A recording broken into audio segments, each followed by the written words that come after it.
Hello everyone and welcome to yet another episode of Live Coding Until. It's a super extra special episode, not like the one we do every Friday. It's gonna be super extended, super fun. We're gonna start a brand new SvelteKit app, and it's because you've been asking for this, you've been wanting this, and I figured this is the perfect time to do it. SvelteKit is on release candidate status, things are looking good.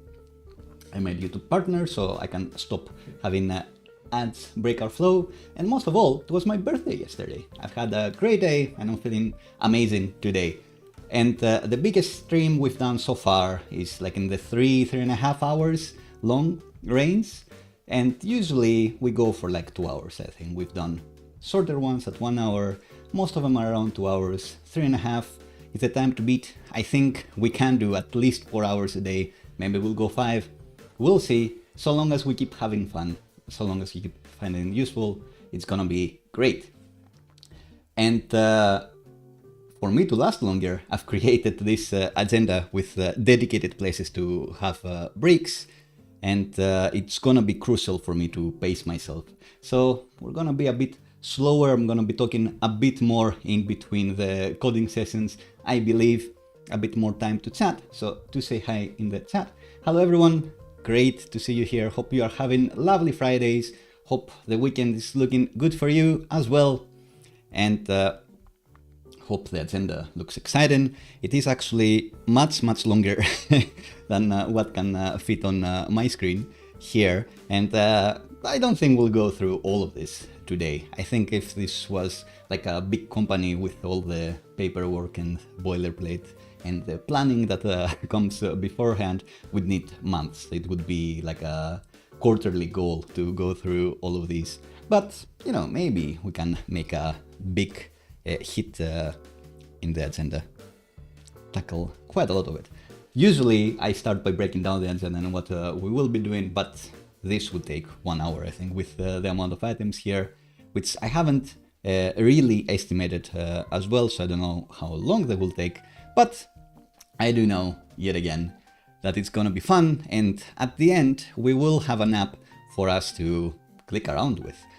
The goal, the dream goal, would have been an app where the user can go through a flow and set up a subscription and get an API key to use our service that we'll be providing, but who knows?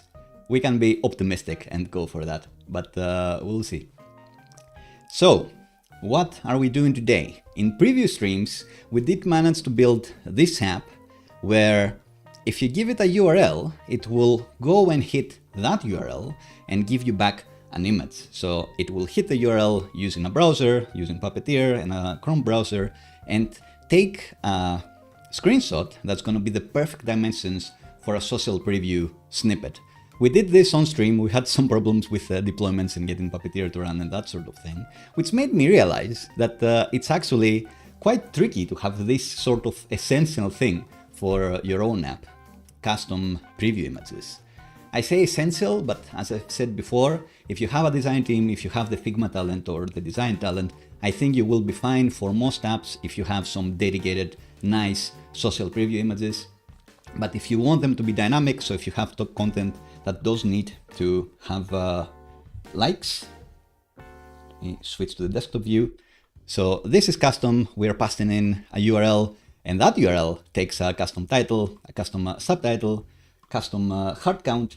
So if what you need is something like that, if you have blog content, for example, if you have something that it is critical to show how many likes you have dynamically, that's pretty hard to do. If you have static social images, you can go a long way. But for some apps, you actually need something fancier than that. And I do think nowadays, if you want to get through to people, if you want your app, no matter how good it is, if you want it to start going a bit viral, if you want to see it popping out and people clicking on it and converting through, I do think you need great social preview images.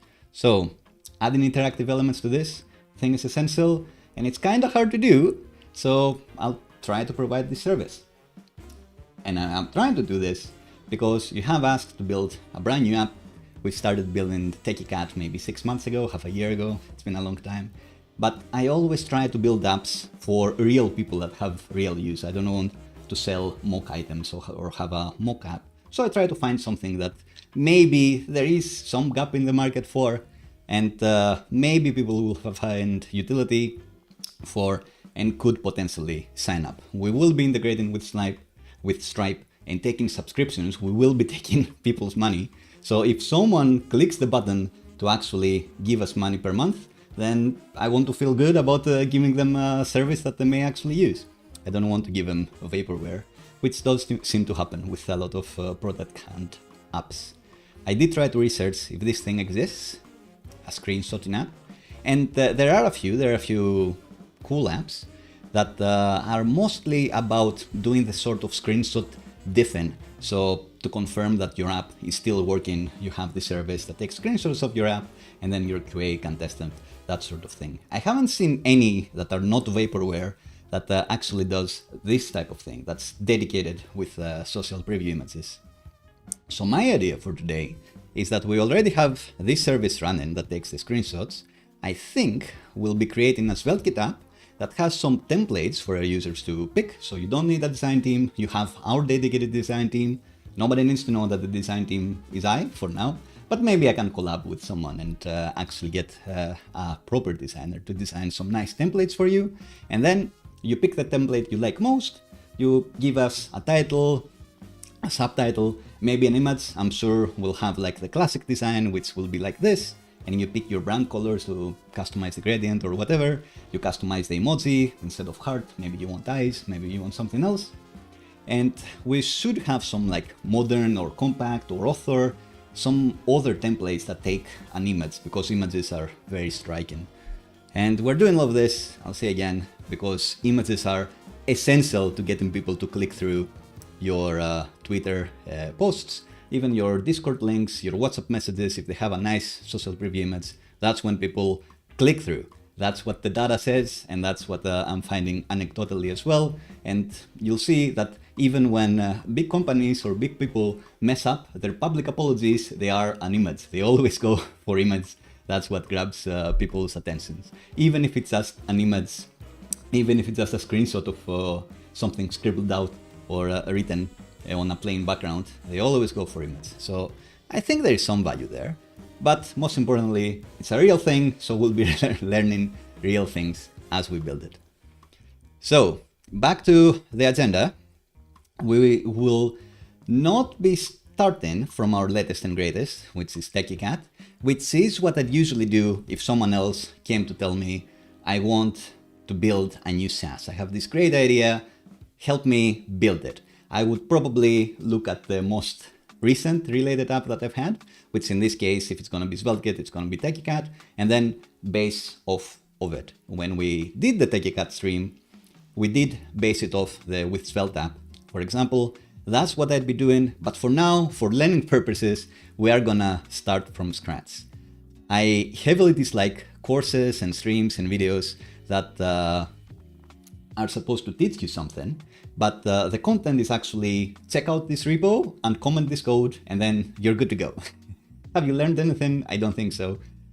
So for this one, I won't be starting off that huge boilerplate that I've amassed. At this point, I'll be starting off from scratch, which is still not really from scratch, since we will be using the SvelteKit wizard to get us started with our app. So we won't be building our own front-end framework. We won't be setting up things like prettier and stuff. We will have in something, some tool to get us started. But that's the tool that you are able to use. If you know nothing about SvelteKit even, you can use that same tool and you have the same starting point at us. So you can more easily follow along. And anything we adapt and we change, hopefully that's something you learn and you have on your belt as a tool, on your toolkit, on your quiver as an arrow, that sort of thing. So that's why today we will be starting from scratch. Also, Techy Cat is something that was built with much earlier at this point version of SvelteKit. So it's good to have a look at a fresh approach of how I would be building things like auth if I was starting today. Usually I would be doing like a small weekend project on the side, building off the SvelteKit wizard as it is now, and then going back to Techy Cat, the boilerplate, the latest and greatest, and amending that. But again, for learning purposes, I'm going it from scratch. And the goal for today, I think, is, go through as many of these tickets, agenda bullet points as we can. Maybe lands on product hunt would be a good goal for this app. That could be a nice MVP finishing point if we manage to land to product hunt. Although with my research, I was very surprised to find that product hunt is actually full of vaporware. That does have quite a lot of upvotes and nice comments that people clearly don't click through and use the apps. And still, not to be negative and name call specific apps, but I do think even now where we have no app, and no code and no nothing, I think it would be possible to make a link to Product Hunt and have people go there and say, oh yeah, great app.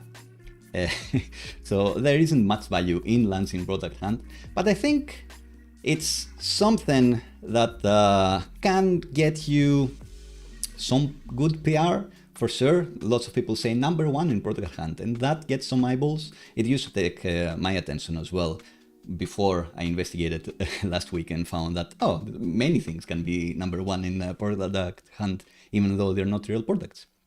But hey, also, it's not nice to judge things you haven't done yourself. I haven't launched Product Hunt, so maybe it's harder than it looks. Maybe there are things we'll find out there. So that's why launching on Product Hunt is one of the goals. For a more value-specific goal, I would say it's have a net profit and revenue for once. So if this costs us nothing with when it comes to the domain, when it comes to running on Google Cloud, running on Vercel or whatever else, if we are on the positive, here we go. We've met the goal. So if one customer probably signs up, and our server costs are 0, then we're net positive revenue, and that's a clear goal to hit. If actually people use the service all the time, and we have £100 per month at paying to Google Cloud or Vercel or whoever else, then we'd need like 11 customers to come in.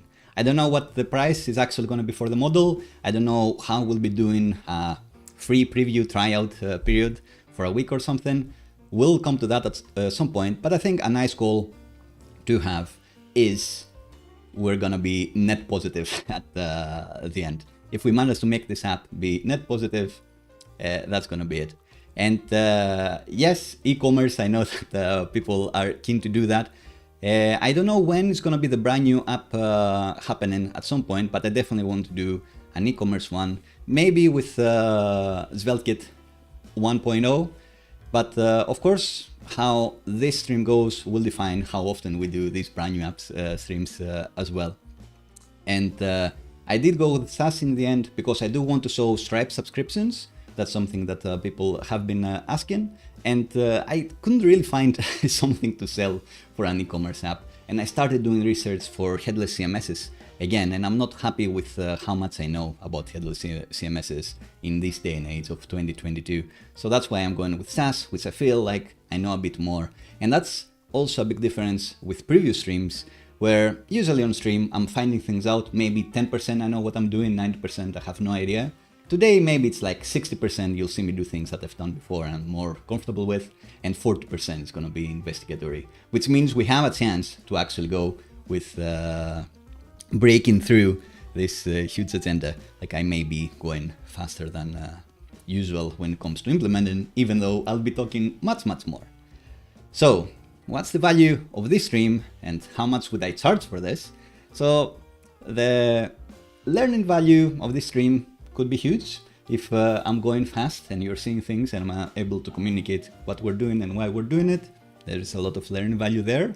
If I'm struggling and searching Google and it doesn't seem like things are coming together, then there is psychological value, like morale boost for you. It's like, oh, this principal engineer is kind of sucking at making websites, and that means I can command more. Maybe I could be a principal engineer. I think that's quite true. Seeing people struggle, even if they theoretically have the experience, I think that's good. I think that's something I go forward I take heart from to cure imposter syndrome days, for sure. So there is that, some learning value, psychological, morale boost value, and monetary value. There is nothing because nobody is paying me to do this, so nothing there. There is the maybe opportunity cost. How much would I charge for this if someone did come to tell me, build me this site for this SaaS? But again, the range depends. No one's paying me for this, so the value, monetary value, is zero. I could have a £500 day rate for this, £1,000, £100, who knows? We'll never know because nobody has asked me to do this.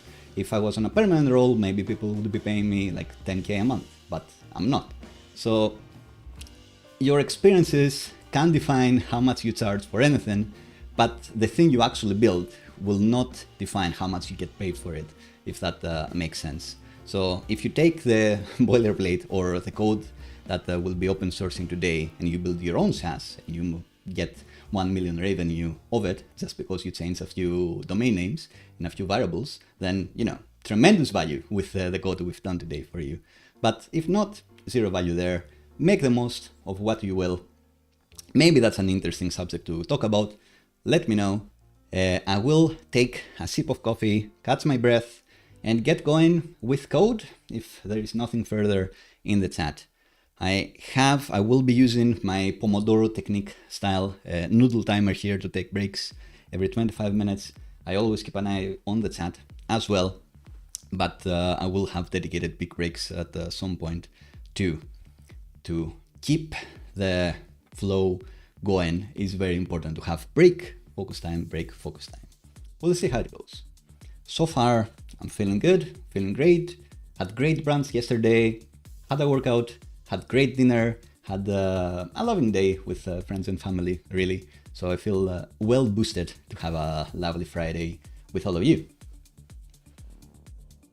Question from N. Is SvelteKit faster than Next.js? As always, people pay me to say it depends to them quite a lot. It depends on what you do with them. I would say that it's easier to make a faster website with SvelteKit than Next.js because it is very ruthlessly, let's try to compile everything to HTML, much more than Next.js. Next.js leverages JavaScript more and shipping JavaScript to the client more. So by default, you'd probably get a faster app than SvelteKit. But you can be slow with SvelteKit and you can be fast with Next.js, that's for sure.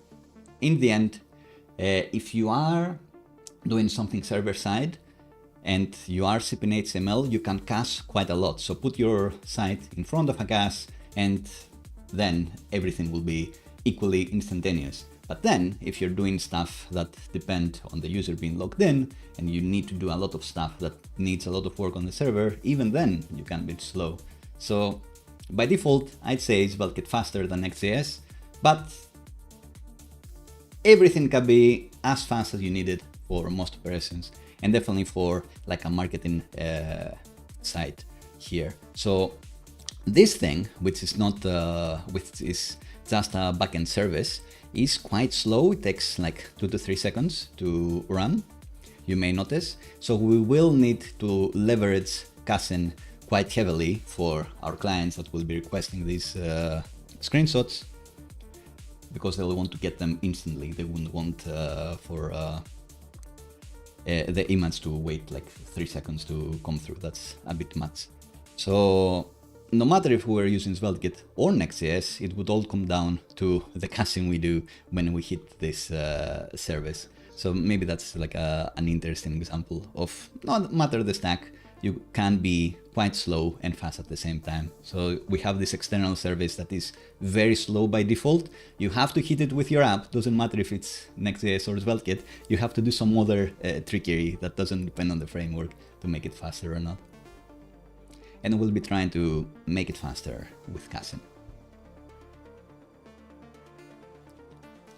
I do have a rough diagram. I love this Exalidraw tool, but I haven't really drawn anything to it. I like how it looks quite playful and nice.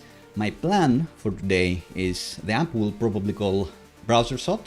I don't know, catchy name, let me know.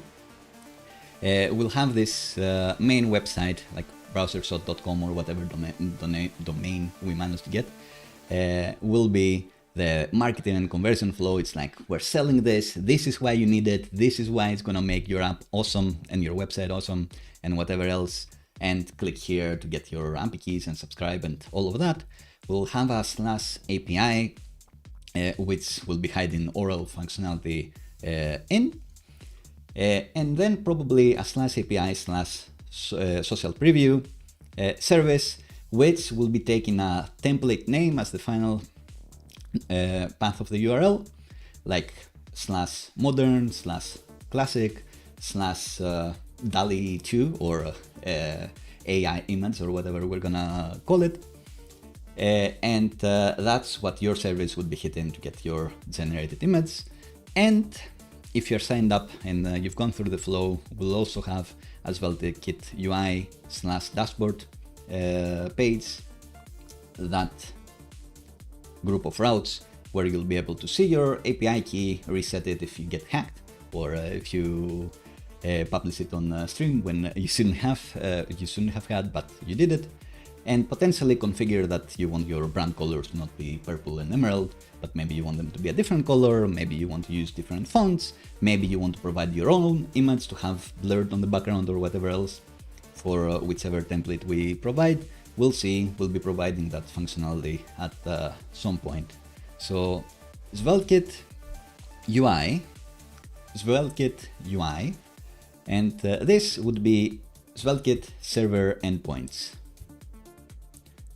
Our clients will be hitting this site to go through the flow, be convinced that they need our product, sign up, go to the dashboard, get an API key, and then do requests to our API with that API key to get back the image that they want. That's the plan.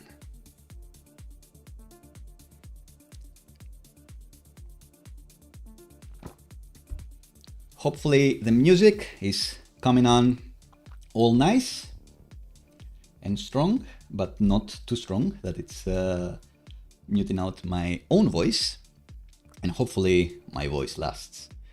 So let's set up our first noodle timer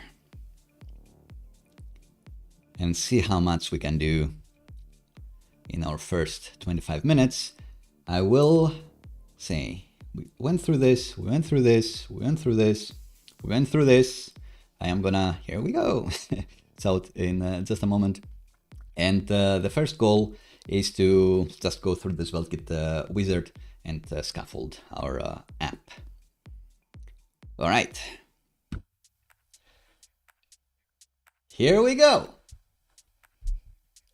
I was told I should do like a Mario style. Here we go. But I can't do a Mario or any sort of accent, even though I was playing the new Mario and Rabbids game. So this is SvelteKit. I am going to SvelteKit because I won't be going heavy on internationalization, which I have said that if I have an app that depends on internationalization, localization, being available in multiple languages, I would still go with Next.js. But since that's not the case, I am going with SvelteKit because I do find writing HTML or HTML looking things in SvelteKit is more pleasurable to me nowadays than React. I am experiencing a bit of React fatigue. So here's the SvelteKit dogs even, not dogs. Have been thinking of puppies as well. And it looks like the way to create an app.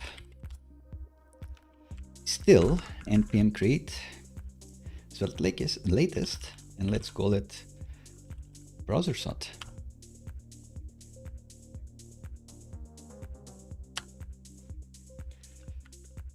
So for this one,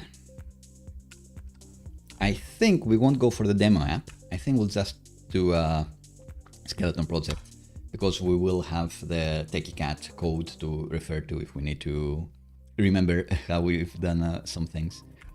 And yes, I would like TypeScript, please. Give me ESLint, give me prettier. Don't give me Playwright. We will set it up this ourselves because I do like the config when you go through the Playwright wizard a bit more. You end up, I think, with a bit better code if you go through the Playwright wizard and not the SvelteKit version. So that's it. Let's go to our app, npm install,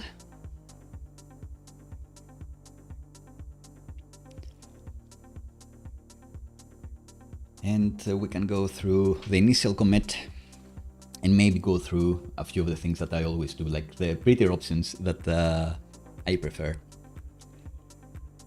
So maybe not even need to run the server. Did restart Visual Studio before the stream, but looks like I need to restart it even harder, even more.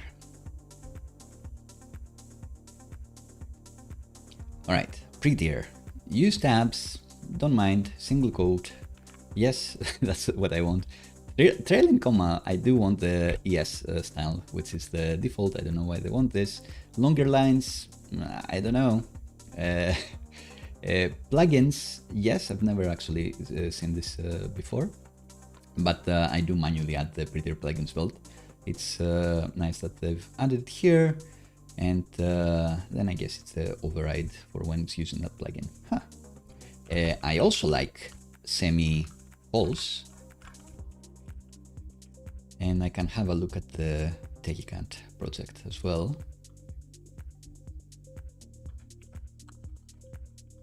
Here to remember what do I also like when it comes to prettier defaults. The thing I like most with prettier is that no matter what it is, it doesn't matter.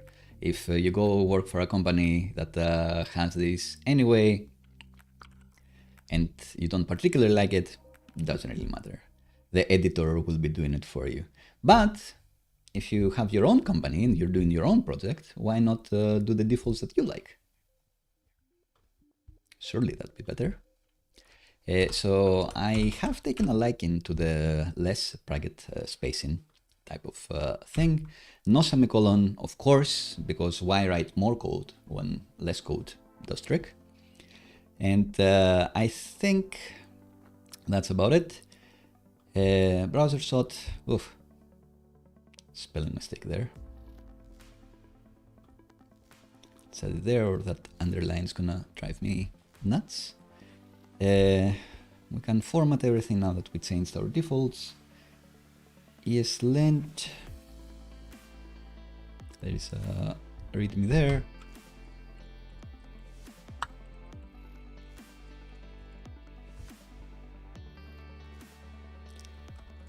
What are we providing? We'll need to write our marketing copy at some point as well.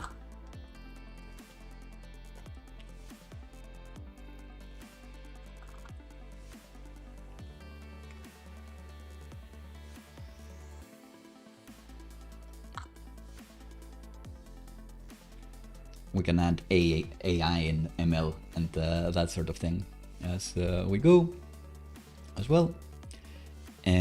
Let's look at Techy Cat again. Do I have some cheeky ESLint overrides? Let's check our ESLint config. Do I have any? I guess when I see the underlines, I may add these. But hey, let's go to the terminal and run the format method. I didn't copy. Is it just npm run copy with format?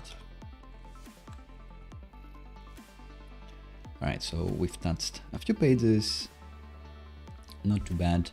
And the recommendation was to do an initial commit here. So let's do that. And run the server, let's see what we get.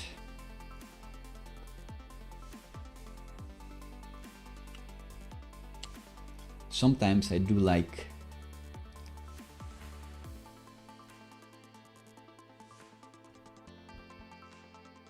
changing the default port, but for now, because most people will not change the default port, I'm not gonna change it either.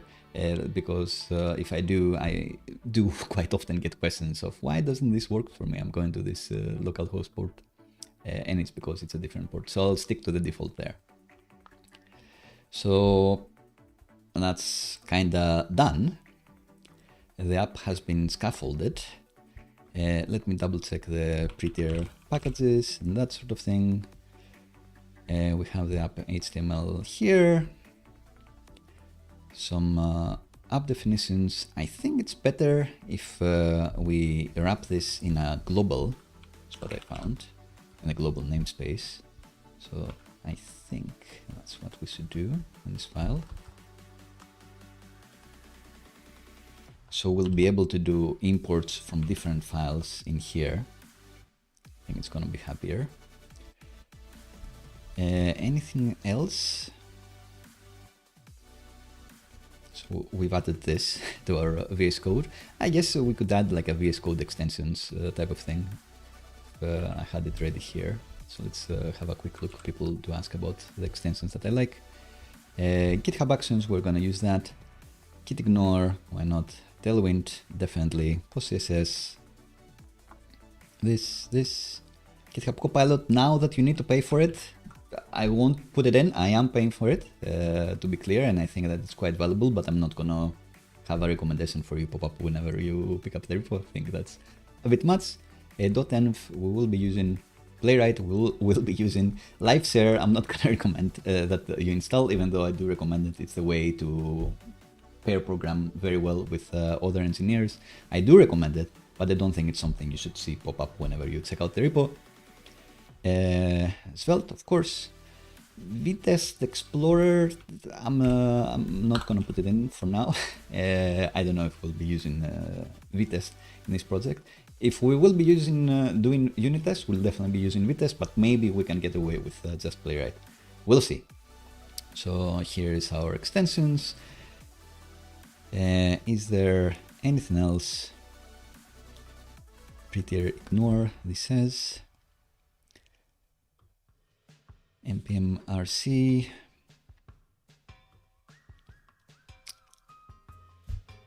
Interesting. And this also reminds me to use the tool called Volta to pin node at 16.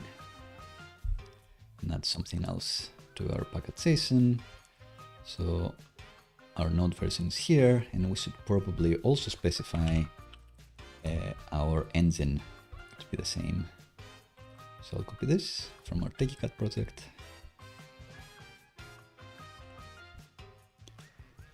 And this makes it more likely that our build step, that's going to happen in Vercel for us, but other providers support this as well, is actually going to attempt to deploy this on node 16.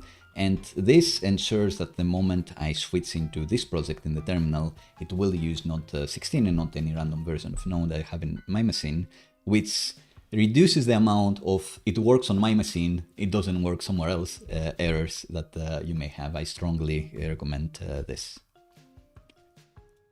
And I think that's it for the app scaffold. Here we go, was around 25 mark. And we're getting into this at 34. API endpoint, at least. So, what do we have? We have this welcome to SvelteKit thingy. Let's open a new window, make it full screen, and slide it next to our code. I really like this full screen, split screen type of thing.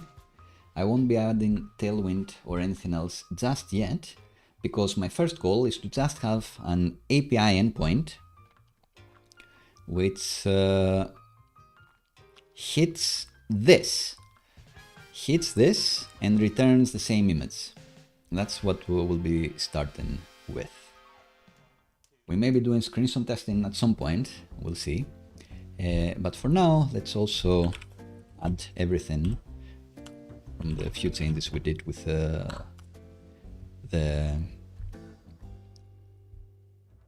pinning of the version and the app.ts and just say that's part of the initial commit. Should have done it then. But now let's create our new API route. So if we go to Exalidraw, we'll try to build like this with very little functionality. So let's try to build this, the custom one, where you give us the URL and then we hit it as you tell us. And in order to have a browsersot.com or whatever /API/Vercel preview/custom route, we need to go into our source directory, routes. I would need to have the Exalidraw on the side for this, now that I think about it. So API social preview custom, and here we want a server.ts file.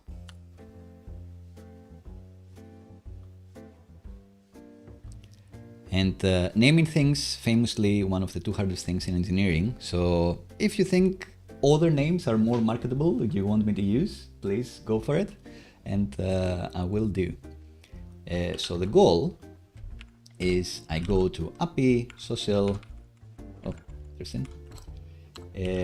It's similar to what we've done in Techy Cat, but not quite. So /social preview/custom, and we want something to happen there, but nothing happens because all we have is an empty server.ts. So if we do look, and the default styles are so ugly, but we need to be laser focused today. Bam, let's keep it tight.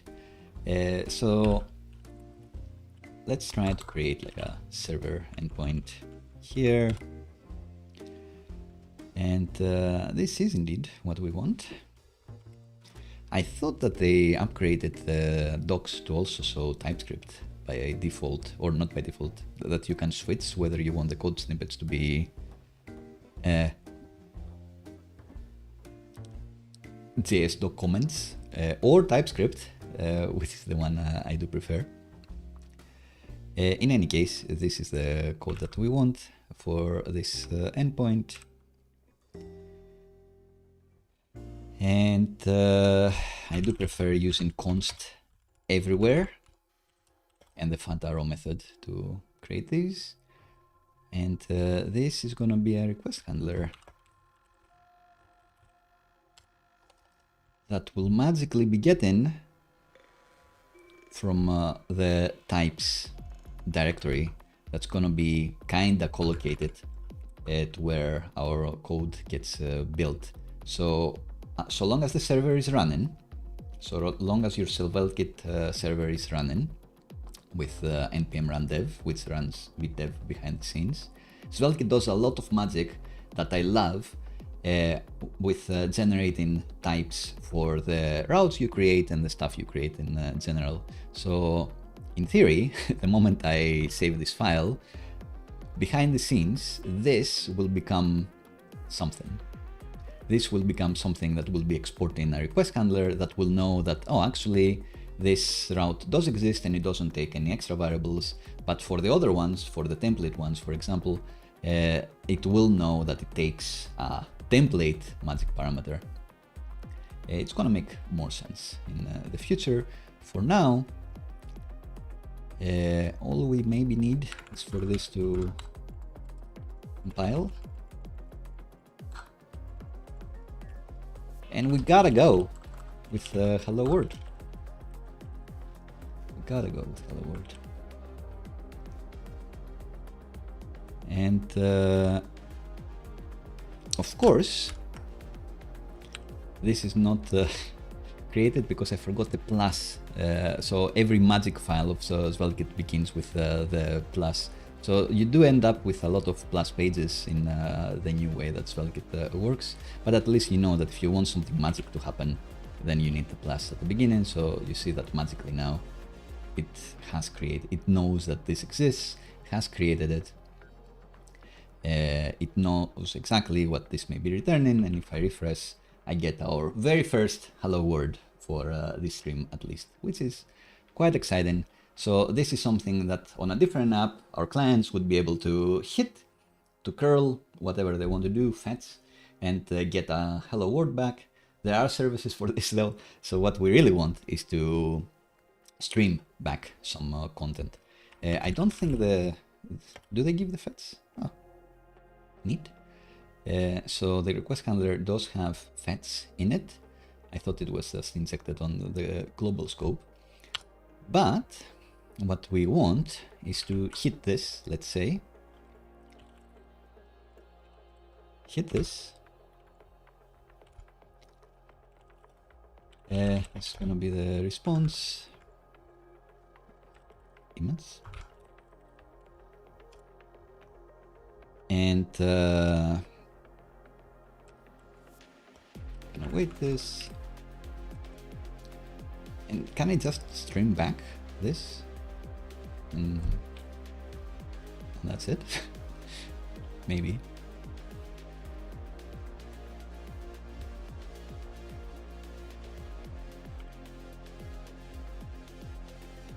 What's gonna happen if I just return the fetch to this URL? Internal error, fair enough. It's because it's an external one. Oof. Would we need a deployment on our other service to make this work? Maybe. Working with third-party services problems.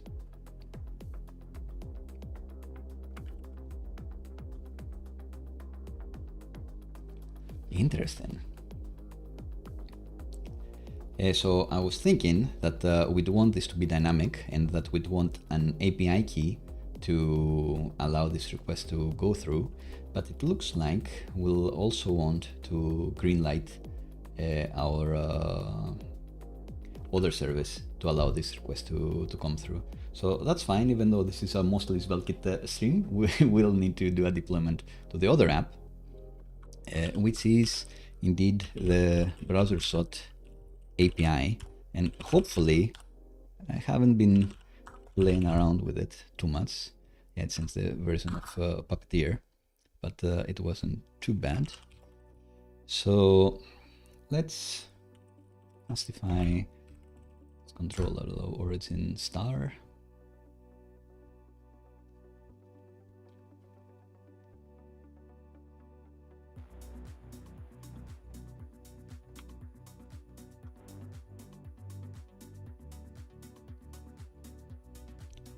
So let's get this course.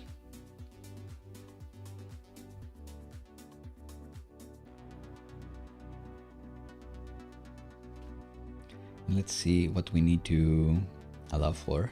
Do we need to actually implement this? Yes.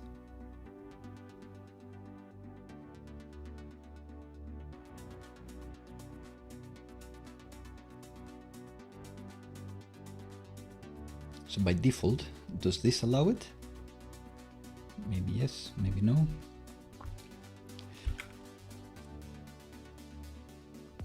Let's get in there. By the way, on the previous stream, this wasn't working. Puppeteer wasn't working on deployment.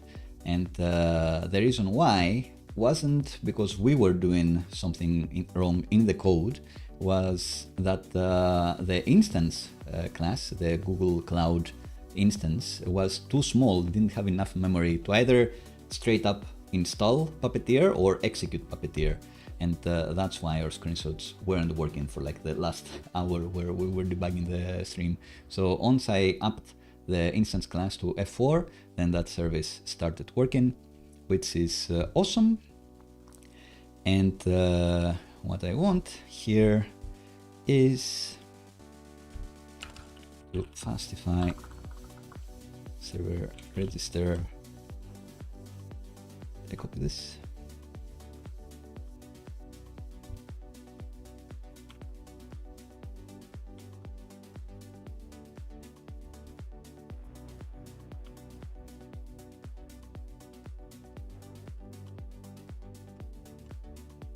This register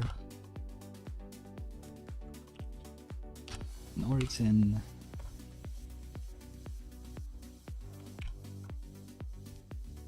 What values does it allow? Right.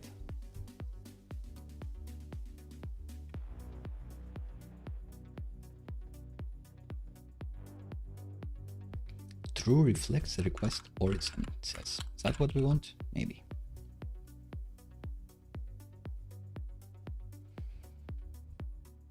We won't be adding features to these other services just yet, but at some point we can either be allowed listing a few specific origins if we have clients directly for this service, or I was thinking I will cut an API key just for our service to use, which I have created in 1Password already actually.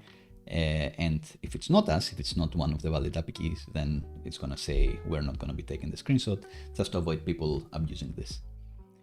In any case, what we need is to deploy this and hope for the best.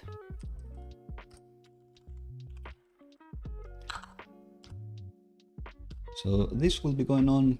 In the meantime, let's try to dress this up a bit more. So this is a response that we can return, it looks like, but we probably don't want to be returning the same headers, for example, that that response has.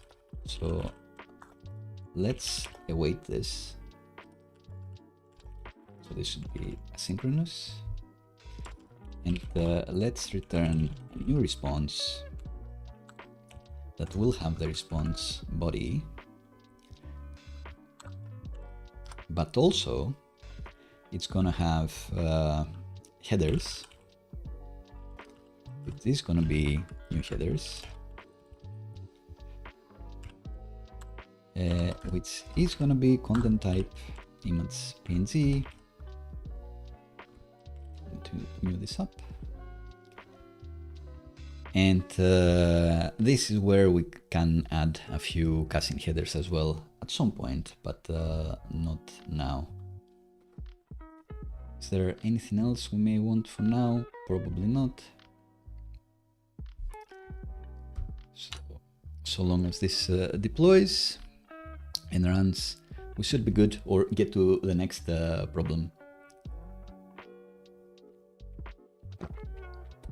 If this succeeds, this is on a success state, I suppose, if we manage to see this image on our little preview on the right. When we get that far, when we get that going, then we'll be getting this from an environment variable, because maybe we'll want to hit like a staging service and a normal service in a normal production version of the same service in production ourselves. So we'll make that an environment variable, and we'll also be passing an API key because we know we will be guarding this in the future against people just trying to hammer that API by themselves. And also we will be getting the URL dynamically from these search parameters, and for the other services we'll be providing the curated templates we created ourselves. Instead of hitting that URL, the Techy Cat URL, we'll be hitting URLs that are within our own app. Within this SvelteKit app, we'll be having some nice, beautiful social preview URLs that will be sending the screenshot service to take screenshots of. It's gonna look great. My flashing light is saying that 25 minutes are done, but I will wait just a moment to see if the service starts.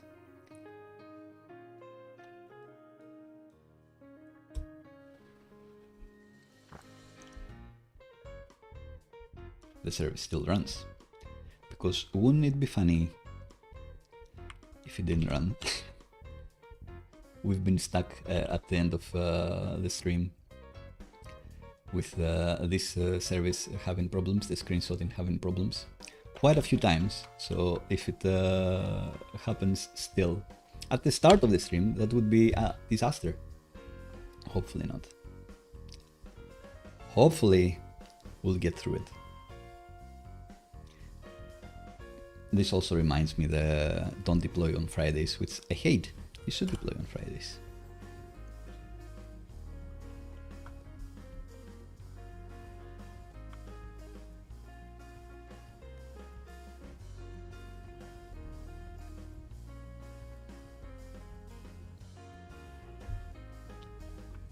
Yeah, spinning up the server doesn't look like it worked, but we'll take our break and figure it out.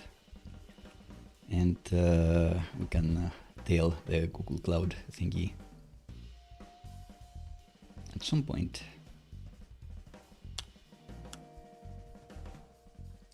And debug it afterwards. Cross-origin requests have gotten me like through the 20 years of my career, like millions of times, and still I always forget them. I should have probably set this up before the stream.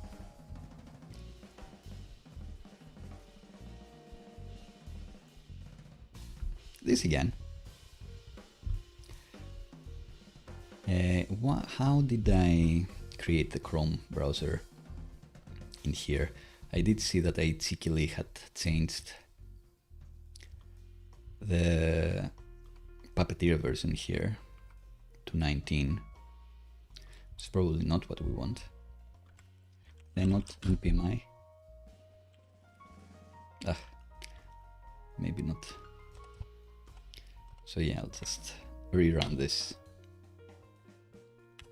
while we take our first break. And let's go back to agenda view.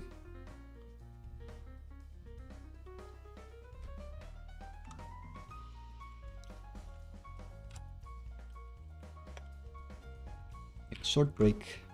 Don't forget to press yes here. I have. I'm adding the timestamps, although another app idea would be something automatic to add the timestamps as well, and maybe also put something in OBS that also shows at which item of the agenda we are.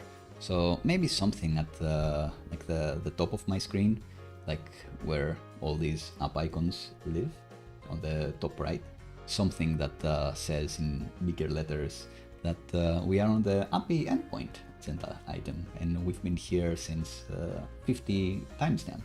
And then I click and switch to the next one, and then it says, oh, you're on the 57th minute of the stream.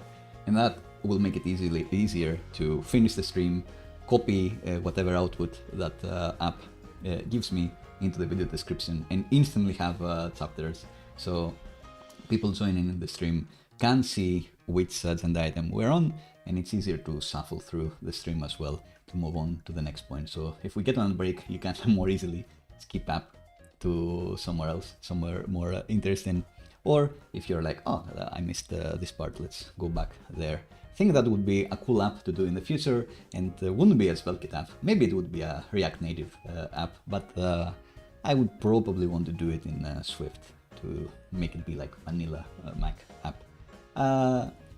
Question for the future, if you would like to see something like that. I think that'd be cool. So in the chat, hello Iago, I'm doing great, thank you. Cookify Media, hello. And I said in the beginning as well, hello, hello again. And Spiky, hello, hello everyone. It's great, so many people joining in and shouting off in the comments. This definitely makes me happy, even when you get a bit stuck.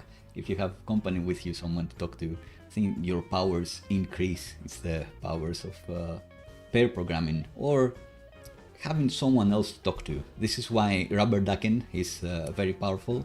I was thinking of maybe making a video on that at some point, like a short video, where rubber ducking is a technique where you get a rubber duck or any other inanimate object like a bobblehead or whatever else, and you try to explain why you're stuck or what you're doing to that object, and that just reframes your mind in a way that helps you get the aha revelation moment and understand what's going on, even though the inanimate object cannot actually talk back and give you the solution. It kind of gives you the solution with that.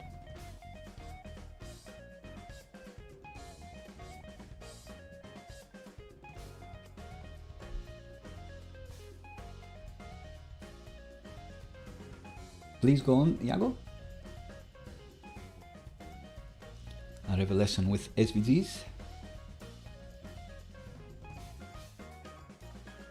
Yes, with SVGs, if you use current color, it will take the text color. No matter if you put it in stroke or fill, current color means the text color. This always kinda trips me up, I would say, as well. This looks red, but it's just because I was highlighting it. So let's try it again.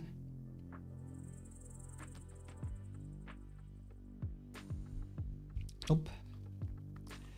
So this is the other thing we changed. Yeah, surely that wouldn't have changed it. I'm still counting this as we're on a break.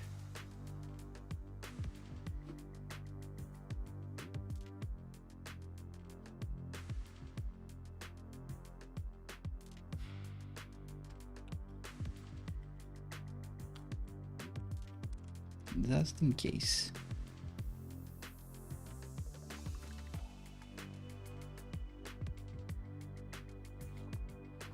So I was claiming at the start of going into this repo that our only problem was that we need to specify a bigger instance than what we were specifying, and then it would install the browser just fine. But maybe that wasn't the whole story, which is quite interesting. But hopefully I will be able to get through this and not be stuck into this non-screenshot part.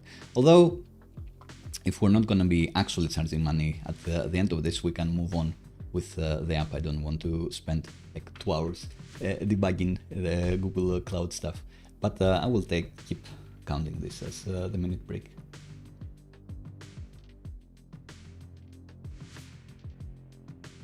So Iago says, if you put current, not current color, then you can set fill and stroke separately. You can use current as an attribute on SVGs. Didn't know that. Color current, not current color. Is that a thing?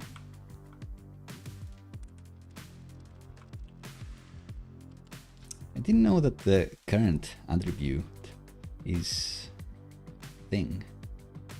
I wonder. Like, I know that you can put in like hex and human readable color names like red here and current color. I didn't know that you can put current there.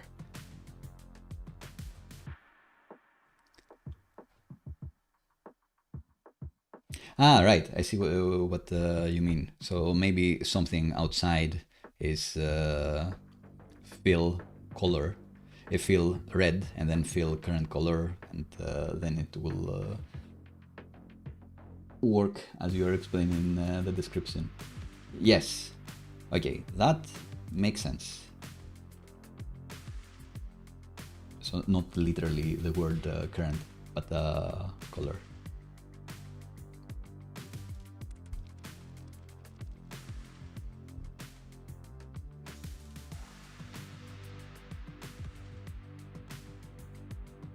Is there anything else we can hit and take a screenshot of? We really need this service to be working for this to be any fun, but we can come back to it afterwards. Let's call this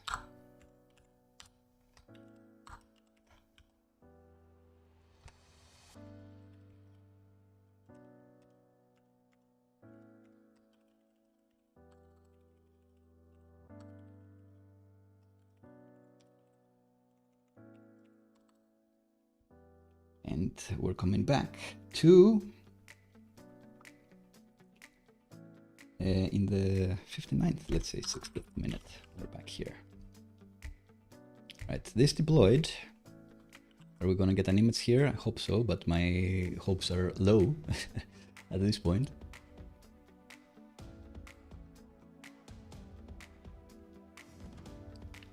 Cool, right. So let's go back to desktop. looks like this service is back to working. What I did is revert that service back to the 18 point something version of Puppeteer. I didn't like version 19 of Puppeteer that was released last week as we were streaming, which was quite fun. But in any case, are we able to hit it with our SvelteKit app? It's a question that I have. And the answer, run it back.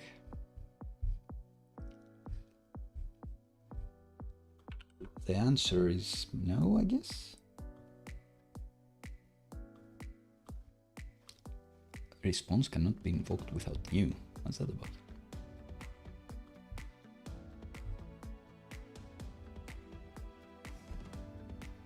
Let's look at Techy Cat as well. I think we have plenty of servers.ts files here. So we have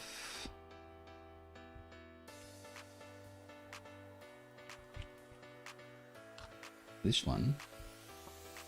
We return a new response here, which has nothing and has a status, and that's it, I guess. Headers, new headers. Do we return new headers anywhere? Headers, new headers.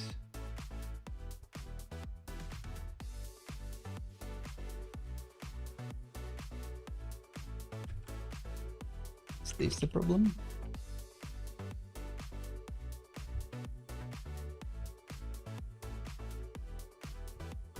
Ah, so the response body doesn't like it because it's a readable stream? Do I need to await it?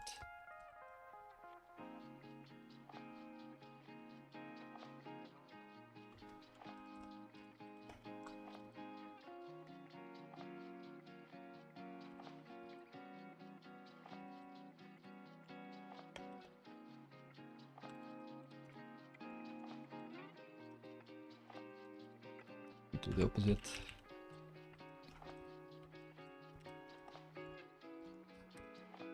If there is no response body, then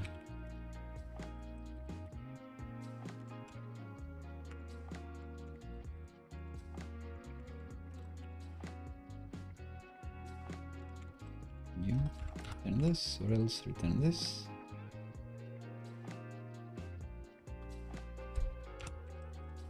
What is the response?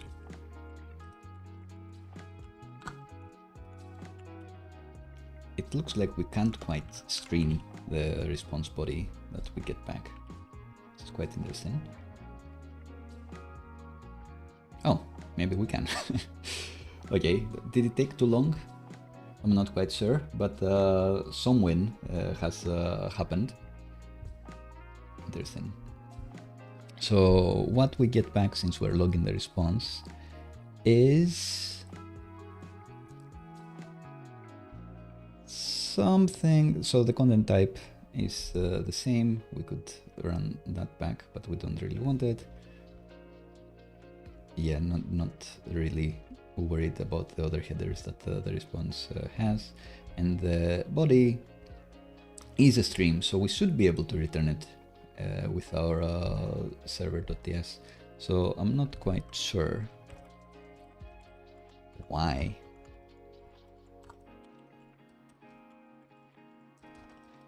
That was a problem before, but now it's happy. So we hit the service, we get this PNG back. If we actually were to hit this service with something else, like a different count here, then this updates, so we really are hitting the service, and you can see that I can zoom in to the image, so we are actually streaming back an image. This is something you can save. This is something that Twitter will respect, and if you have that in your meta OG image tags, it will render this preview, which is cool. It's what we want, and we'll never know why this worked when previously it didn't. But What we want to move on now is the environment variables. So here,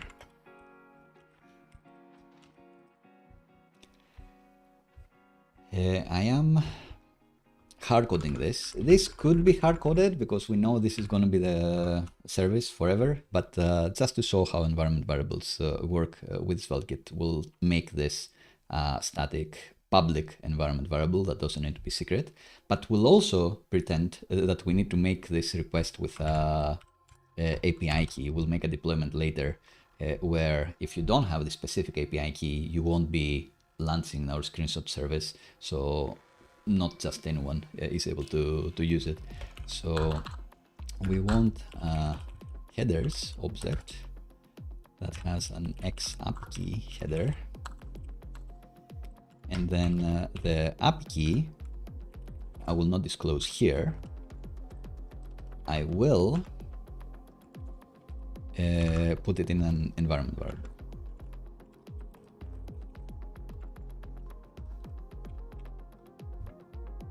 Am I missing a comma or something? No, this of course should be an object. And curlies.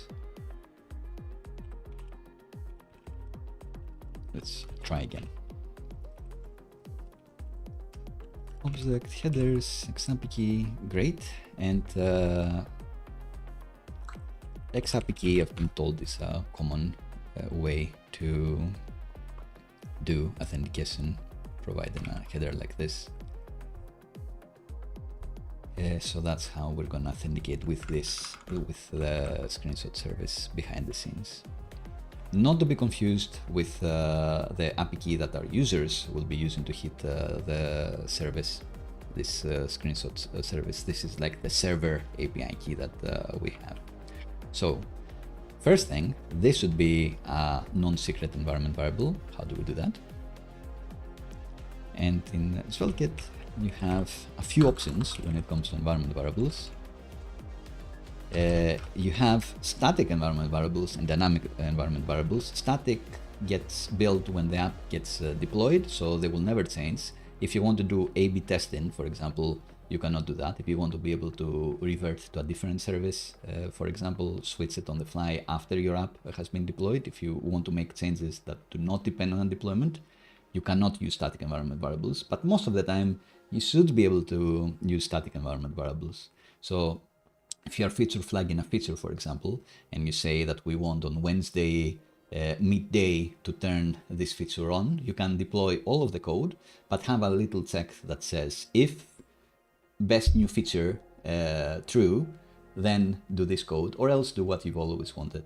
And then you can run it when all the marketing people, the research people are monitoring the screens and your analytics and whatnot, and see what the impact is. Or touch wood, if something does go wrong, you can quickly revert back without waiting your whole deployment variable to change. That's when you'd use a public environment variable. But most of the time you can do with them being static. So in our case, indeed, we know that we'll always be hitting this service, or at least at the build step, we know that we'll be hitting this service. So maybe locally, when we're using, when we're doing local development or on the staging server, we wouldn't be hitting this. Maybe I'd be hitting the local version of this API that I'm developing on another window. But when we're building for production and deploying to production, we know that this is going to be the URL. So it's going to be a static, non-secret environment variable. Non-secret means that if it gets leaked and someone finds out what it is, you're not in trouble. This is indeed the case with this one. If they find out that behind the scenes we're hitting this service to take the screenshots, it doesn't really matter. They won't be able to hit it anyway because they will not have the API key that gives you access to that service. That's going to be the secret. That's something that we do not want to leak on stream or anywhere else, because if they have that, then they will be able to hit the service and DDoS us or whatever else. If you really want to try, definitely you can DDoS this service, so be nice. But as a common security measure, a reasonable security measure, this you don't want to leak. We will be using the static private environment variable, but this one, we don't mind if it does get leaked, So we'll be using the static public. Yes, makes sense? Hopefully. All right, 25 more minutes of actual code. Here we go. Cool. How does it actually work? I opened the endpoint there, but didn't actually get there. So for static public, we can import this. Do they need to be prefixed with public? I guess so. By default, they need to be prefixed by public as an extra security measure. And a cool thing with some more SvelteKit magic is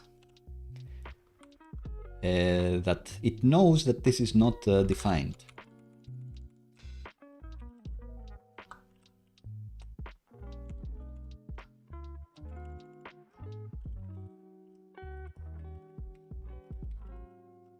It knows that this is not defined, and it's not defined because we don't have a .env. So let's create a .env and say that our public base URL is actually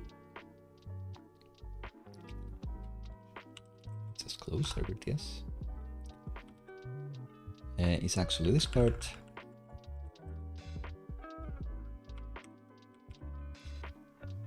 And now SvelteKit will eventually know that this is a real thing. I hope so. So we can use it here.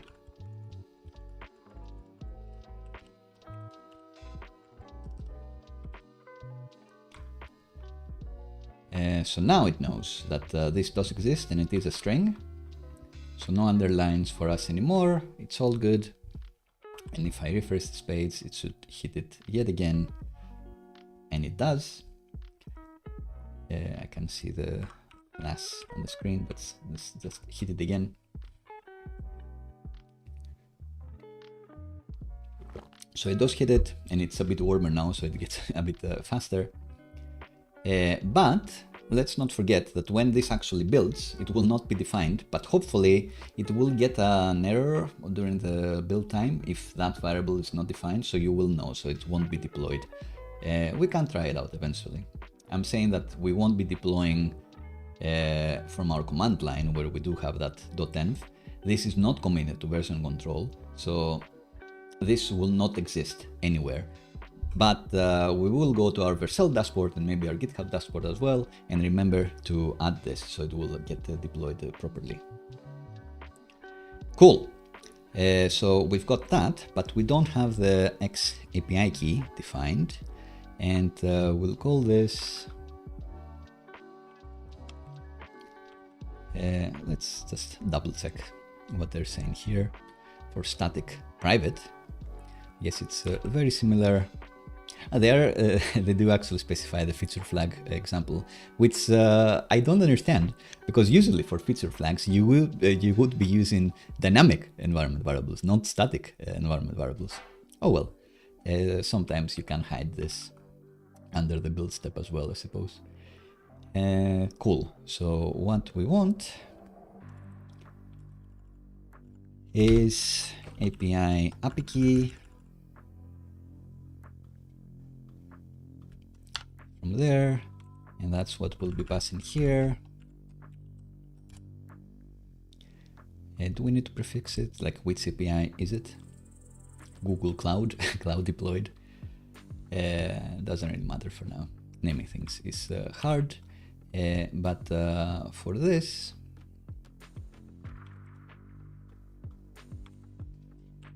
I will substitute it to the real one off screen in a moment later. But for now, yeah, it can be anything. Let's put in this here. Then if we look, it should have understood that it does exist and it will be happy. We just need to remember these two to actually add them to Vercel. Cool. Cool. So static environment variables, that's how they work. Public environment, dynamic environment variables, they also work very similarly. You import them from these magic SvelteKit modules. We won't be using them today. So all we need is these two. And I believe that at this point, since we have the environment variables all sorted, then we can create a GitHub repo. Integrate with Vercel and bio domain. Sweet. So on GitHub, press plus, new repository, browser sort. What did we say in the README? I think it was a cat's line. Public. Anyone can use this. Feel free. Start your own SaaS using this boilerplate. So long as you don't go to Stack Overflow and say, "Ah, this doesn't work. Why doesn't this work?" Like, don't pester people with some niche, not really boilerplate projects. You can pester me though. Go in the Discord and ask me for stuff. I'm always happy to help. Right, empty repo will do for us. We have an existing repository, and we probably want to commit our chains. And yeah, I guess this should be dynamic. Let's do it as a next step. Let's do the deployment since we started. So new feature.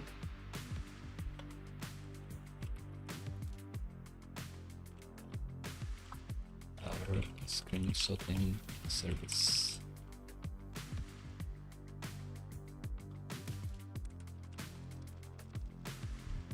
So with those two commits, we can push our existing brands, browser sort.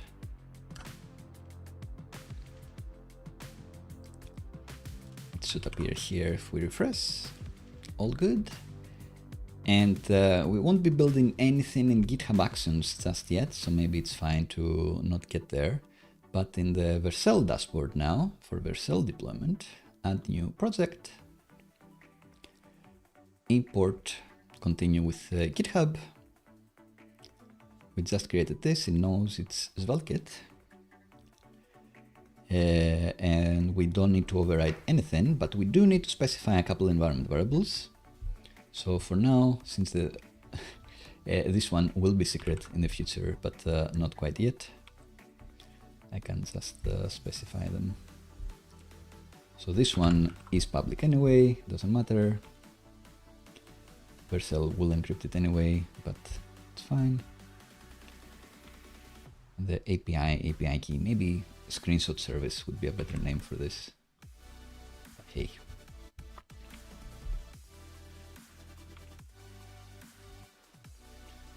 So with those two environment variables, this should manage to build, and we should be able to hit the screenshot service URL momentarily.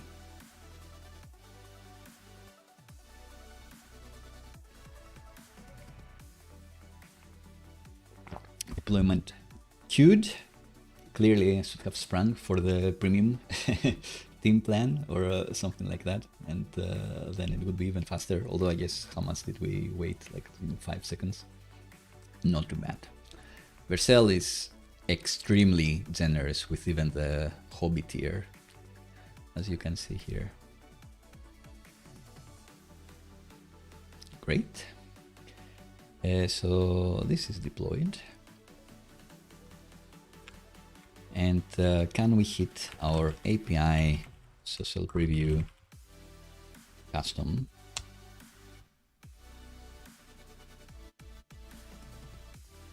Amazing. We can. So next up, this endpoint should be working like this. You specify the URL in the URL parameters, and you manage to hit it. So it's not you get exactly the same screenshot at the same time. The idea is that if, like the Techy Cat, you have a dedicated social preview endpoint for browsers to hit, you specify to that one, and it just works. So that's what we'll be doing next.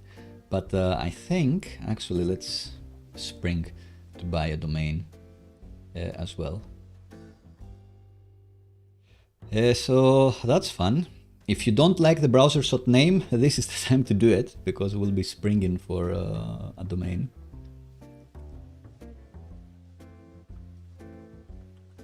Here we go. Celebrate. It doesn't roll off your tongue, but it's not the worst. Browser shot tech.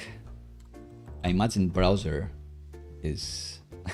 yeah, I'm not gonna be springing 36 handles for this app. Browser shot dev. Browser shot me, the always fun, a .me domain. Is it me for millennial? I'm not actually sure. Was Browser Cat available? I think it is. Should it be like Browser Cat? Like, I can legitimately use it since I live in Barcelona now. I'm straight out of Catalonia, not in London at this moment. And that's quite cheap and easier to say. But will all my apps be like .cat? Maybe. Maybe. Browser Cat. Cuter. I will be springing for it, because I do not like browser.dev that much. Browser.me, it's fun enough, but I think, yeah, that's not too much. That's cheap enough. Browser Cat, let's go for it. It's $20. It's fine. Tease.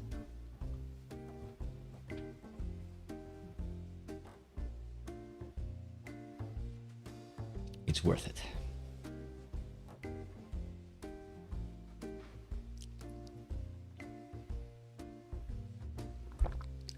Amazing. So we bought the domain through Vercel.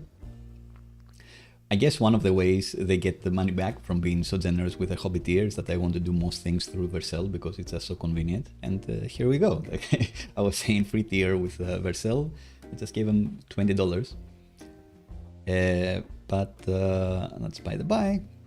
In the settings for our browser shot, which should probably rename, we can go to domains and add a domain.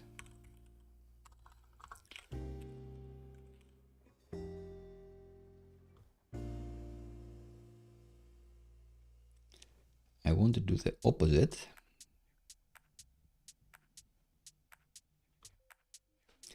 So browser.cat without the www. Why use many words when few do trick?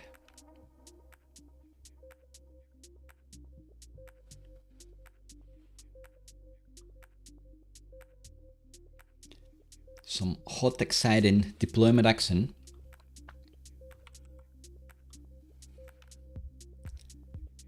And when it's done, I imagine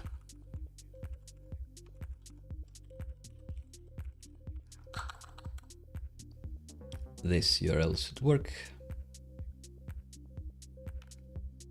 May take a while. So we can actually move on. So we bought the domain, configured it. That was actually thing quite fast. Will we worry about caching just yet? Not really.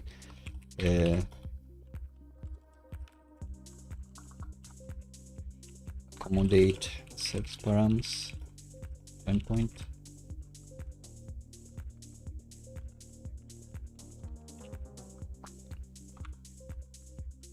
Or endpoint accommodates search params. This is going to be at 23 minutes in. Is the math checking out? Maybe not. Yeah, no need to wait for propagation or anything like that. What we want now is that our server.ts, instead of hitting this URL, it should be hitting a dynamic URL based on the search parameter for URL. That makes sense. So I think we get the URL object here. So we should be able to get URL search params.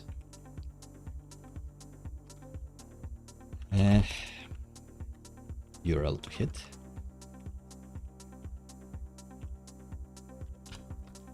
get URL,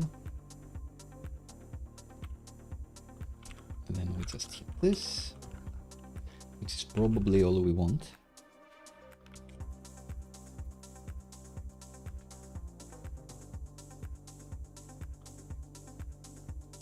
Which would mean that if I just hit this with custom, it won't work. So maybe we need to return an error.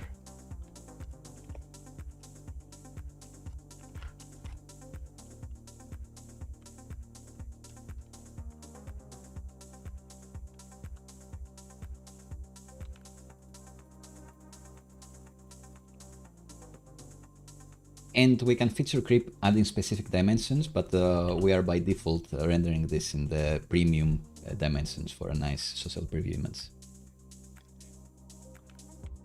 So if we hit it, we should be getting a 400, not a 500. Wonder why that happened.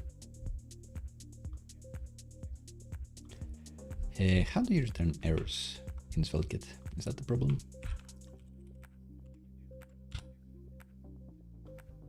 Ah, you throw it, you don't return it, of course. Throw the errors. Right. So we're throwing this error, great. But if I hit this with URL equals whatever I cut before,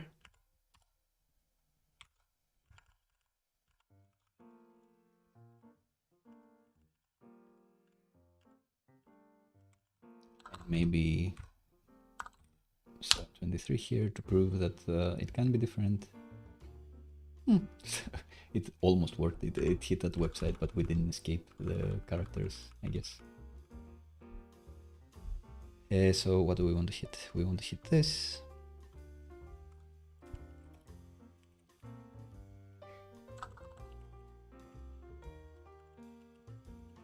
Let's do a new one.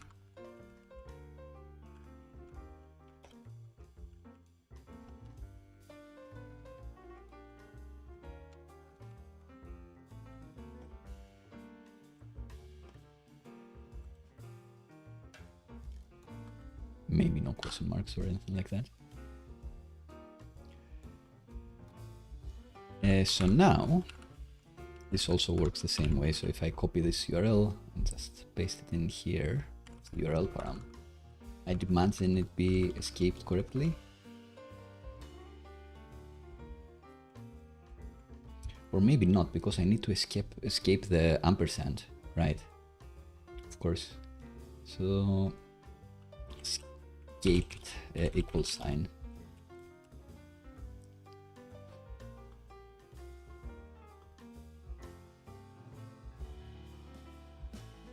That's not the code I was hoping for.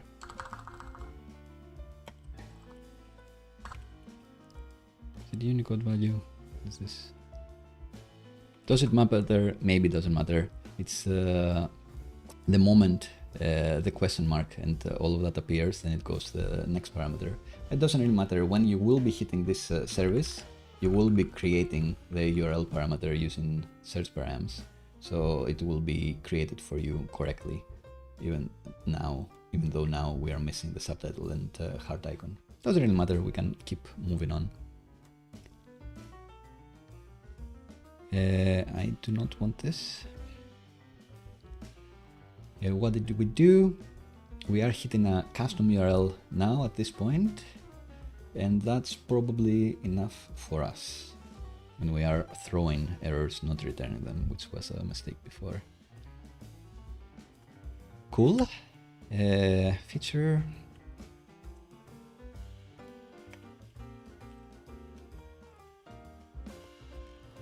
So maybe an easy proof of this would be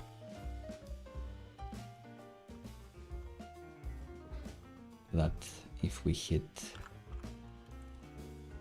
URL example.com, it will take a screenshot of example.com. It's interesting.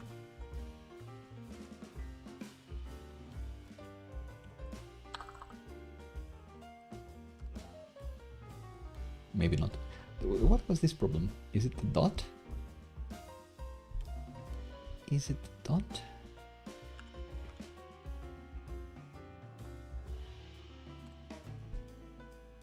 Ah, of course it doesn't have HTTPS.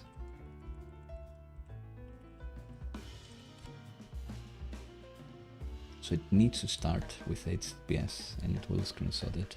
So maybe this needs a bit more features here, a bit more safeguarding, or URL.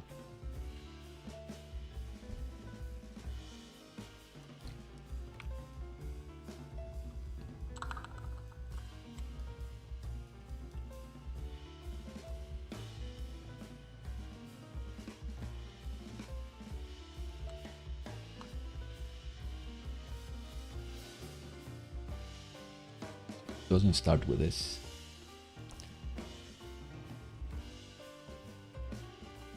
We can say that it's missing a valid URL to screenshot. You need to start with HTTP or HTTPS. That was our problem before. And we can fix it by adding HTTPS or HTTP there. All right, so good to know.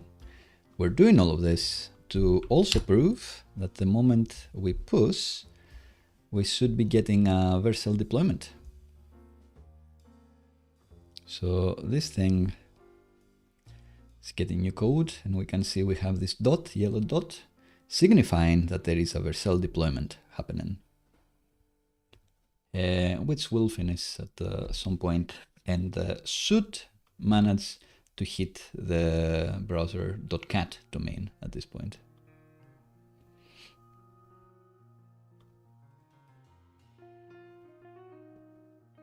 Maybe the SSL will take a while, but it looks like it's fine. Let's try BrowserCat. I have Techy Cat and BrowserCat. Here we go, it does work. And then API, social preview, custom URL sample.com will give us the error, but if we remember to start with HTTPS, it actually works. Cool.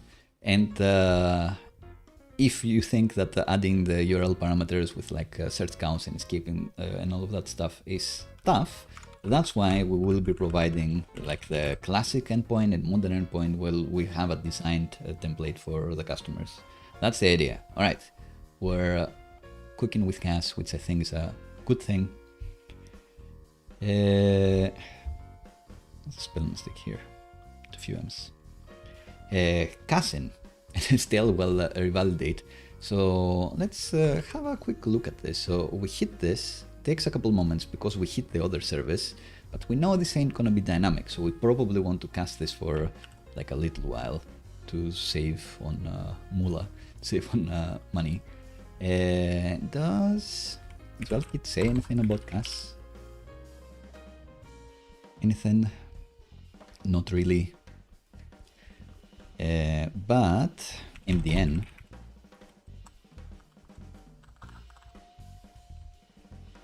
should have something about cast while revalidate. Cast while revalidate means that we do serve the content that we have if we've served it before, but we will be checking behind the scenes if some time has elapsed to see if there is any fresher content to get. So I think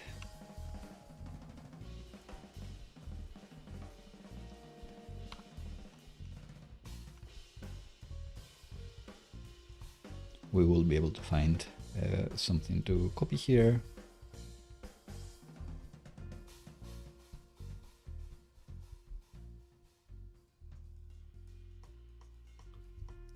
And that's probably what we want. Do they use something else? Do they have another example for still while revalidate? Nope. So I think that if we add another header on our server, yes, for the cast control,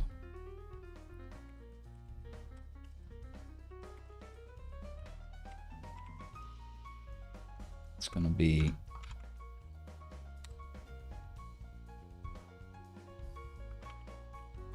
we do put it in a header, right?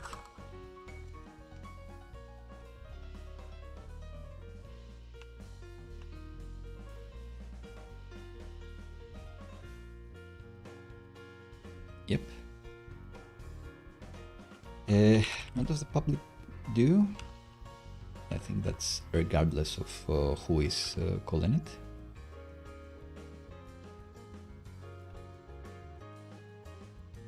But since I guess it will have an authorization. No, it won't have an authorization header. It has.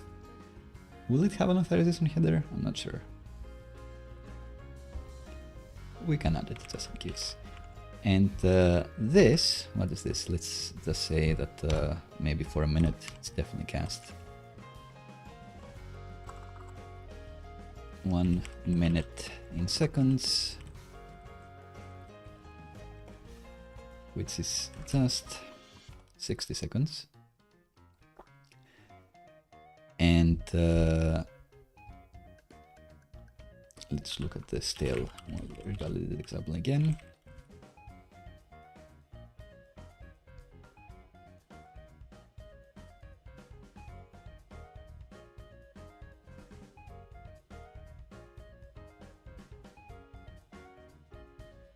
And this is smaller. So let's say that the stale time is this.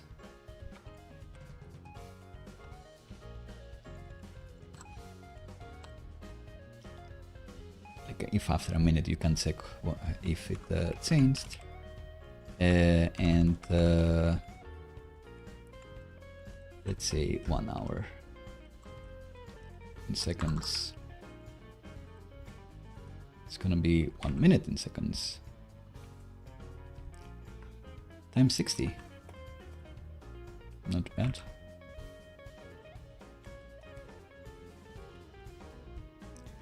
So as far as this is concerned, nothing should change because we are running in localhost. But we should be finding some headers here.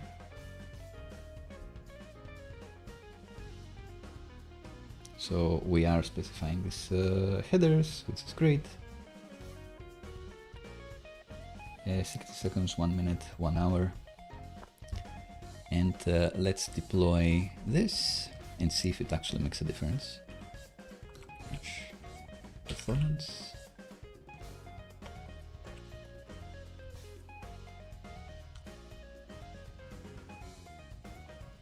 And deploy this. And maybe we managed to do the casting stuff already. Who knew?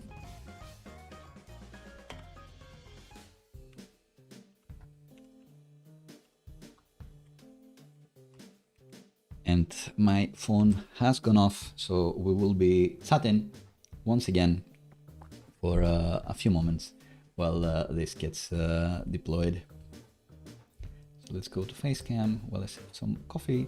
And make yourselves heard in the comments. No fancy UI just yet, but we're cracking through. We've done some cool stuff.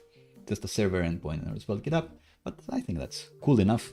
We did have to debug this service going down, but that's what happens. I think I'm most fast not when I type faster. It's definitely when I have a plan and I know what I'm gonna do and it doesn't depend on external factors, which is more the case today than it is in other streams, but still it's only a vague plan that is going on, and we have needed to touch one of the, in theory, third-party services already. So it's gonna be off rails, but that's the fun of it. Always things will be unexpected, and that's why I like going with TypeScript or even JavaScript as the language of choice for full stack. I do endorse having a full stack JavaScript or TypeScript SOP more than having like a backend in Python with Django or PHP even, or C# or whatever else, even though the backend frameworks that exist there are much better than the backend frameworks that exist now for JavaScript. I would say I'm not super happy with the backend frameworks that exist for JavaScript just now. Maybe just because they don't have the popularity just yet. But I'd say that I have found it much more convenient, much easier to roll with dependencies and change backends in a different language with rather than JavaScript when they're using more opinionated frameworks there. But the power that having full stack JavaScript engineers gives you is immense. It does allow you to roll with dependencies more. It does allow you to give a ticket or a story to anyone and that person to be able to follow it through all the way. So something goes wrong with a backend service, they may be able to go in and investigate and figure it out. It's not like, oh, it's backend, I don't know, I'm a front-end engineer, or the other way around. You give a backend ticket, theoretically backend ticket, to someone that's theoretically more backend specialist, but they're able to do a little tweak on the front end as well to account for a change. So I do think, even though being able to roll with dependencies specifically for the backend may be better in a few other languages and a few other frameworks, the ability to roll with dependencies full stack when you're going full stack TypeScript is much better, which is why it's my recommendation for any app nowadays. Let alone that you may be able to get away with doing your React Native app also with TypeScript as well. So not reusing code, I think that's usually a bad idea, but still having engineers that understand TypeScript or JavaScript work on the React Native app, they may be more able to find some help, someone to rubber duck with, pair program with in the company when you do that, than if you have like the dedicated Swift engineers and the Android engineers and the web engineers. It's a bit trickier there. Communication, I think, will always be the thing that holds companies back or helps them go faster. When the communication is great, when things are not lost in translation, that's when companies go fast. When you're starting to have problems there, that's when companies go a bit slower. Anyway, let me know in the chat how we're doing so far, how you're doing so far. I'll have a quick look to see if our service has been deployed. So let's see this, get a response back. We should have some headers with a response.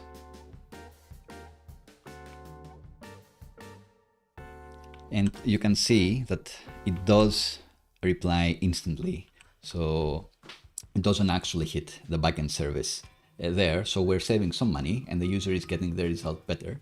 They may get a bit frustrated if they have changed the content and they're still getting a stale screenshot. But wait a minute, before they are able to reach through email and complain, it will have fixed itself, so it should be fine. Or if, as they're talking to you, it fixes itself thanks to the caching validation, then they'll be like, oh, you're awesome, you're so great. And then they'll be happy for you. It's the old anecdote with the person on the server. How to make a DevOps engineer look indispensable. You are the DevOps engineer, you go to the server room, you unplug the server, it goes off, everyone is in panic, it's like, what's happening, everything is down. You wait like half an hour, you plug it back on, everything's working again, you're the hero. You're indispensable, you get a raise. It's you're only the hero when it's noticed that there has been a problem, is I guess the joke. Not really reality, and of course you do not literally go and unplug servers anymore. Not in this day, but back in my day, we literally had server rooms at the back, air conditioned because they would melt in the summer as well. But nowadays, I guess you can do something similar to the problem we had with the instance class, with the Google Cloud thingy, like too small an instance. Stop paying Google for a while, everything goes down, you increase the instance size, you're a hero, it works again. It's an easy way to make yourself be a hero. So long as they don't figure out that you're being malicious, of course. This you should never be. Alright, I feel I'm rambling too much. And still, we have a long way to go. We did manage to cache and even do the Tailwind revalidate thing.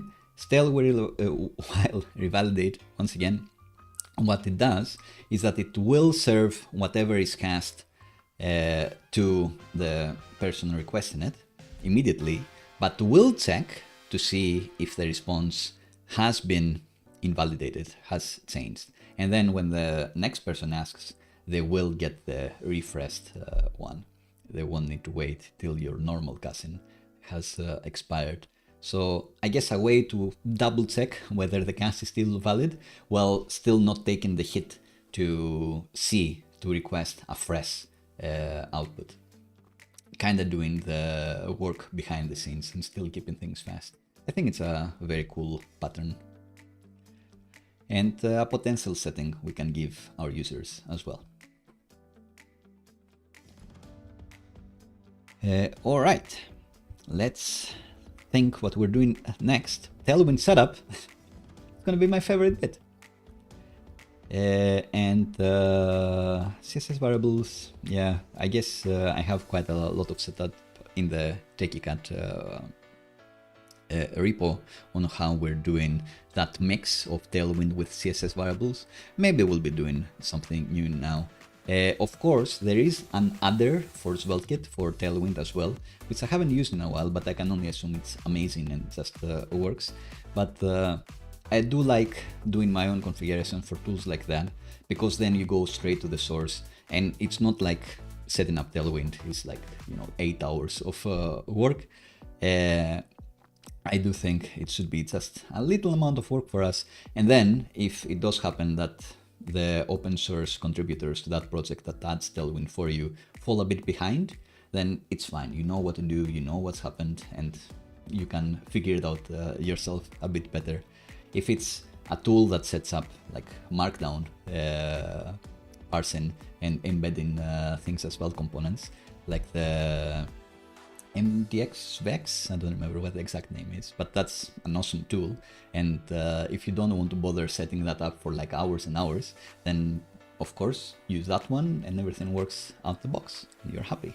But if it's something like Tailwind that only takes a few minutes, let's just take the bullet, configure it yourself, is what I say. Then again, 5 minutes here, 10 minutes there, you've saved the whole day in the end if you keep using the tools.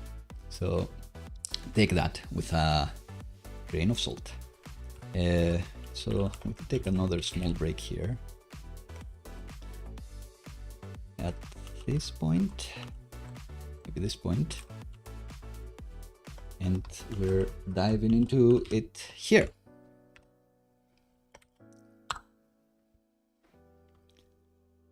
Cool. Tailwind setup, Tailwind CSS. Because you want every element to have a class that looks like this. I'm not going to debate why I like Tailwind, but I think it's one of the instances where I did call it early that this is going to be a big thing. There are instances where I call it early and I'm wrong, but in this one I do think that Tailwind is only getting bigger and bigger. And to me, it always made sense. It was always pleasurable to use. It's a way to do very nice CSS, very nice styling, I guess, without writing so much styling boilerplate, I would say. So the detractors would say that Tailwind is a way to do CSS without understanding CSS, I suppose. But for me, it's just a more sensible way to do sensible styling. Like, they do handle a lot of the edge cases and gotchas behind the scenes. They have beautiful examples in their docs that can help you achieve the look that you want, and help you stay in the flow by adding the classes and doing the styling in line with the content, instead of going into a separate style tag, for example, and then doing the styling work.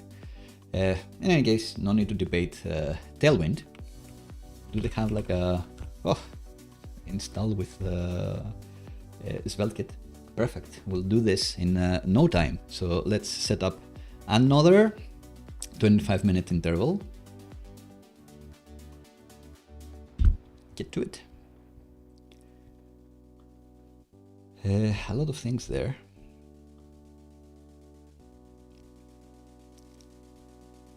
Let's just copy and paste and see if it works. We'll close this window for now.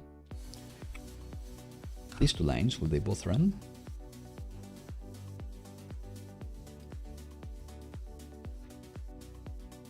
maybe. So it created a Tailwind file that doesn't have much in it. I'd have expected content to have something, but maybe that's the next step. And then PostCSS, which says mud in the Tailwind file with no options, because I guess you get them from this file, and auto prefixer, which always needs no options. So we won't need to be changing anything there, I'm sure, but I can only assume we add something in the content, and that is true.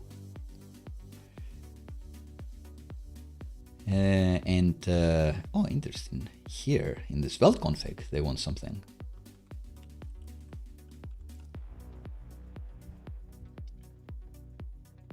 I think you don't need to do this because the SvelteKit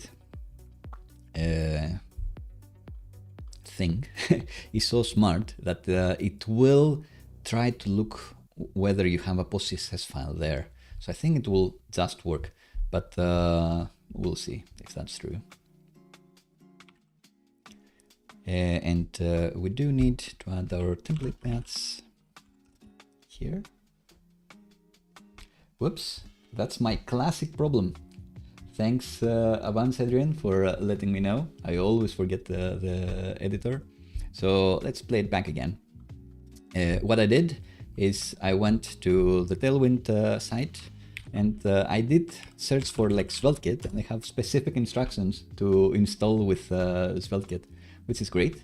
They have this command to run in the root of your project, which I did run. It's actually 2 commands, and we ended up with 2 files. The Tailwind config CJS, which we will be amending, and the PostCSS config, which needs nothing further. It just says enable Tailwind CSS and auto prefixer. They are also claiming that you need to add this in your Svelte config, and I claim that you don't need to add this because I think this thing is doing something clever or magic, where it is looking for whether you have a PostCSS config CJS here. So who knows if this is gonna work, but we'll remember that we skipped this step because we thought we didn't need it. What we do need is to specify where our content lives, and where our content lives is gonna be in the source directory, anywhere in it, anything that's like an HTML, JS, or Svelte, or a TypeScript file. Save that for sure. And then this recommends adding an app.css. So in our source here, where we have the app HTML as well, why not? Let's add an app CSS, and in here we'll be doing adding the Tailwind directives. And then the last step is to import it somewhere, and this wants us to create a root layout to import it there, which maybe we will not do. We'll think about it. Let's create it for now. So in the routes, it's a magic SvelteKit file, so it starts with plus, I must not forget. And it's a Svelte component really, even if it's magic. So in here, it wants us to import, I suppose. It wants us to have a script tag, the lang of ts. And in here, they want us to import app CSS. I imagine that's what they want. And indeed, that is what they want. But we'll probably, and we need a slot as well for the rest of our content, but we probably will not be doing this in our root layout because, for example, our API routes, we don't want to style them. So we wouldn't want our root layout to be applied to any API routes. But let's try to hit a 404 page. So the home page, for example. Welcome to SvelteKit. You can see that we have Tailwind. If we don't import this, I suppose this has the browser defaults and it looks super ugly. So this import working means that we are indeed importing Tailwind, which is great. I assume there are no further steps. I guess they have this to prove that it works. Let's do it. Second hello world of the day. And how big does it get? It can get quite big. So yeah, it does work. Tailwind successfully set up to start with. Now we need to configure it as well. But also, we said that we may not want this CSS import to happen everywhere. So maybe we want like a root layout that doesn't do anything, and then namespace other places with this import tag. Maybe yes, maybe not. I'm not sure. I'll keep it here for now, and we'll see. What we're doing in Techy Cat is indeed, this is Techy Cat. We have our routes directory the same. We have a plus layout that is importing all the app CSS. And then we have namespaced our app here that has more layout, another layout that extends the other layout that is doing things like loading server side, some stuff, and adding a header and a footer there. But we always inject the app CSS here, I suppose. I guess a question is, if I hit the other endpoint with a screenshot, this one, I just stream back the picture, right? So over the network, I just get this back since it's a server endpoint. It's not like I'm getting needless Tailwind app CSS here. So I think we should be fine. I think we're fine with our root layout always importing app CSS. That's fine. It's all fine and dandy. And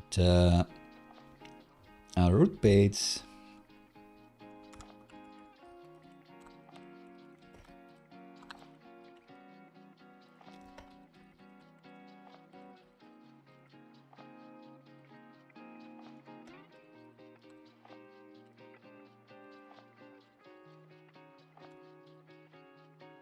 we can see the colors are working, everything Tailwind is working, everything's good, but we will want to make it more app specific, I suppose. Is there anything else that I like from Techy Cat, the Tailwind config there? Close all of these. Let's see. I am specifying a different font family, which is good for branding. I am specifying only these font weights, so I don't go willy-nilly and use every font weight that I'm not actually importing from Google Fonts. I'm always entering the containers. That's something I do like. And I have some custom animations that I have specified, I suppose, here. And I guess the most important thing that I'm doing is that I'm specifying a primary color, a secondary color, a copy color that's based on CSS variables, a surface color that's based on CSS variables, and even a shadow color that's based on CSS variables. I guess this makes it easier for dark mode to work. So not the way that Tailwind does dark mode, the way I do dark mode. And I also have this helper for the current color, for the current class text current to apply current color, which I don't think that's helpful anymore. I think that's more confusing. Transparent as a helper is great. Gray from the stone color palette makes sense. White for the literally white color also makes sense. Yeah, all those things, they kind of make sense. We can add them as we need. I guess to understand whether we need to add anything, we need to start designing a website. Let's keep the Tailwind page here. So we did this, we did this. Will we start doing a marketing site? I guess so. So I do have Tailwind UI And they have like some starters that are actually Next.js starters. So if you wanted to do React and Next.js, if you want to do React, I heavily recommend Next.js. I think it's the only way to go nowadays. And Tailwind has these sites that work out of the box, so long as you pay for them, I guess, that are Next.js sites. But we can take some inspiration from them and try to build something like this.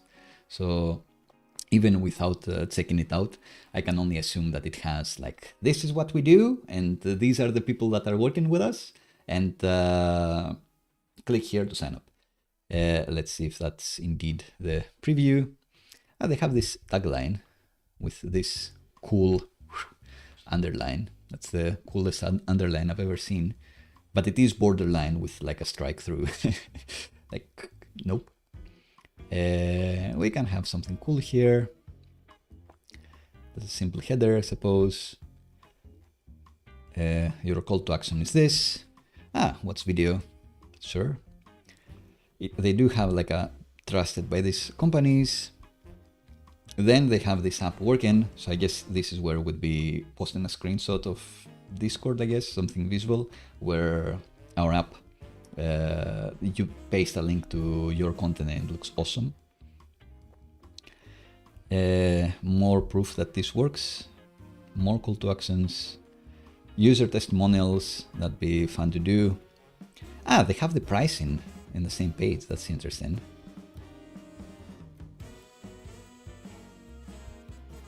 So is it like a single page app? I guess so.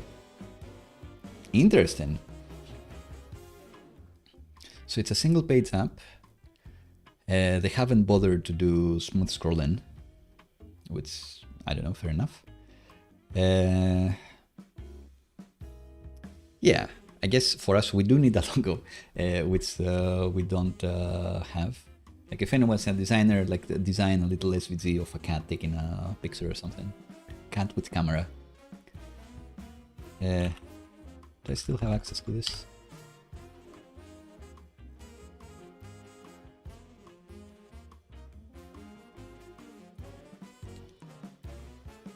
Maybe.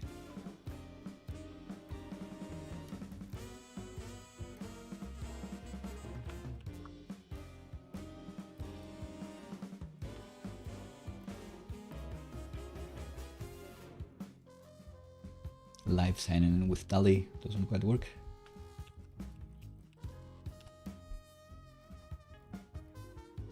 Do I have a password for this?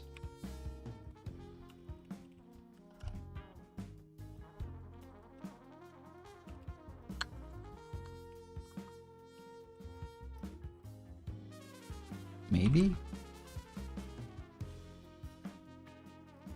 All right, cut, taking a picture. Generate some live uses of DALL-E. This is something that in our app we could be doing behind the scenes if you pick like the machine learning one. Oof, creepy, but funny.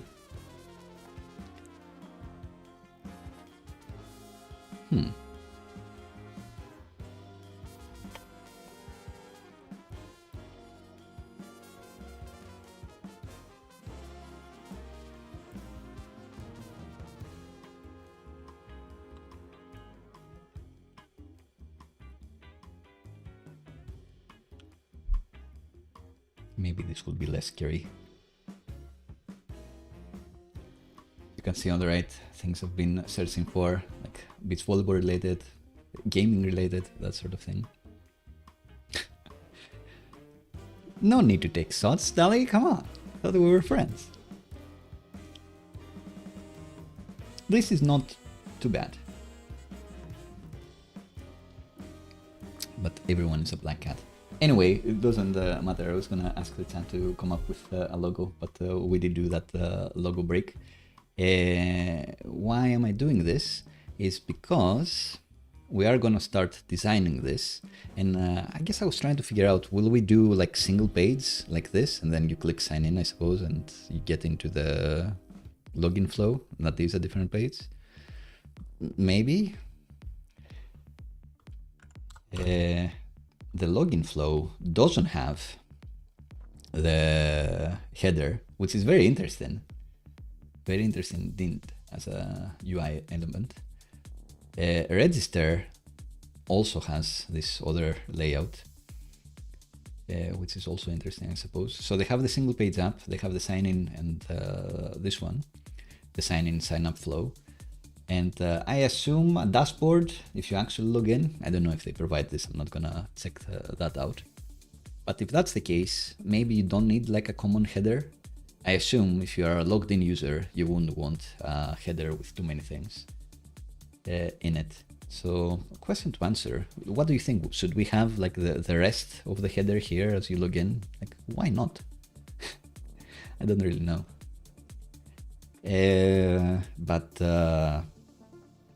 Yeah, so pricing, what does get started get you at here?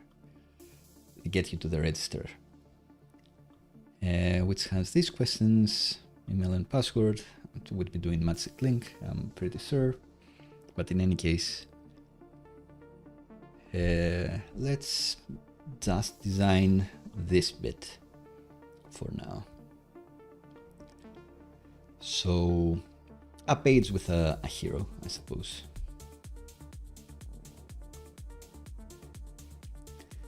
So here, Svelte.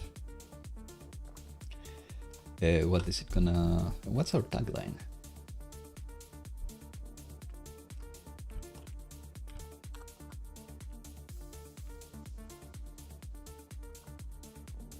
Is it screenshotting made simple?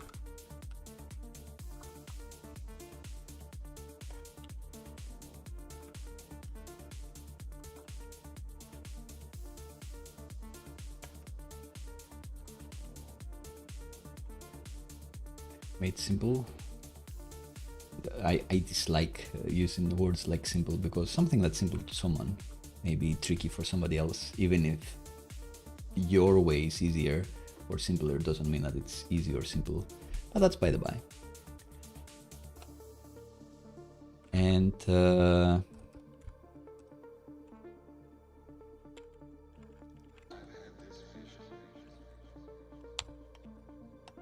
so a hero section. Would we have our partners? Probably not. Maybe yes. And we have it in the same section as well. So let's add this to remember it.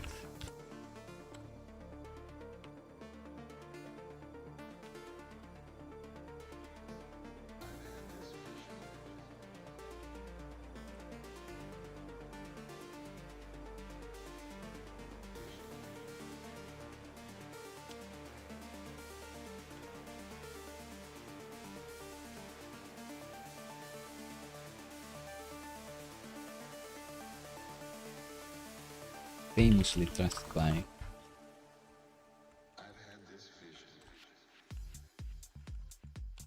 And then you have it like your list of partners,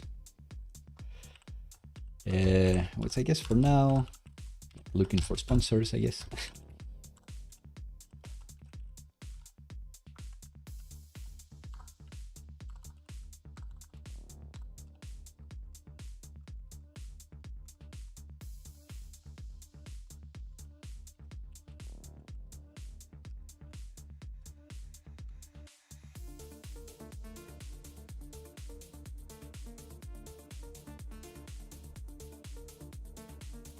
So we have this section, then we have a why it works section, why it's awesome section.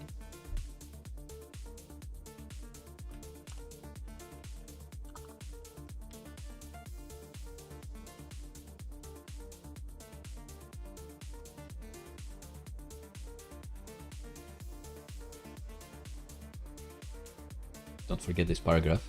So this is our hero section really, and MVP, I'd say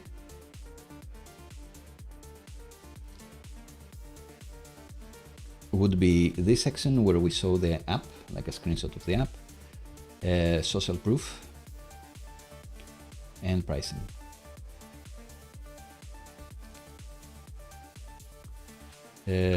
Mockup.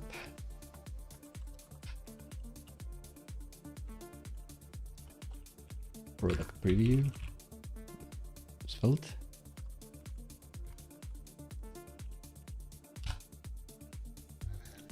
How do they do it here?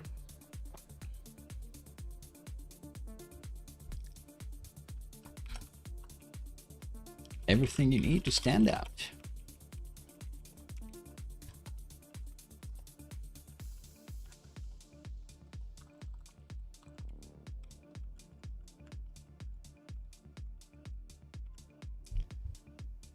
And then, ooh,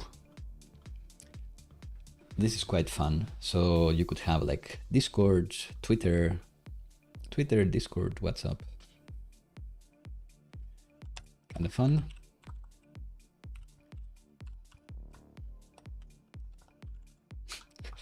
GitHub Copilot trying.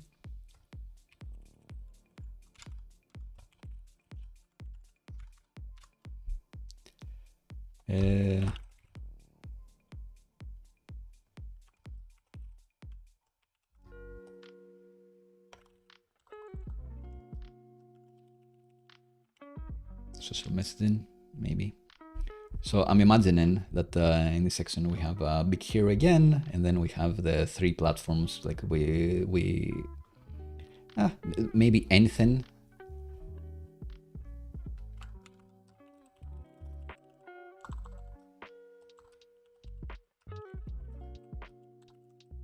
That's Open Graph compliant.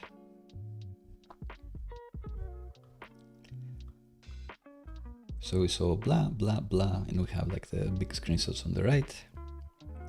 And then we don't have this. Do we have do this today again? Maybe not. Maybe yes, like I'm sure they have a reason to like resell to push this again. But in any case, in here, so we have our header somehow. We have our product mockups. And then we have sell again, social proof, and pricing.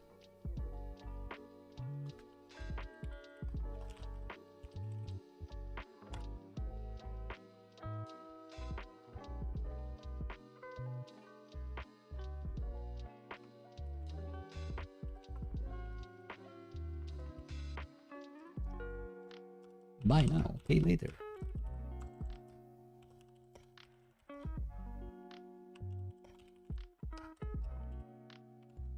And then you have like a button to click.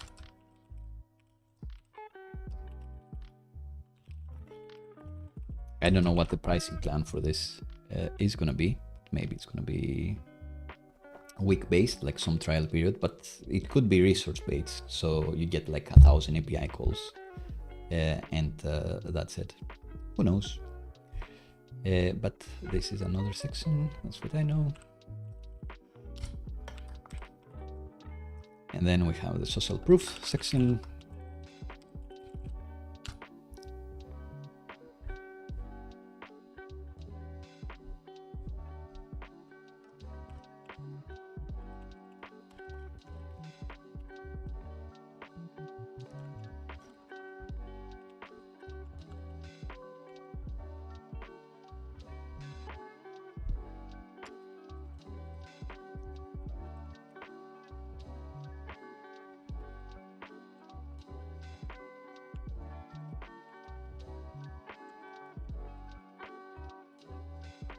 Important to note that even though I'm mocking these things up, like do not lie, like do not make up people that don't exist, and or put fake words into real people's mouths.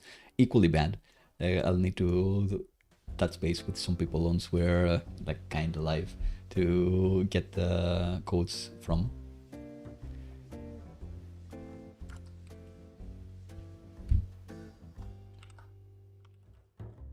Maybe 3 will be fine.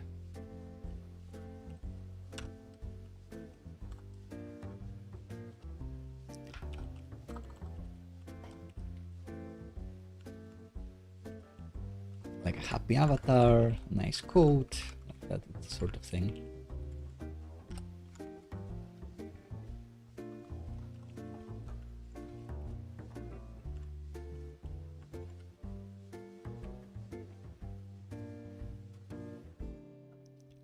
Add this too.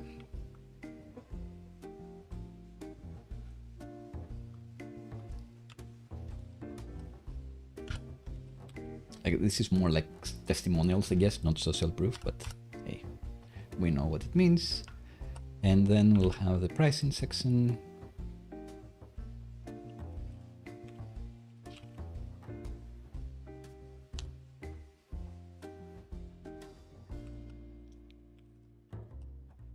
Do they say anything to make it sound? Of course, like even this has like special wording, like simple pricing.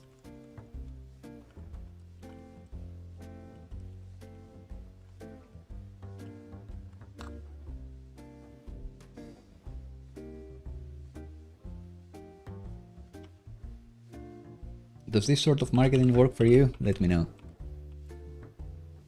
Have you converted to something when they were like, oh yeah, this pricing plan makes sense?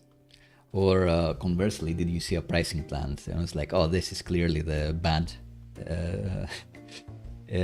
proposition, and this one is clearly the good one, the one they highlight, but then like the enterprise one is like so close, maybe I should go all the way. Like maybe the difference is quite big here, but hey, maybe it's supposed to be like this, like bad one and just a little more, even though that's like 50% more.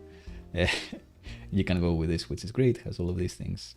But then, like for super duper clients, you have this. But I don't need these things, so I'll just convert with this. Anyway, not time to discuss anchoring and pricing and that sort of thing. But we will have another pricing list.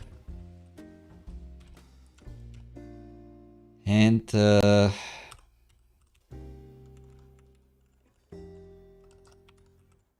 we won't actually do the cards, and I don't know what the pricing is going to be.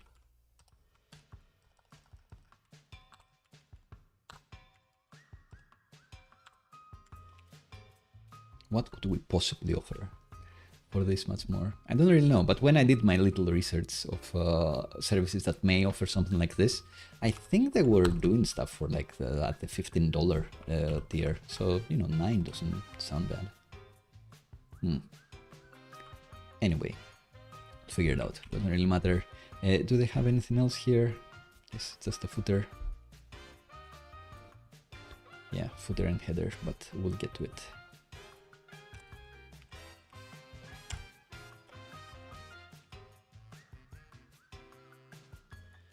So it may be nice to add like a marketing subfolder here, just to group these together.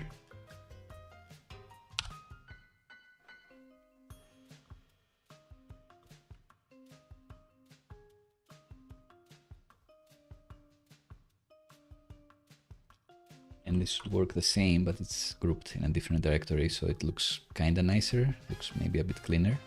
And we can do cool stuff with layouts, if needed, a bit more easily.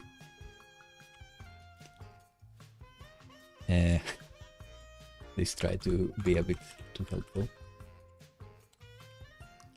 All right, my buzzer has hit.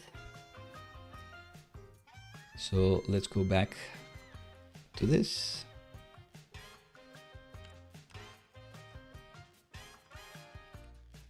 And for our next trick,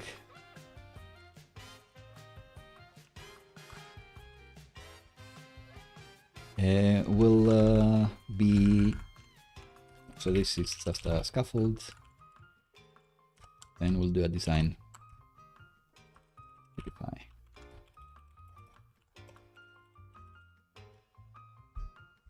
So believe it or not, we have this, and we'll try on the right, and we'll try to make it look more like a professional app afterwards in this next section. We have a huge way to go. Oof. And we are 2 hours 20 in, not too bad. I still feel good, powerful, energetic, and maybe a third of the way of these things. Actually, this feels quite good. But the truth is that designing all of this, like the design in this page, is tons of work, like more work than the adding the website analytics afterwards, which we'll do. So I'm not sure how long it would take. It may make sense to take the big break now, but not really. I'll take a sip of coffee and move on to the cool stuff, to the fun stuff, like designing. And of course, have to remember to switch back to the desktop view. Thanks, Cat, again for saving me. This time it was you, Adrian. I think you've saved me before on something like this.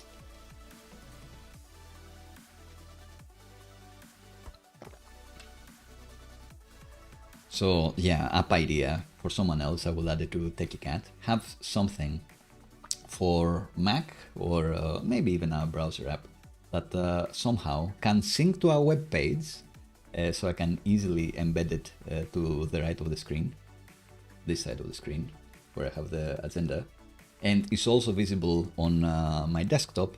This would be the thing that says the section that we're in, the agenda item that we're in, and automatically knows when I checked the box. So afterwards, when I'm done with the stream, it can provide an output that's like YouTube friendly timestamp format that has the title of the section and then the timestamp for it. So I can end the stream, edit the description, put the timestamps in, and everyone is happy. No one needs to request it in the comments afterwards, just ready for everyone. I do know it's handy, but for the streams, I only do it when people ask for it. Mostly because for a lot of the streams, the sections have very undetermined lengths. I don't know how much I actually do the thing that I claim I'm doing during the chapter.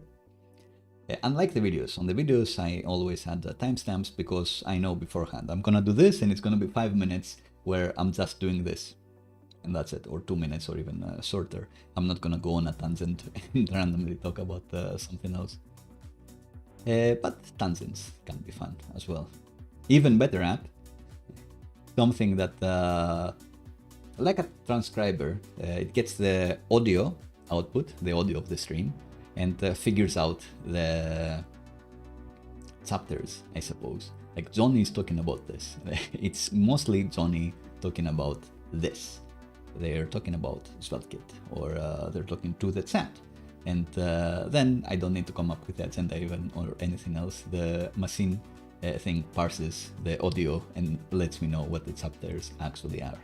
I think YouTube surely has something like this because they are doing auto chapters for videos, but I don't know if they are parsing the audio to understand or if they are trying to parse the images. Maybe a mixture of both, and their auto captions have become much better nowadays. So I do think they may have the power to do something like that. So yeah, maybe I should just wait for YouTube to have better auto chaptering for streams, and that's it.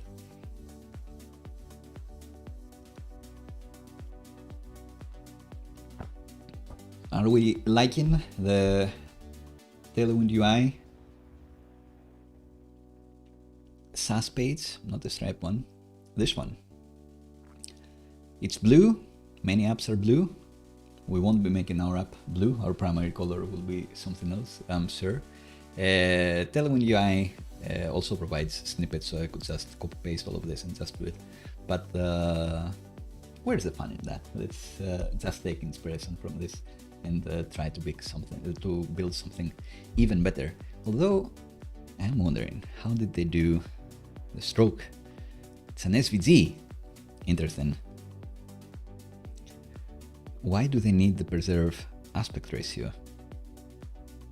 Because if this is smaller, then this gets squeezed in, I guess. So if you just say made well, interesting.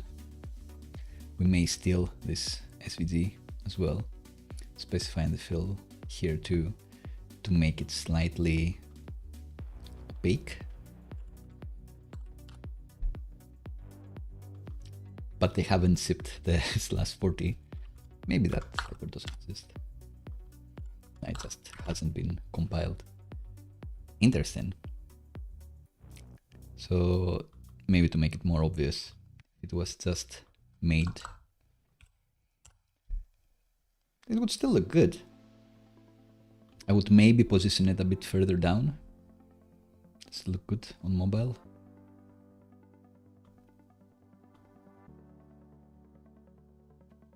Not great.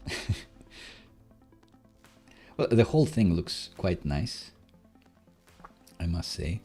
But I think here on mobile it is falling a bit further down to the next line, which is not amazing. But I guess that's why for the desktop view it feels like it's a bit too high. It's because on the mobile view it's a bit too low. So they felt they wouldn't be winning. I guess they could do like a few breakpoint styles. Alright, so sign in and get started today. Do the same thing. No, they don't do the same thing. Get started gets you to a dedicated register flow, which asks like a few things, I guess. Like I like the sign in and sign up, or sign up like automatically. Like you just put in your email and we'll figure out what you need to do. But we need to know what plan you're on anyway, so I'm not sure about that. But I kind of like the idea of the header just being like this app, that's it. And you can also go to other sections of this site. I think that's pretty fair. Right. So they have features. Maybe that's our example section. They do call these testimonials, which is interesting. And pricing. I guess those are the important sections. Are these the only ones we left? Yes, we have this cheeky upsell again, try to sell again, section 2. But let's get to it.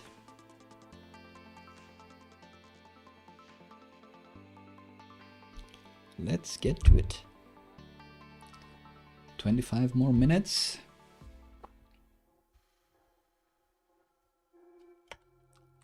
Uh, 20, 27.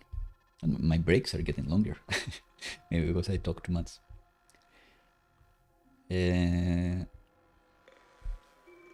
Right, so let's add a header.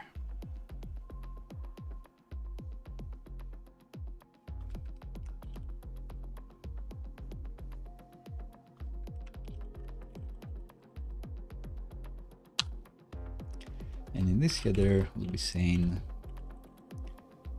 Vercel Cat will be a header element. And we'll be putting this here. What is Tailwind doing? Yeah, they have like a nice little emoji that we don't have, but we'll manage. The logo has this type of different coloring, but then you have features, testimonials, pricing. So our actual nav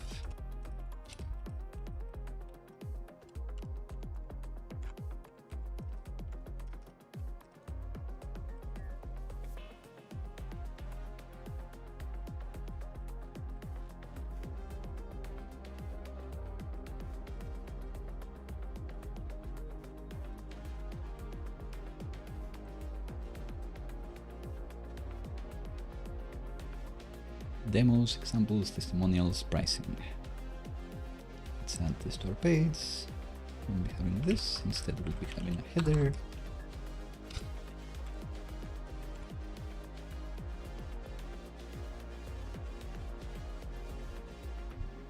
And I guess we want this to be slightly bigger.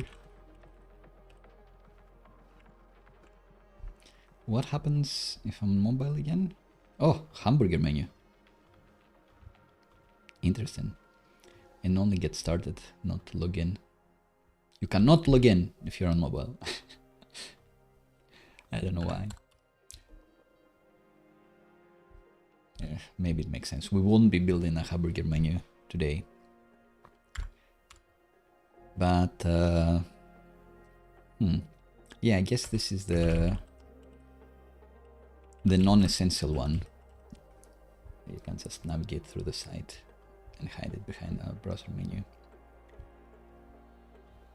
But definitely this can be flex.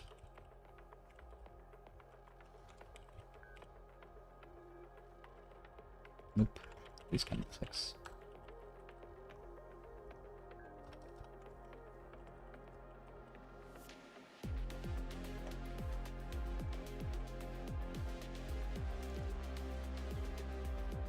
And the gap can be 4, gap can be 2, and the gap for this can be 2 too.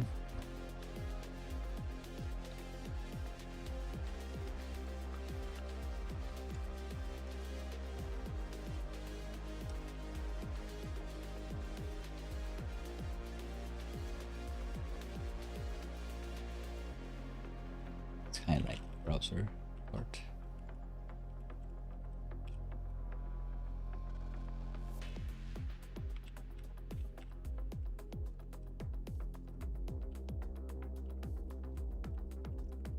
Just thinking to myself, okay, I want to do something cool with this, like font thin, so you can barely see it. I think you will be able to see it eventually.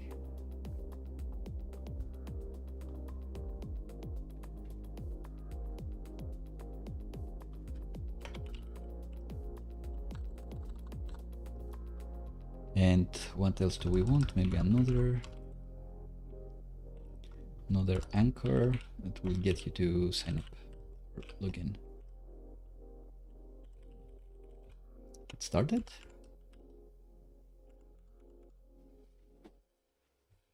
What language are they using? Get started, they say, but it's the register. And then you can click sign in, I guess, to log in. Okay.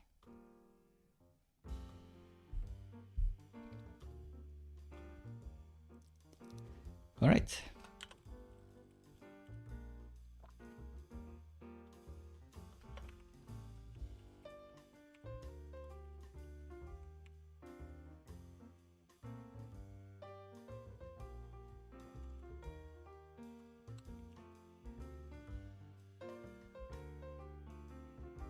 And we're thinking that we'll have like a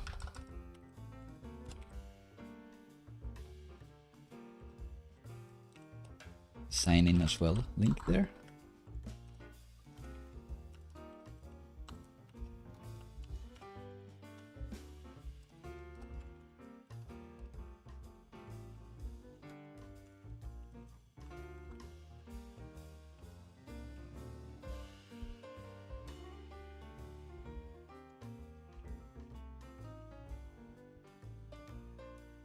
And we want all this to be align self flex end. Is that a thing?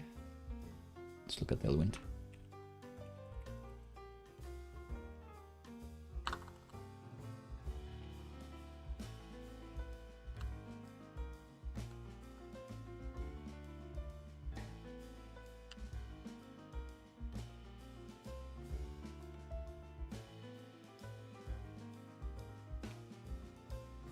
Nope.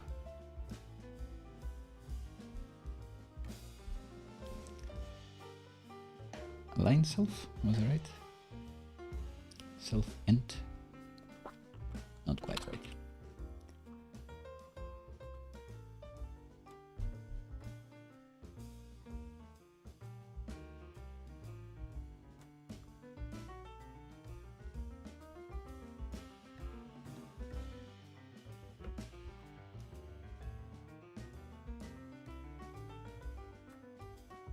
Maybe another way to do it Just screw this all the way.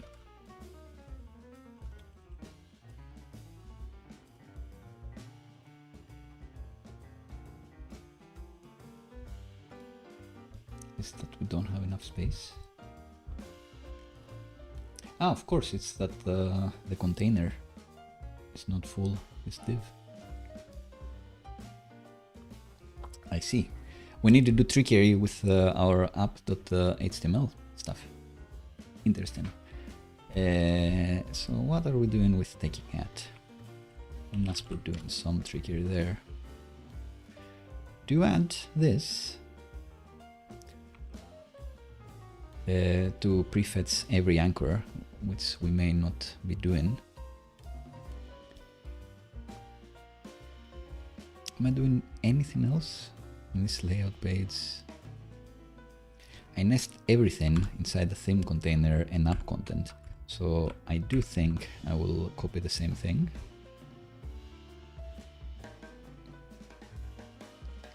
So let's say that our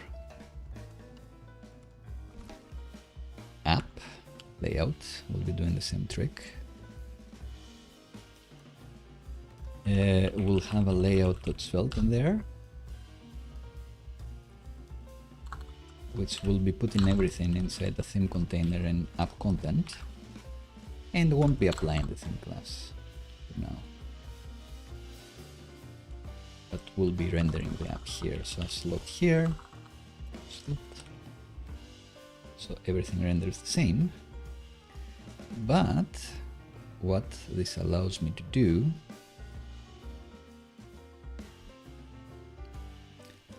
why would I add it here and not on the other layout? I'm not sure. Because I am importing app CSS here.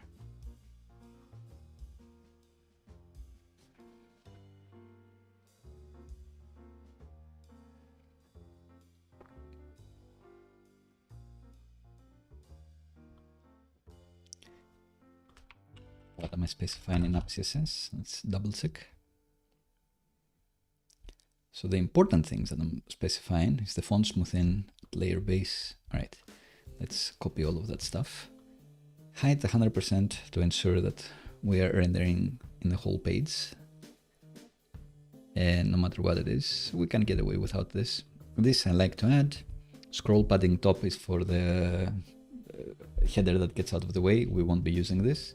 But what I really want is this part for blind display flex and the flex direction and the growth. So it will take the whole width of the page no matter what our app. That's the thing that I want to fix. Let's double check instead of blindly adding stuff.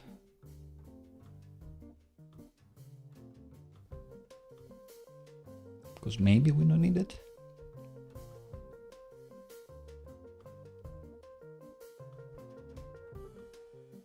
So our header,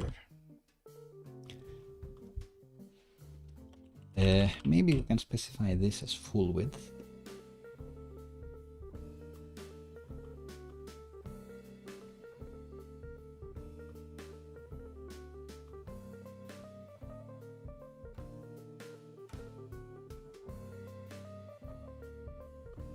It should be full width,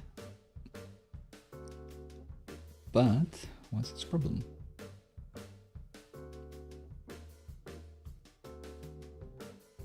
Ah, the nav is not growing. Interesting. Is that all we needed? So the nav needed a growth here? Yeah, alright. No need for that trickery just yet then. And do we need this grow, or can we do with the self end?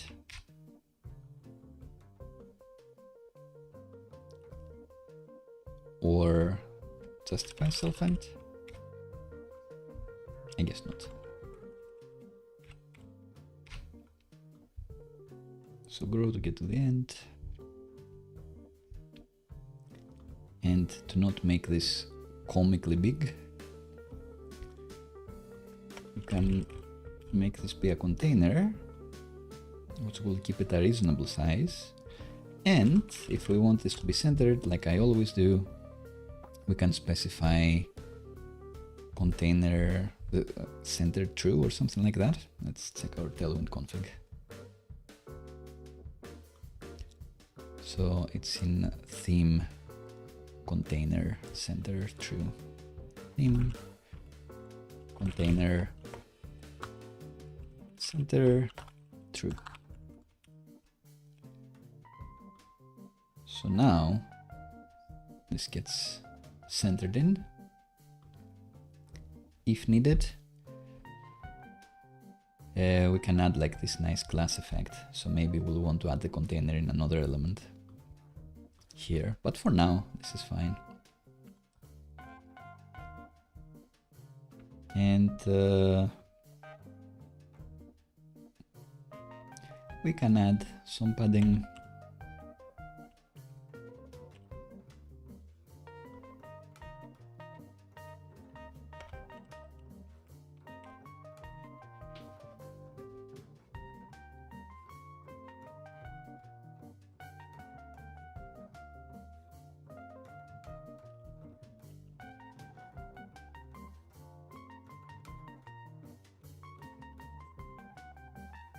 Mess around with this.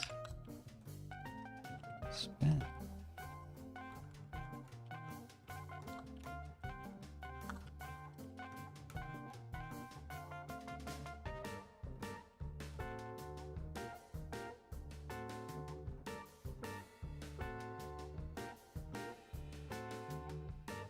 Right, demos, this model, pricing.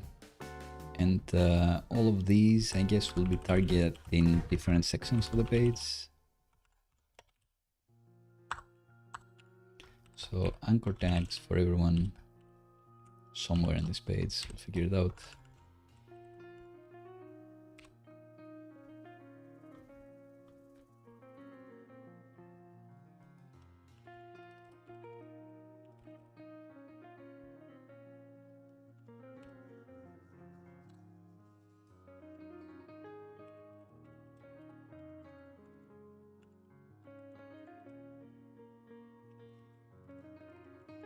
And probably we should add the root there. This means that we need to remember to name each section accordingly with this ID. So I guess our demos section is the product section, product mockups.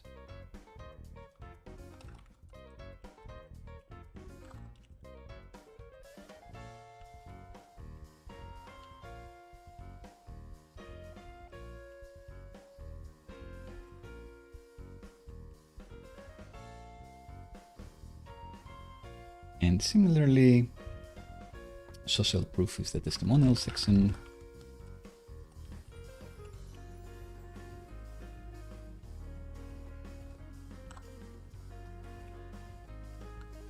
Try to help, not too much. And what else do we have? The pricing section.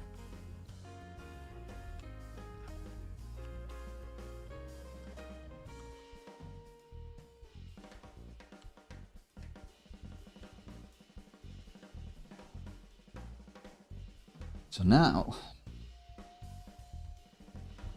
pull this up, we click pricing, we get about in the right direction. Testimonials, demos, and we can add a bit of offset as well. Can we add like smooth scroll?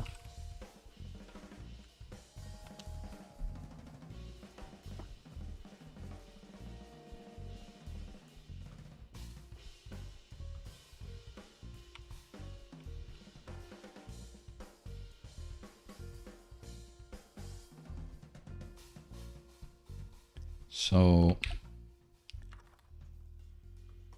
I do want to add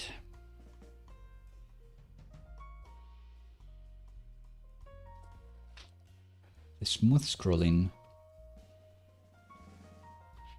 unless they have it, they have the reduced motion one.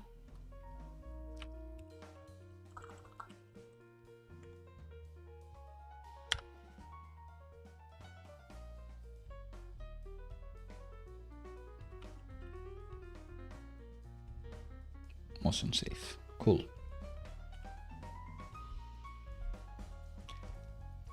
So if we go back to our layout, I guess, this layout, maybe even this layout, or app.html, that'd be fine. I think so. Can add the motion safe. Nope. Scroll smooth. What does this do? Gets us to that part of the page like this, but if I emulate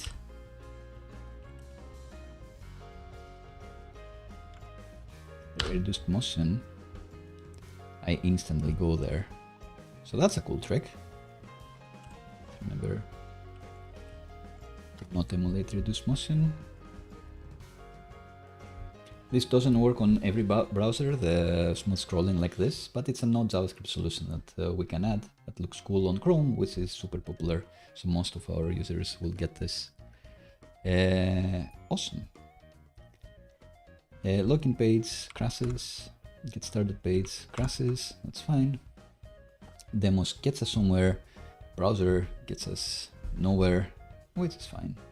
Should it get us at the top of the page? Nah. I think not. So, what do I want? I want to add like a bit of flair to our thingy here, to our header. So let's decide on a primary color. And Tailwind again, color palette.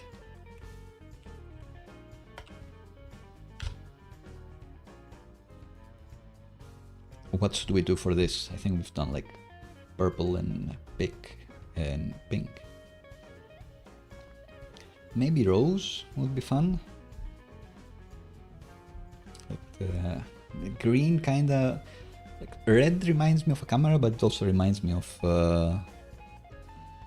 errors. So I'm not sure if we'd want to go for that. And what type of grays would we go for? I love the stone grays, so I think I'll go for that one yet again. But what should our primary color be? If you have opinions, let me know. Teal, always fun.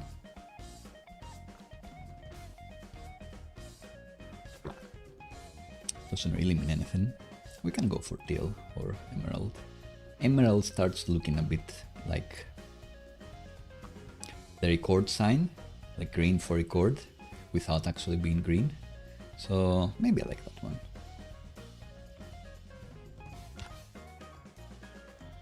So maybe we can have like a primary color that's actually something we can import from Tailwind.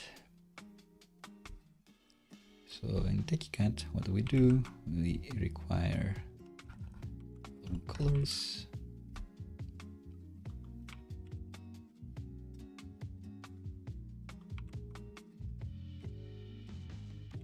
We say emerald. Does this not work in this file? Like import style imports? Maybe it does. We'll find out. Maybe not. Yeah, doesn't. Oops. I was surprised by this. And this means that now we have a new Tailwind class we can add. So we can do the same trick.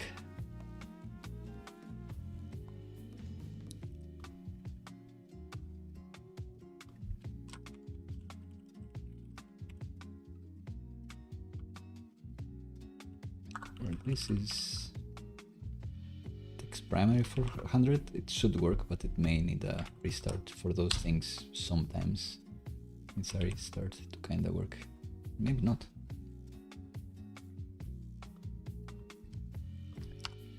Colors. Let's copy that key. Cool. Works instantly so long as you put it in the right place. Another span, like fill this page with elements. Why not?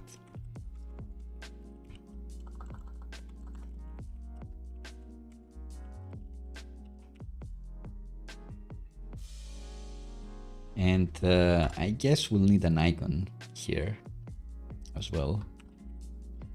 But for now we can do like, you know, yet another cat.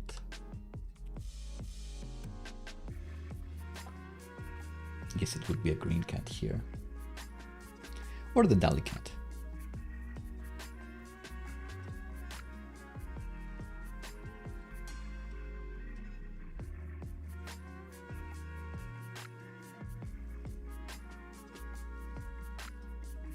Very professional. I guess this would be slightly higher quality. It's not much, it's just a cat with a picture there. But that's gonna be our logo, I suppose.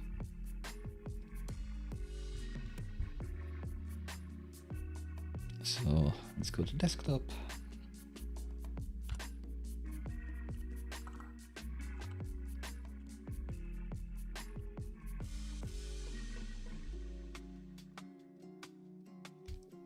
Go to our app, open this directory, why not?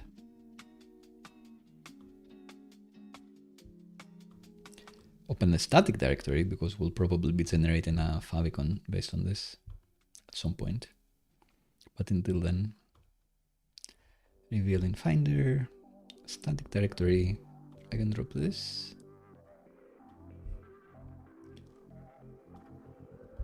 Text clipping, what?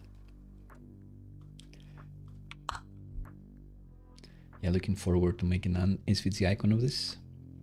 But for now, it's gonna be like white background as well. I'm not sure I want to use it. Instantly regret this. Yeah, this looks too bad. I have to remember to create an actual SVG icon here. For now, use the emoji, it's fine. And we'll be designing or deciding on our font at some point. Do we need a little breakpoint for the fun places of our app? Well, do we need like this span? We need something like this. Maybe that's the thing that grows.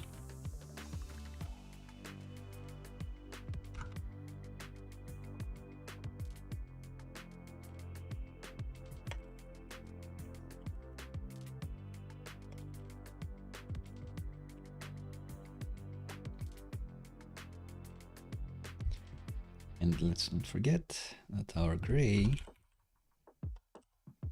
that's like Techy Cat. I suppose our grays are the stone grays.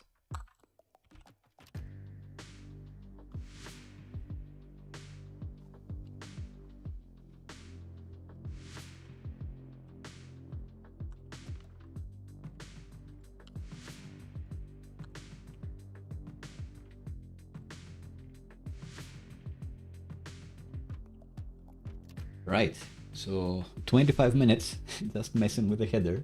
You're still having fun. I'm still having fun, for sure. But I don't know how far we're gonna get to designing this page and get into the super fun stuff, which would be the subscriptions. But hey, who knows? Where are we? We are at 254.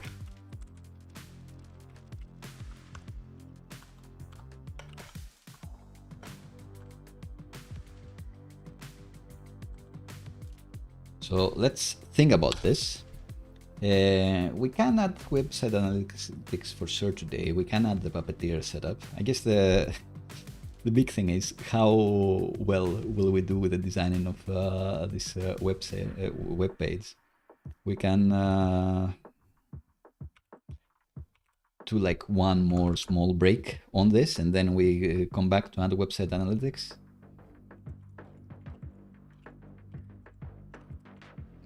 I think that'd be fair.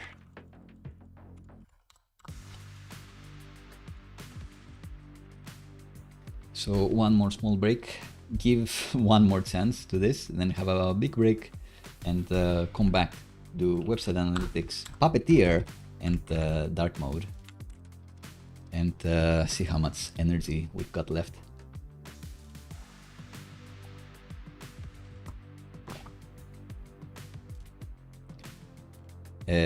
I have had this section for me to talk about, maybe during the break, we'll see. It's about ACO, then go on for the second half, but I don't think we'll be making it that long, even though here the time is still 4:30, so maybe we'll make it there. But yeah, I feel like bigger break after this makes more sense. But fun stuff coming up would be database stuff, and I guess the pricing products can be in the same place, but then we'd need to decide where do people actually select that they want this product and where do they get them. I was thinking that we could have a Stripe page, that a Stripe link, a Stripe payment link, a Stripe subscription payment link, and that's all we need to do. But if that's the case, then they should click the correct button and get to that place. While what the Tailwind UI thing is doing is that no matter what they click, they get into this register section where you don't actually select the tier that you want. But we can solve this. But yeah, that would be interesting to do. And then after they got the payment link and they have paid, the most interesting thing, they should be getting an API key. So when they call our service, they actually can get a screenshot of something. And instead of doing the URL one where they need to do the hard work of actually specifying a dedicated page in their website or app to get the social preview from, they should be hitting our own classic template, and that would be fun to design. Can we make it that far? I don't know. Maybe I need to start cutting corners when it comes to design especially. But it's so fun to do design. Practically, I guess I had a section to rant about tech at some point. I will get there eventually. But if you really have an idea that you think is gonna sell like hotcakes, that you really want to get to market, like worry about the tech last, I would say. You could go to Webflow and create a site that has these 3 payment plans. Or, of course, pay Tailwind UI and go with Next.js and have this out in just a little time. Although I suppose, you know, a few hours of streaming isn't that much time, so maybe it could be worth it in the end. Although, if in the end your result is this, not enough. Like it will look more professional if you go with something Webflow has. So yeah, we're gonna pretend that the header is fine and jump in now to our big hero section here.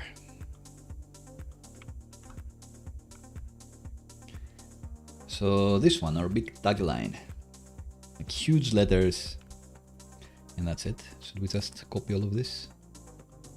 Oh, interesting. Their main header is this. Their main header is not Maxpal. Not so sure about that. And I think they use the overpass. Do they use the overpass font for all of these? Let's go to Google Fonts. Maybe that's a fun thing to do. Immediately sidetracked. Let's find a nice one. What happened to Google Fonts? No. What are we gonna use? Is this legible? Because it looks cool. Montserrat, always default to Montserrat. This one is very fun and reasonably readable. And the not a color one is important if we want to support colors, and I will explain this if we do get to this.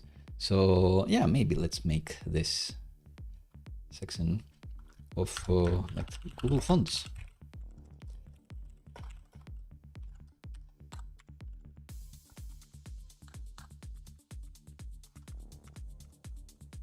Let's do that. So I like this one. It has only regular, which I guess makes sense. Ah, it has bold as well. Cool. We're not going to use bold. So we do want this. We don't want the press start one. We don't want the overpass one, I guess, because we use it in the other app. Not a color we do use. If you are not familiar with that one, which I wasn't either, it's a font that has color emojis, which is great because our browser SOT service, which goes and hits websites and takes a snapshot of them, wasn't able to render emojis because it runs on a Linux machine that has no emoji fonts installed at all. So one way to get around that is have your app have included a web font like this, and then it's going to be your app that is telling the browser, download this web font and render my emojis like this, fall back to them if you don't have anything.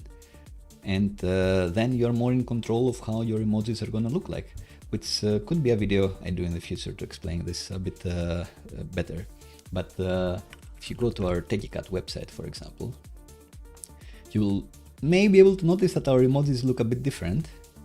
And that's because I'm now directly specifying a fallback to the color font that I'm downloading. Not use your system's font. So it used to be I'm on a Mac, I'd be getting the Mac emojis, I'd be on an Android, I'd be getting the blobs or whatever they have nowadays. So now it's dependable, it's always going to be using the fonts that are from that font. And that's cool, that's a bit more consistent, definitely much more consistent, because usually you'd usually develop in just one browser. Most developers do that, that's the harsh reality. And even if you develop in multiple browsers, you'd be developing in one machine. You won't be doing Mac and Windows. Unless you're using a service that is testing for you in different machines, but you won't be developing in all of them. So you would be surprised seeing someone else visiting your app in Windows or a phone, and then it would look much different because you're using emojis left and right. This trick that we're gonna do is gonna make it so our emojis are gonna look the same all the time. So yeah, we are gonna do that. So we are gonna bring in this, but what will our main font be? Like any particularities? Should I do Montserrat? Railway always looks cool. I think I'll do Montserrat and move on with my life.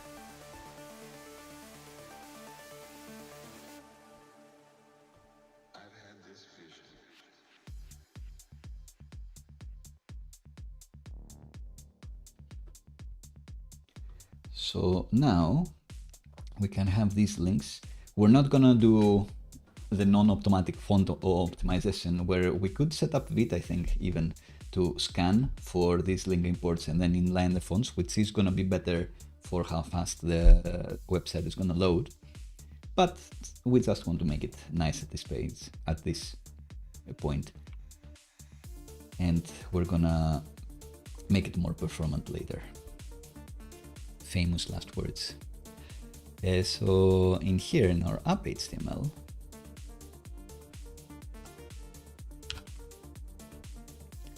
let's pre-connect Google Fonts because we won't be hosting these fonts, sadly, or inlining them. And we're gonna bring in this, and this, swap them in. Now we have these fonts. To actually use them with Tailwind, we need to go into the Tailwind config and specify our font families. So we have a video on this. It's the font family key, and you can use the default keys that they have or anything else that you made up. For us, I'm gonna say font family. Maybe we can actually not use extends. We want to override what your font family is, so not allow serif, for example, in this app. So instead of extend, we do font family. The arcade doesn't exist. It's gonna be cursive, and our sans font is gonna be Montserrat.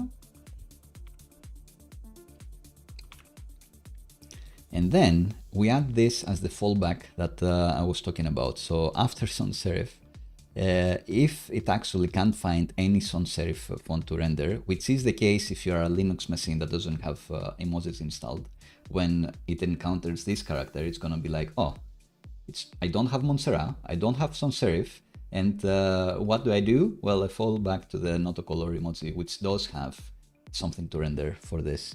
Even if you've downloaded Montserrat, because it's a web font you're importing, Montserrat itself doesn't have an emoji for this, it just has the characters, the letters.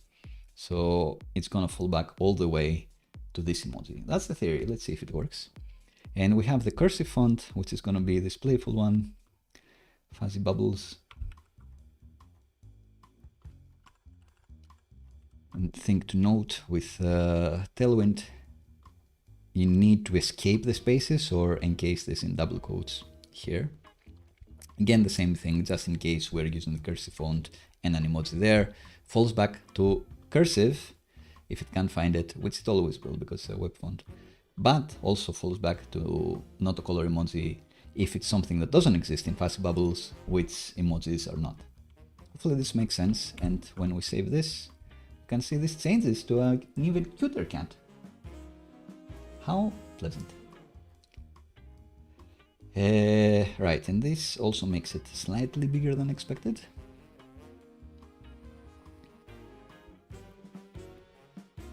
And we figured that what these guys, the Tailwind UI guys, are doing, they're like, if they're on mobile, we don't need them to log in. They probably won't be using this website on mobile, I guess that's their thinking.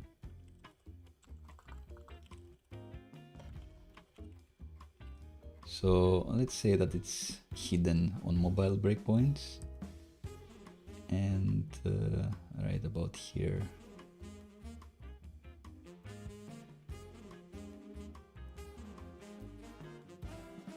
It starts appearing.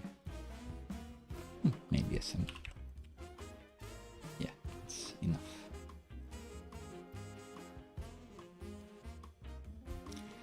And maybe all the gaps are a bit bigger. Did I say I'm gonna be faster with styling? All lies.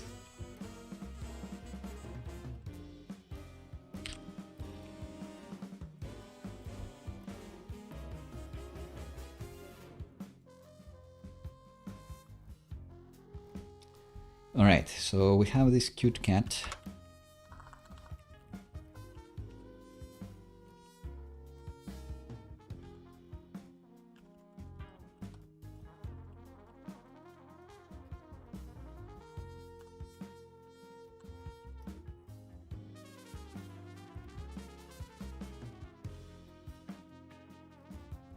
That looks fine by me. We need to start designing this section. So our hero section, how is it gonna look like? This is gonna be huge, according to what these guys are doing as well. And then have a small paragraph. So all of this should be as big. Not, sorry. This is gonna be huge.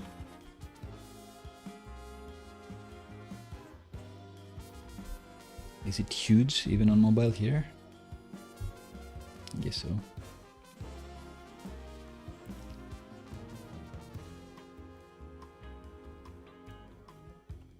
How huge is it? 5 XL.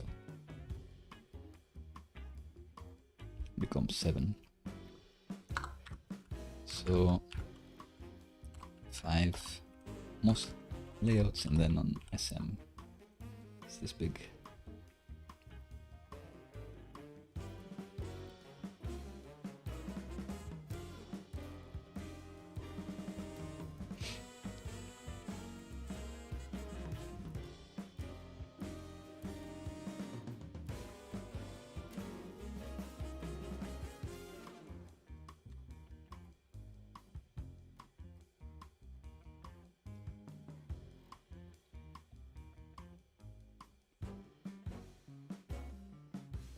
Don't like made simple, but I can't think of a better way to phrase it. What else are they doing? Maybe nothing. It is always text-centered.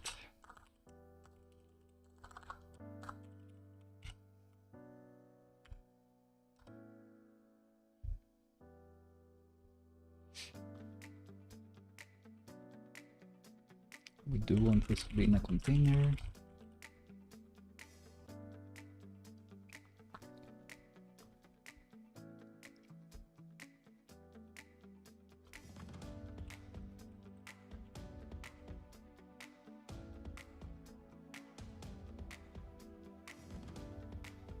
You can have a nice cycling element here, like for designers, for non-designers, for content creators, for everyone.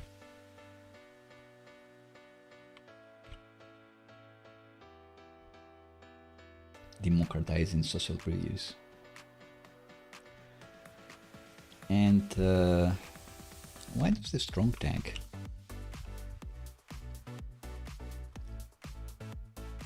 become strong? What does boulder mean? I think Tailwind applies this, but is it like...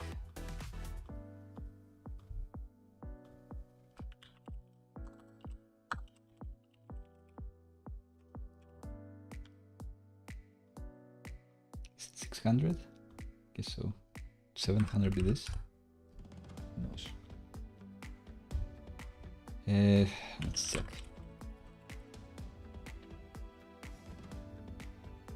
Boulder.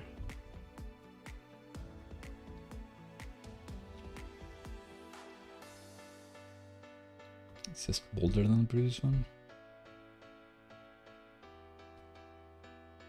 Relative to parent. Oh geez. Like this. Let's say that our strong tags, GCF strong tag, edit font weight should be 600. Do we do this in Techy Cat? Do we apply it on the base layer or something crazy? Tailwind likes? Probably. Yeah. So at layer base.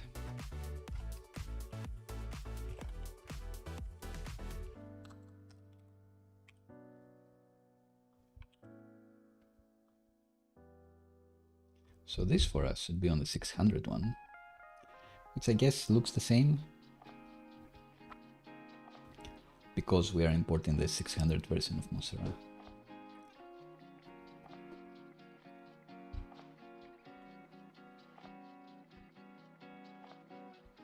And we can also say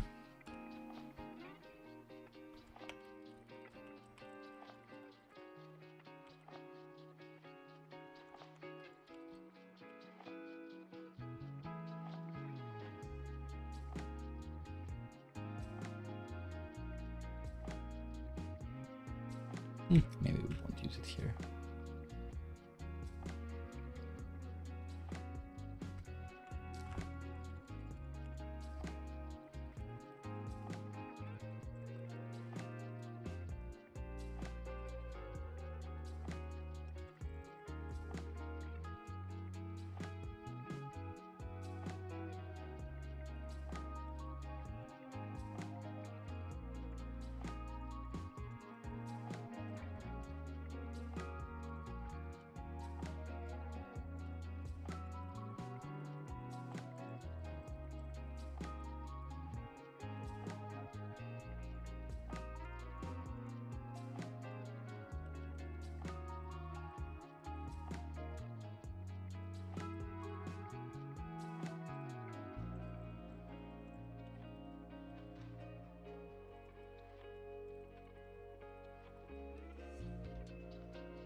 Doesn't look too bad.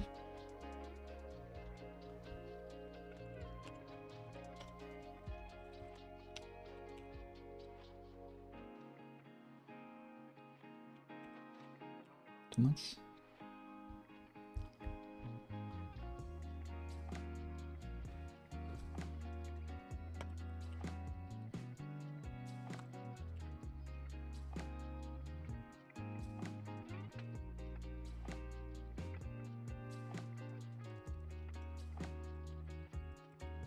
I can feel the the amount of CSSing kind of hitting me. Didn't start the timer. That's fine.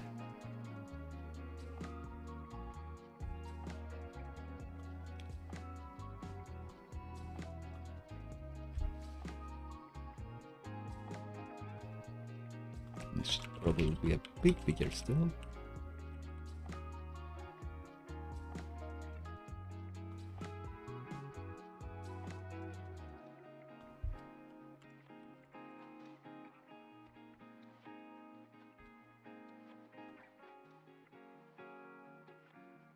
This is huge. I would probably want it to be a bit smaller anyway. But that's by the by. Let's try to be fast. Start copying what these guys are doing. Oof, they do have another call to action here. Convert.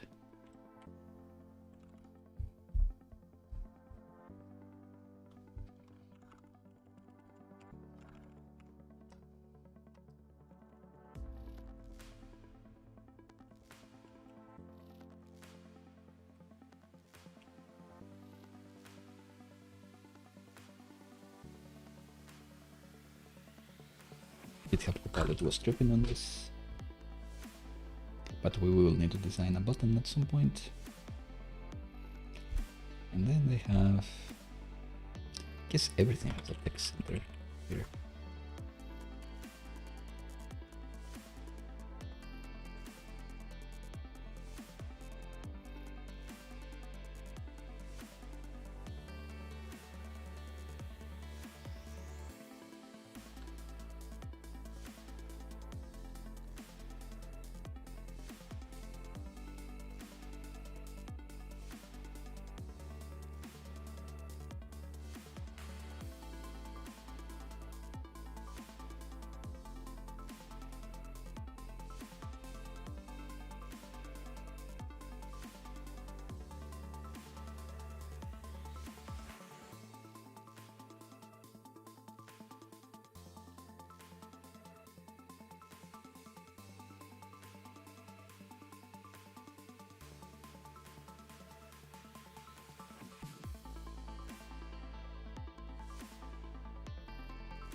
Alright, yeah, it's clear that I do need to break because I'm just looking and not talking at all. I should be cracking jokes. People have always told me I'm funny, or at least funny looking.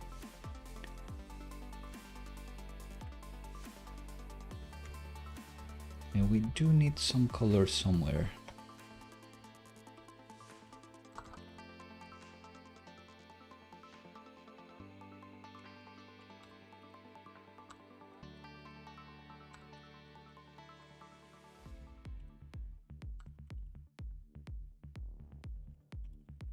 They have like a text shadow. No. The drop shadow. Ah, yeah. Makes it kind of more readable. Ugh. Not really though.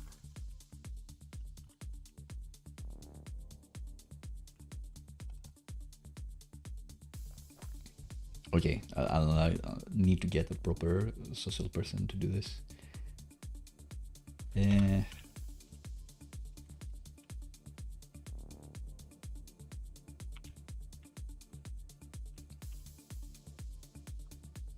Ah, this is where we'd be doing the cool underline thing. We won't be doing it now.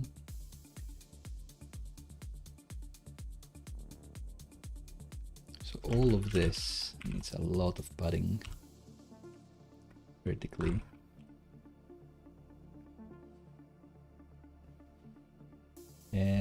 This may be enough. Yeah, let's not worry too much about this section. Get started for this should get us to the get started page, but how does this button look?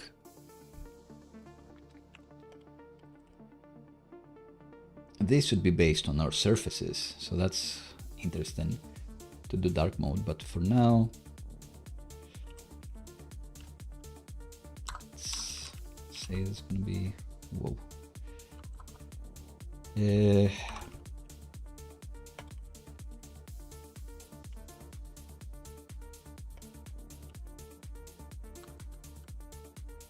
Text contrast is something we'd want.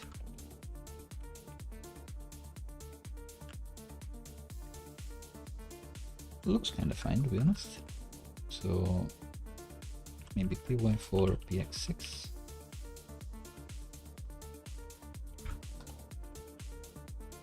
And maybe we also want MB6 here. Or not, actually.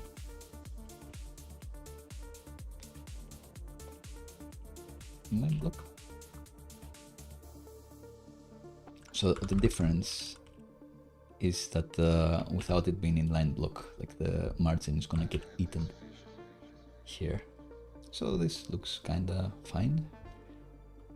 We should make this more fun to click. How do we make it more fun to click? I think there is like this inset class that I always like.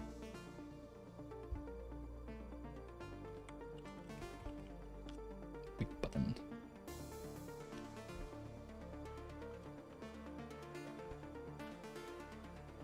It's an active top thing, and the relative should be fine.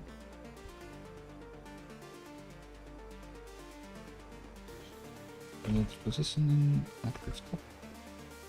Should be fine.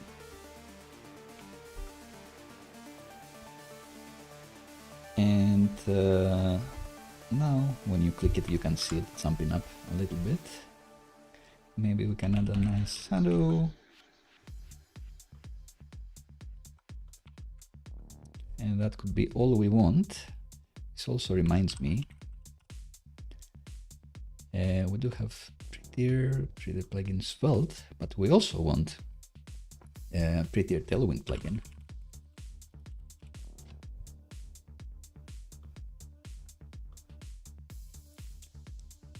So let's install this.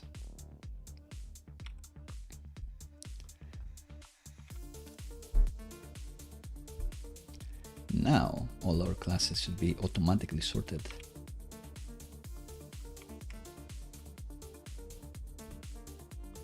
Maybe, maybe not.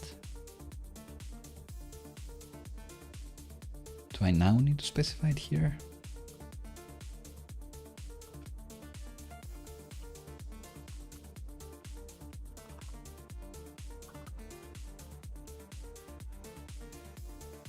Maybe now it will work.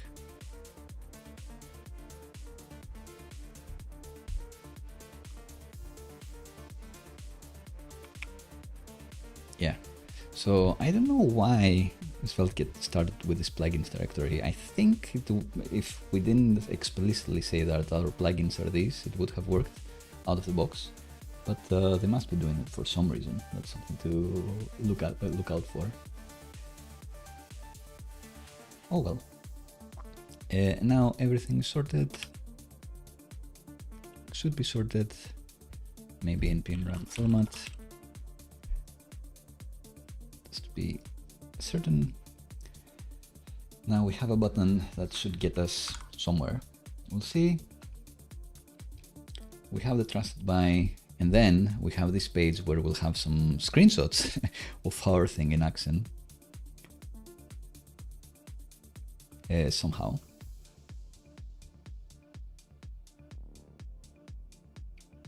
have like, this section has like a nice background color, no matter if you're in light or dark mode, I suppose. So we're talking about the product demo section,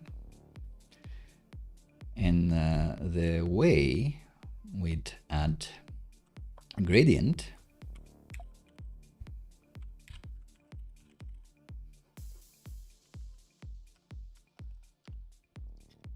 is this.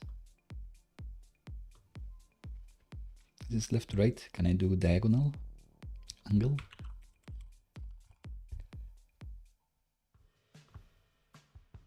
Fun. If only the hover state could transition to these colors, but sadly that's not how the gradients work. Can you not do an angle here?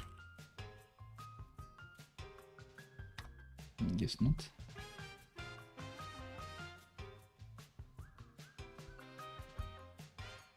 Oh well. In any case, what I want in this section is from to.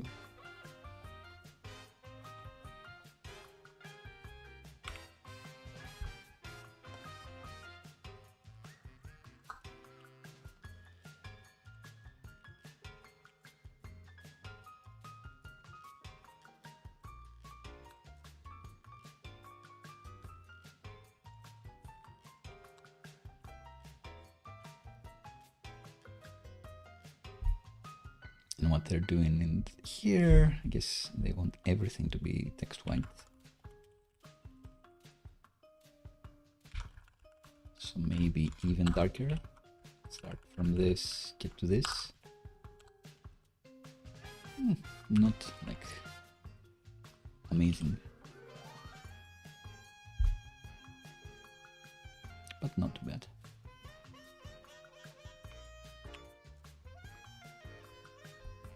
Can we specify the stop?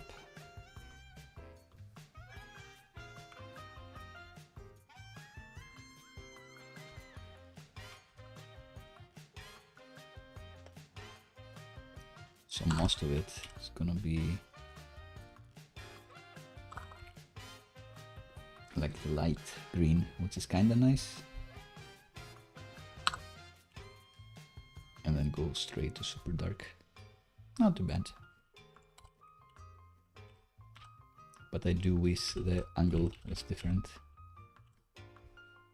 How are they doing it here? Well, I'm at it.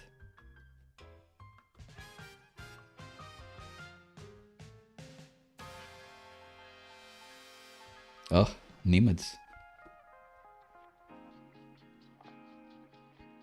Oh well, doesn't really matter. And this header is slightly smaller than the other one, than our hero one.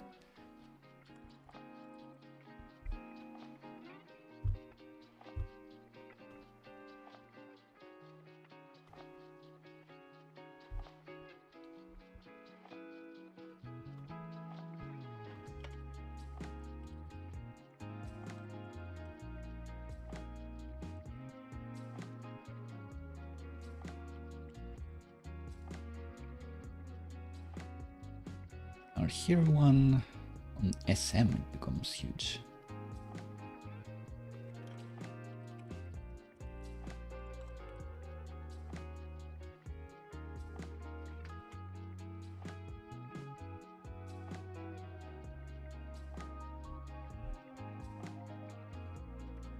Is centrally.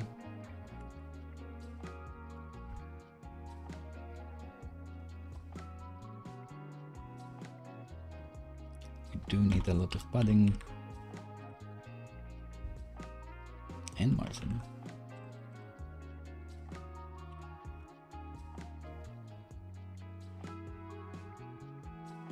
Because of the padding. But I should add them to the one with gradient here.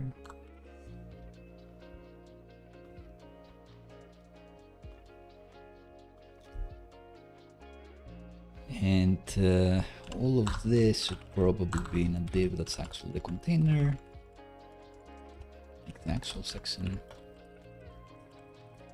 contained. And where else do we have a container? We need to remember every time we use a container to add the same bx.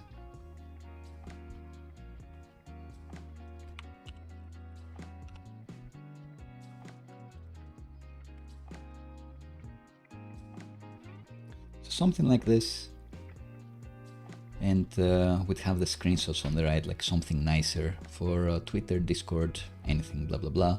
You click and you see a different screenshot on the right on every one of these.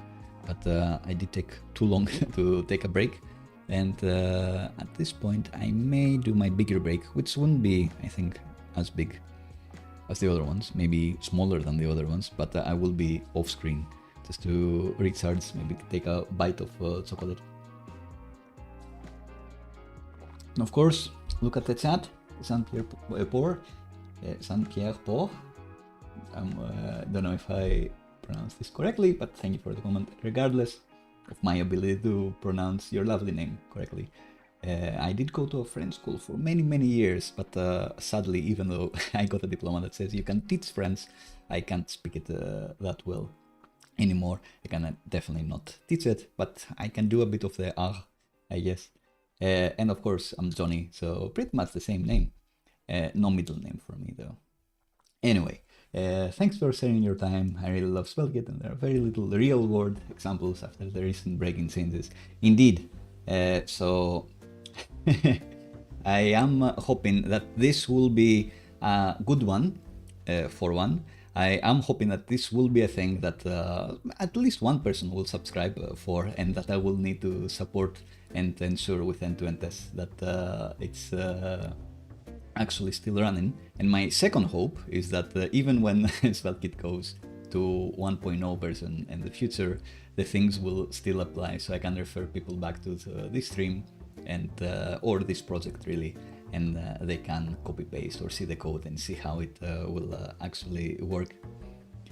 Because without that, we will need to start yet another app with the new breaking changes. I don't think, well, it's been promised quite a few, it's been said quite a few times, not promised, that there shouldn't be any breaking changes. So there shouldn't be any breaking changes for version 1. I do think that we won't get anything dramatic until then, but you never know. That's why I do the videos talking in a bit more detail about why we're actually doing things. So hopefully, if things do change, we kinda understand the new way to do it, because we kinda understood why we were doing the things the way they used to be. So even if your endpoint, your sibling endpoint, could have any name and it could return something in a lowercase get method, then if you understood why we were doing it like that and loading the data like that, then the plus server or plus.base server name change, file name change, and the export method change, and the keying of the data that you get inside the data key, it will be a bit of an inconvenience and something you'd need to migrate to, but at least you kind of get it. That's the hope. All right, 3 hours, 34 minutes in. Jean-Pierre, you're actually Killian. That's amazing. I've got quite a few fans from Chile. And I have, the closest I've been for sure has been actually in Patagonia. So I do love South America in general. I don't know if that's like too broad a generalization, but everywhere I've been in South America has been such a treat, has been amazing for sure. Even in Argentina, where I spent a considerable amount of time, and it wasn't just let's go there for a vacation, I was actually working. It was very nice and an amazing experience for sure. All right, so what we'll be doing next? We're still trying to make the website look a bit better. Every time I scroll back to the website, I get surprised with, geez, like clearly an engineer has designed this, not a designer. It needs quite a lot of work, but we can keep going to make this a bit nicer. We can move on maybe we'll definitely be taking a break to do website analytics, I suppose. We will be doing the Puppeteer setup just to get that out of the way. And maybe dark mode, that's the plan. But let me know in the comments if you want me to rush through any of these things and you really want us to go hit something else. Maybe try the Stripe integration or something. We will keep going at it. I've been having fun, as I keep saying. Hopefully it's been interesting to you. If this is, moderate success, not a complete flop, I am happy to keep going with it. And next Friday we'll be here to keep going through the things that you want to see and keep making this app work. But there's still hours to go. So stay tuned.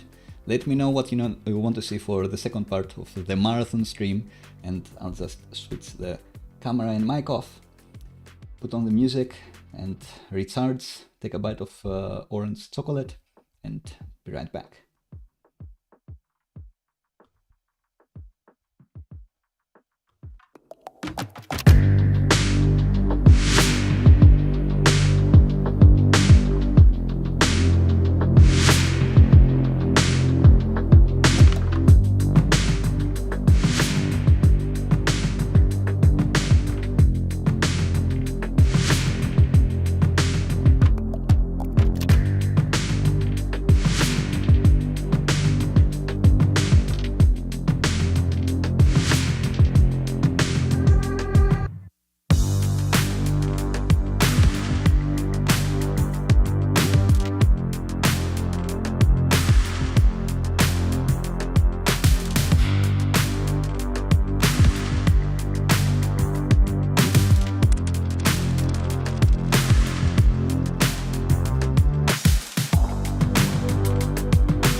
Right, friends, we're back.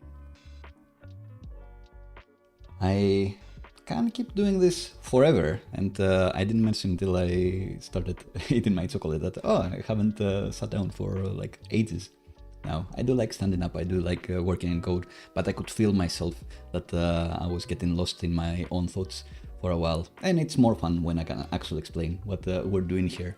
I think we'll be able to get even more steam and go further through the agenda as well. We've done quite a few things, to be honest. Let's see where we're at. Go back to the desktop and get to tackling even more of this.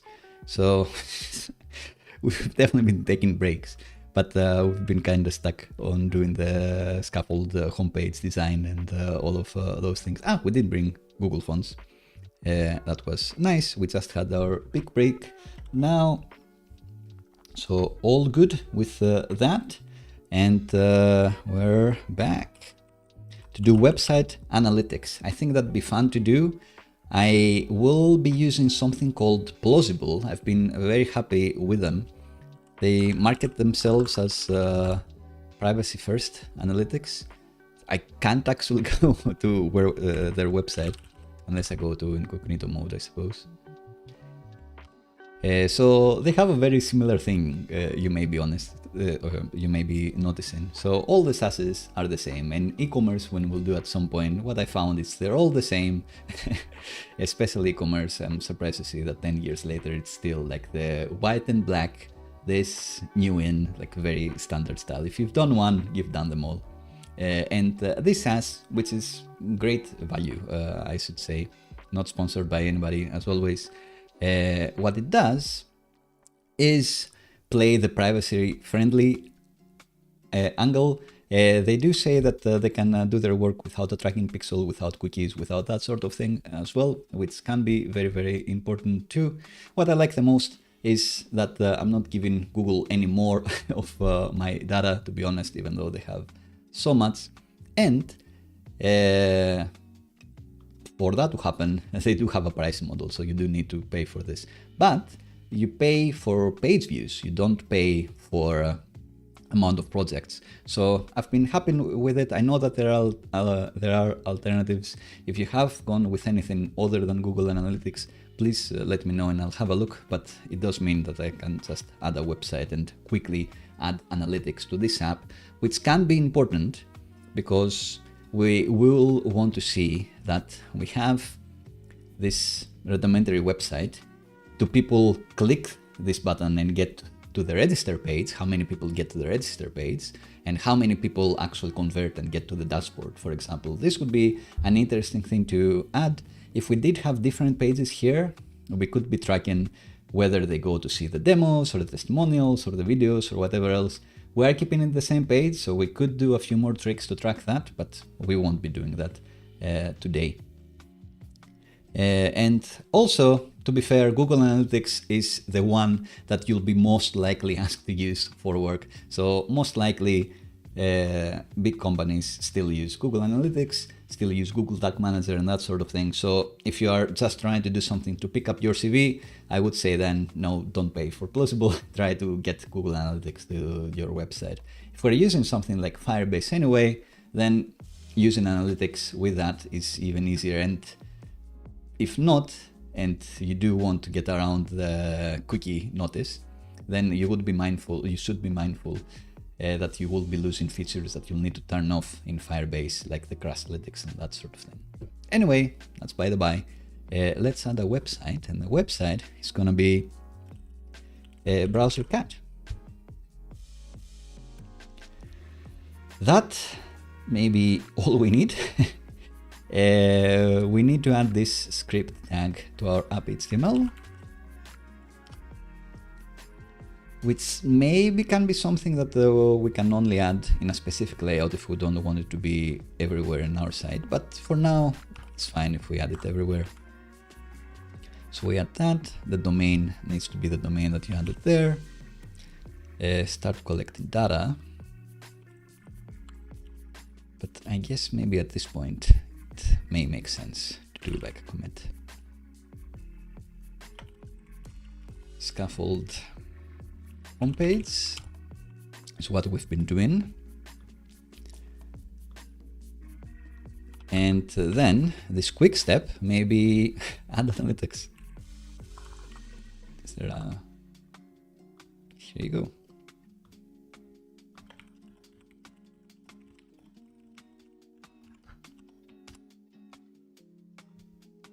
So push those things Vercel should deploy it and we'll be good to go.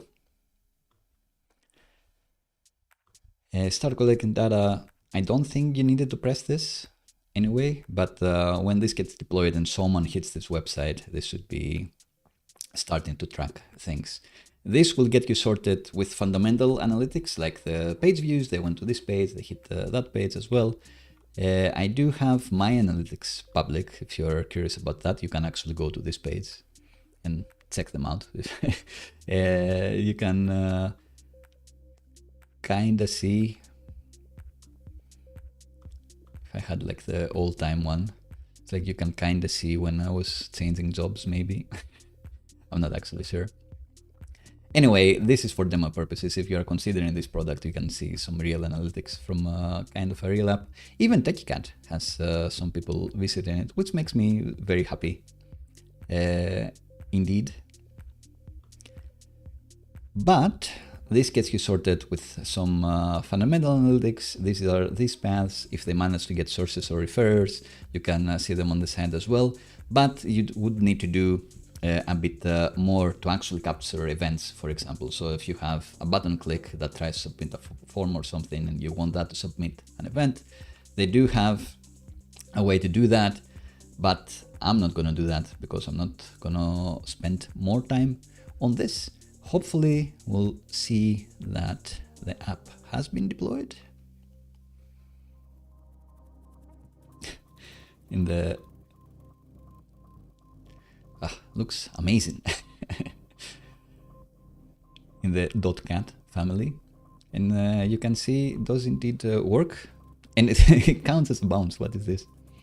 I imagine the bounce is actually from the Vercel thing.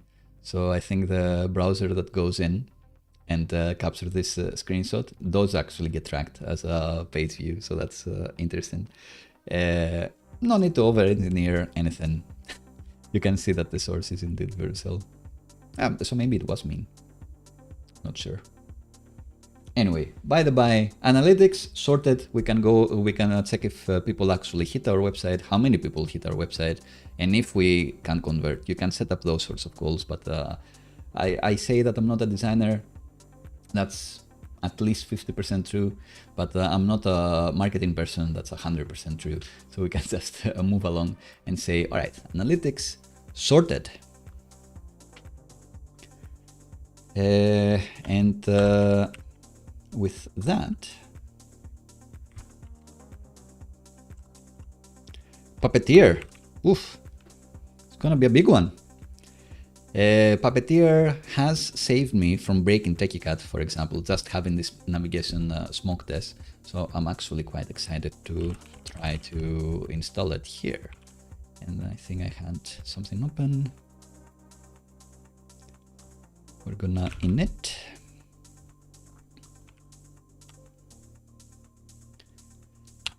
Sure.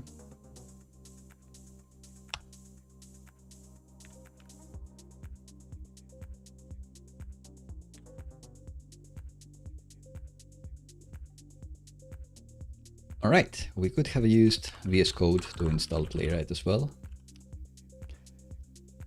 for everything, but pretty much it would be running this command for us.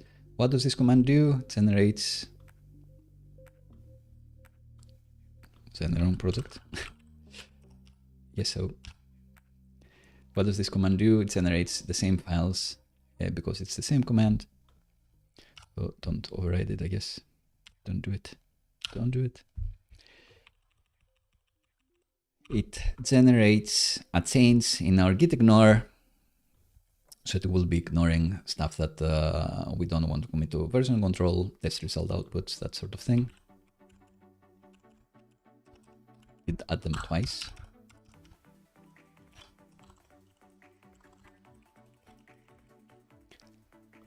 It did add, hopefully, Playwright /test as a dev dependency. It added a Playwright config for us, which we may be amending, and some example tests. So interestingly enough, when I ran the second command, it also added an into directory because it found that, oh, you have a test directory. So that one is taken. Let's change it. So we don't need this. We will be keeping it into a test directory. Test examples we don't really want. Not to do items. And what we do want is a navigation spec.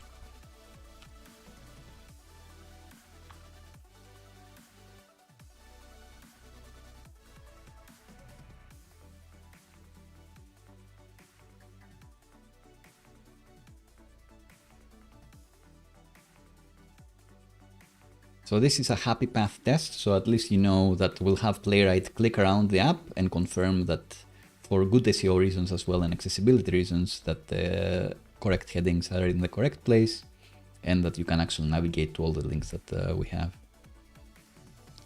And to not reinvent the wheel, as people sometimes love to say, we can take inspiration from Techy Cat, but not blindly copy things. So we want to go to the root of the website. We don't want to say browser.cat or whatever every time. And for that to happen, we need to specify a route directory, a home directory in our Playwright config. So if we check this Playwright config, we can specify a base URL here.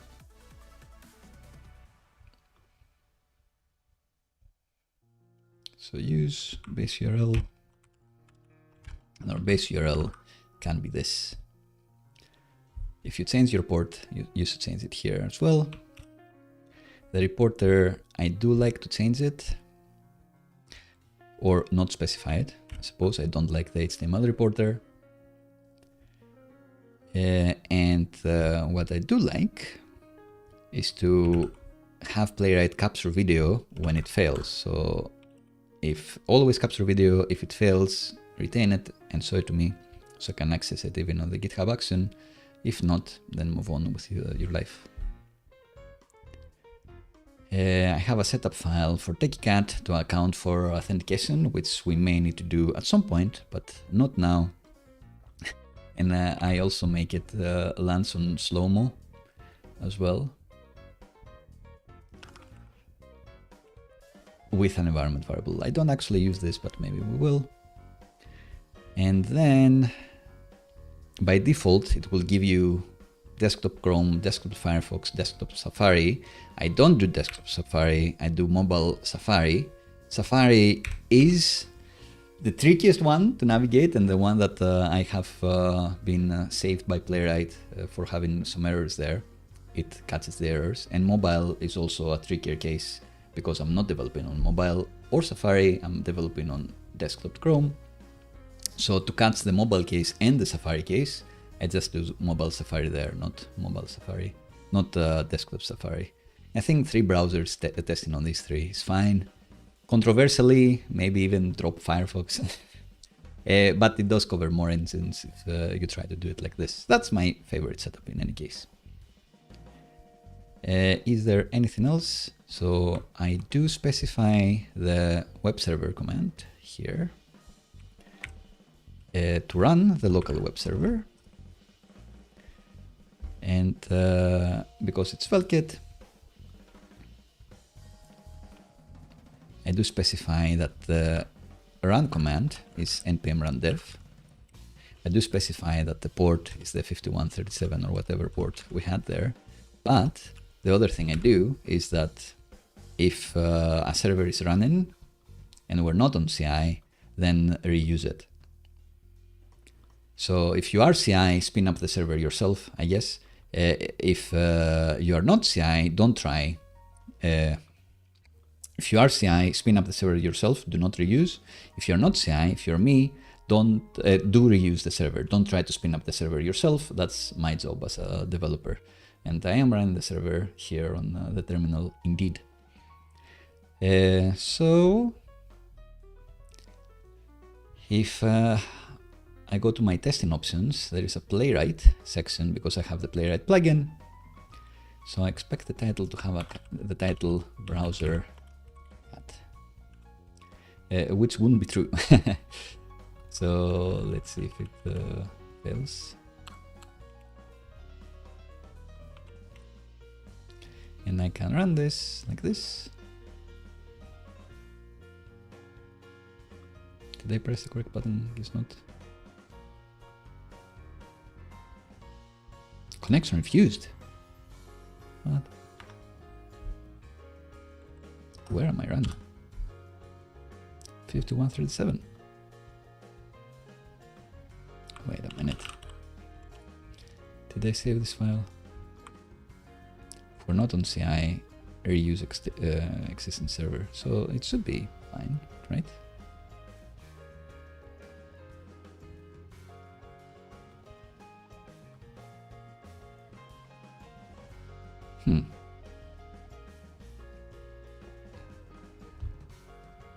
npx Playwright test.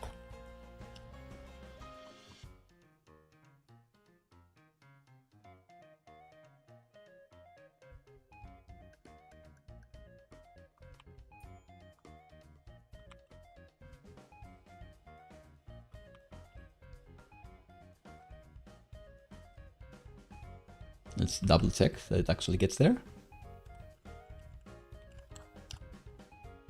Yeah, we get there, but when I click the link, it doesn't actually go. Is it the trailing slash? Surely not.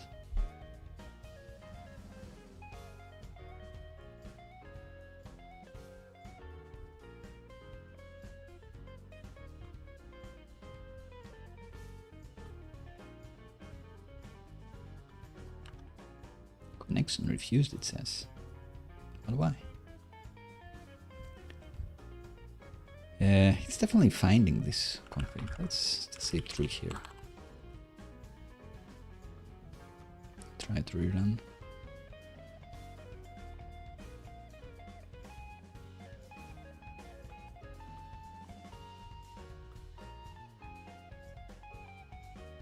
I thought this would be fast. And it's HTTP, right?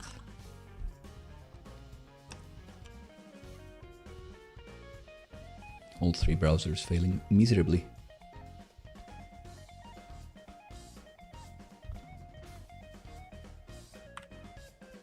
So if I go there on the browser,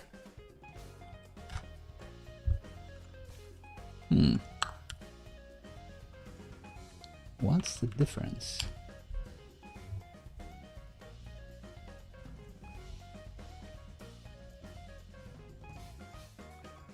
What happened?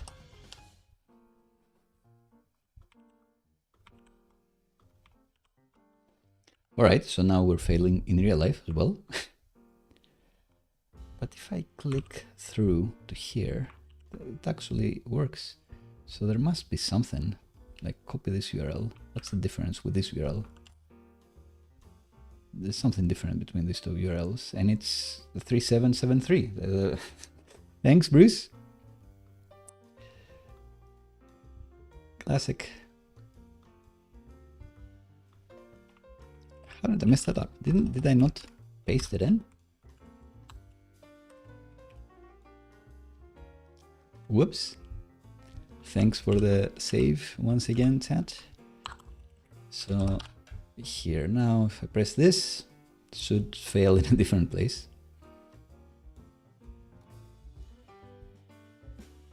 Test result not found. That's new as well.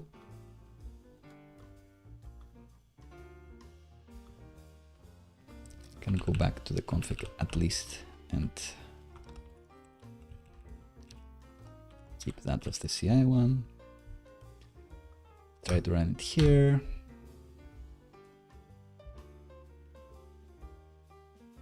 Should actually get there eventually.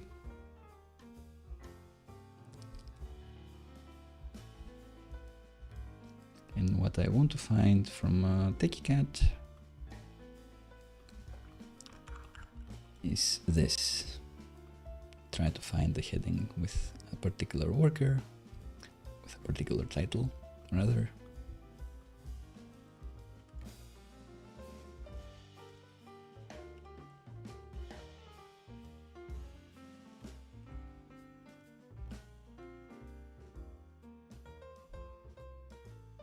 Do we have like an errand process that we need to kill? Maybe.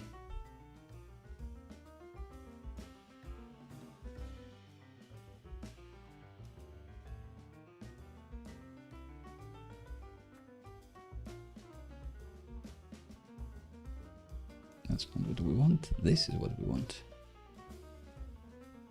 I think there was a conflict with the vtest plugin, so I may remove.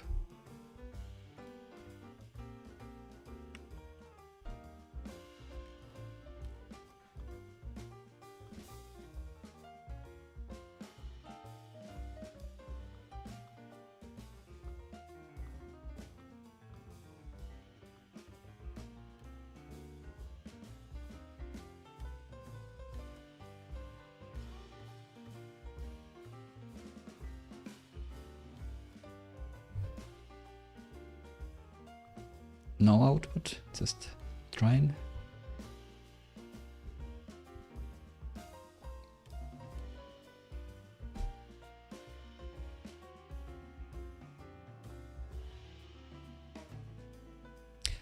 Ooh, a web server. So it's still waiting for the web server, but why? We're on it.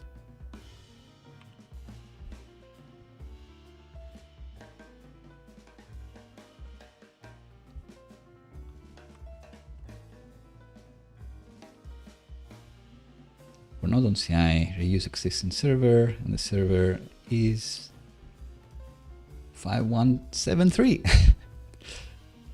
Did I do it again?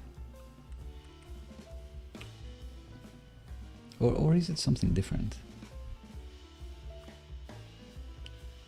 Does it just mix it up to keep me on my toes? Maybe. Did I forget to do it? Clearly, the stream is getting to me.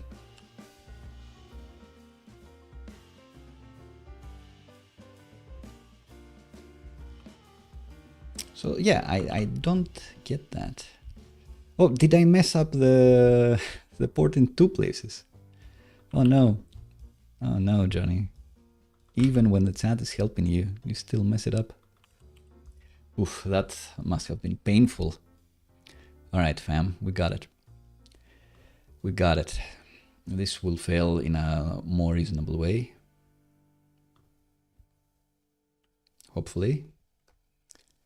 Right, no title. We don't have a title, it's true. In Techy Cat in the app HTML, we don't have a title tag. It's interesting because we keep everything for our layout. I guess for now we can keep it just here and hope for the best in a moment, like refactor as needed.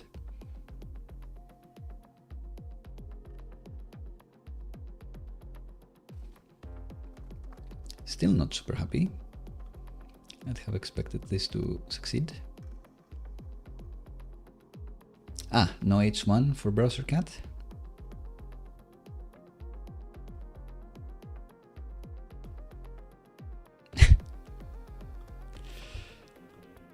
Because of this image.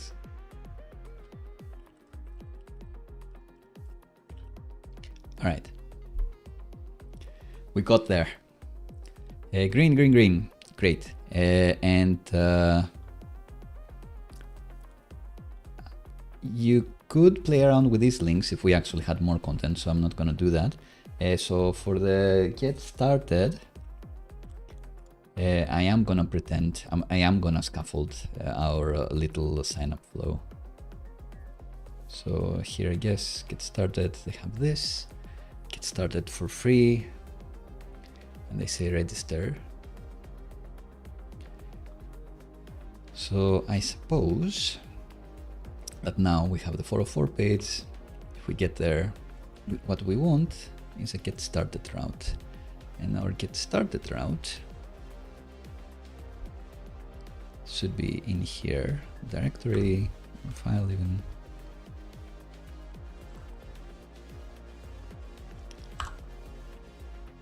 Get started plus base.svelte.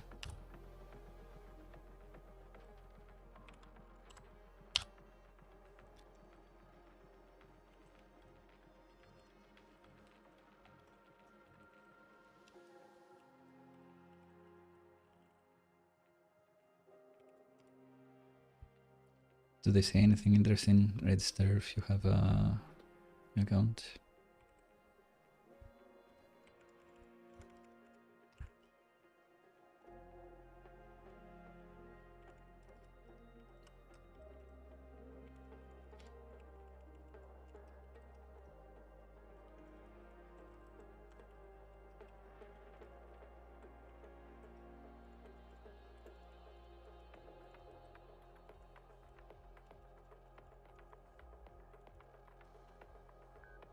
Right, so now we get there, and this will figure out what the flow does eventually.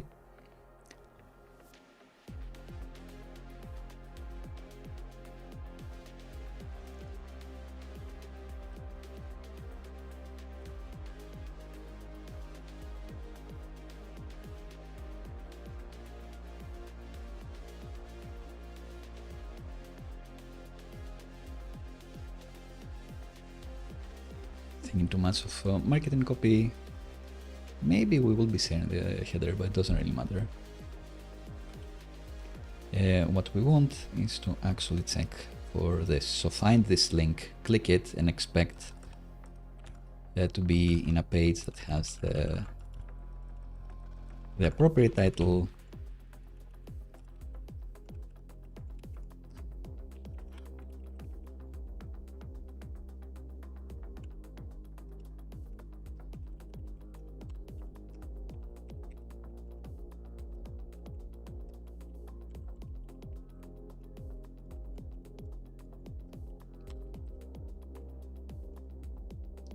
and the appropriate title is Get Started for Free.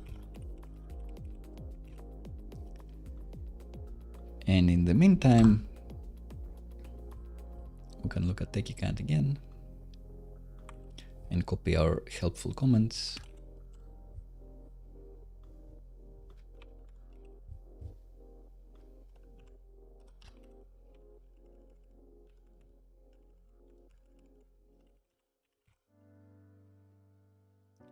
And maybe we can even check that the hero button gets you there with some particular properties.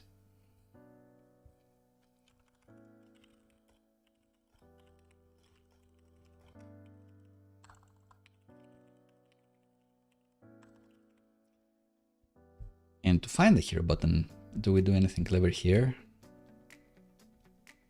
Maybe not. Thing on the Playwright video that I haven't actually released. I'm doing something to nest things inside navs.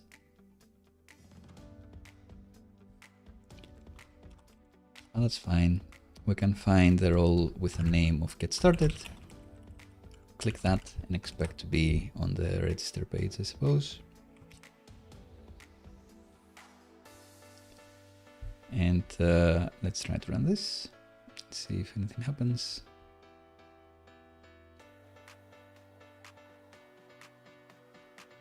Ooh, interesting.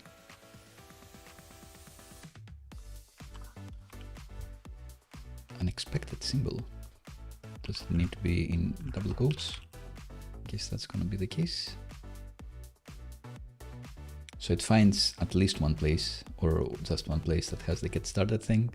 Now we need different title for that, which will force us to do meta tags, I suppose, which has been a different stream, a previous stream, and maybe a following video. Did I add the 25 timer? I didn't. I'll add it. I guess I'll have a break once this is done. So for layout tags,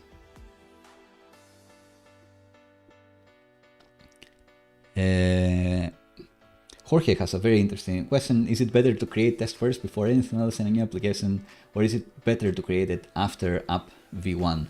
This is an amazing question. I do love TDD and test-driven development and behavior-driven development, or writing the test first and then implementing.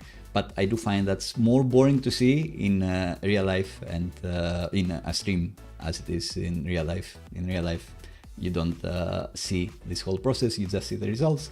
And the results are usually better code because you follow Occam's razor a bit more and you just code the things that you need, and most of all, confidence that you have built the spec, you have fulfilled what you need. And bonus, then you don't need to do, you don't start with the fun stuff, which is implementing, and then do the boring stuff, which is doing the test in the end. If you write the test later, you are in more danger to test the things you already know you've solved. So you may be finding yourself caught out with things you haven't thought of more. It is better to write the test first, although I rarely do it on stream because I do think it's a bit boring. Whether that's the case with apps v1s or not. So if you're prototyping, then that means no tests, but it also means that you're going to throw away the code. So you're done with this prototype, you do like a little demo to like product managers, stakeholders, whoever else, and then they are delighted. They're like, we'll go through with the project.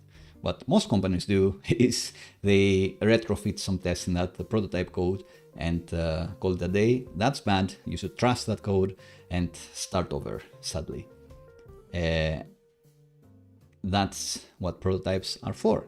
It's fine, because a lot of the time you will demo it and you'll find that that's not actually what we wanted, that's not what we want to accomplish, it's not tracking well, whatever. So throw away the code, throw away the demo, and you haven't lost that much. But if you already have an idea of what the app and the feature is going to be, then it's a bit easier to write the test for it as well. With Playwright, it's a bit trickier too to write the test first, unless you're super familiar with what the Playwright selectors, the Playwright locators need to actually capture the correct elements. But what did I do by instinct in this case? I guess it was half and half. I did a lot of the app scaffolding and the sections here. Of course, biased with a better view, in which I think it's more interesting to see me style things than it is to write tests. But then, when it comes to going into the login flow, I kinda went for the smoke test first. So the thing that you click on a page and then you get there. So I don't know what my instinct tells me. My heart tells me that for concrete specs that a stakeholder tells you, you need to deliver this and you need to do this, write the test first, even if it's a higher level smoke test like this one. So I'm not gonna say one test for each specific section. I'm not gonna have one test for formatting the numbers or whatever else there necessarily, but I am at least going to have a high level test that says I click here, there is this section, there is this input field, I click this button, and it does that. I do think that you should try to write the test first. In that case, if you're comfortable with writing the tests as well, that will be a much more pleasurable experience, because you write the test, then you do the code, which is the super fun part, and then you make the test go green and don't have any more tests to write in the end. And that's always super satisfying. So yeah, I'll use this tangent by answering this amazing question that I'd love to revisit in the future as well. And maybe keep track of how often do I actually write the test first for this. In real life, I do love writing the test first, even without Puppeteer, even with things like React Testing Library and vtest as well. I do love it, especially when it's front-end stuff and you've only done like the node type of testing. You haven't even seen the UI and the tests are in the end green. Then you run the browser for the first time and it actually works as expected. That's such a delight. That's an amazing treat for sure. It feels like magic. It's like, I did it without even looking, and it works perfectly. So yeah, quite a tangent, but we'll maybe I will note this. The first.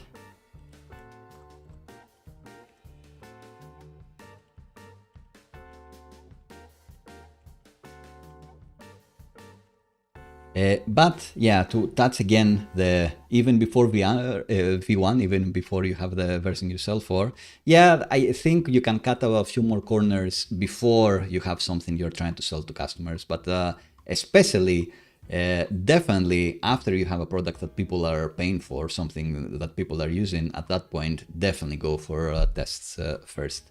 That's the best way to release with confidence. We started this stream, I think I mentioned, with the don't deploy on Fridays movement. I've always been in the deploy on Fridays camp because that means that you have confidence in your CI and CD, in your QA. And that's the best thing. That's the biggest difference we have nowadays, I think, from how we were coding 10 and 20 years ago. The automated tools that we have to ensure that we're confident that we can release on Fridays. We can release just on the gate, on the terminal, on the airport before we take off. Merge this and buy, and everything's gonna be fine. No one is gonna need to clean up and run after us. Anyway, enough of a digression there. We did do this. This was fun to talk about, but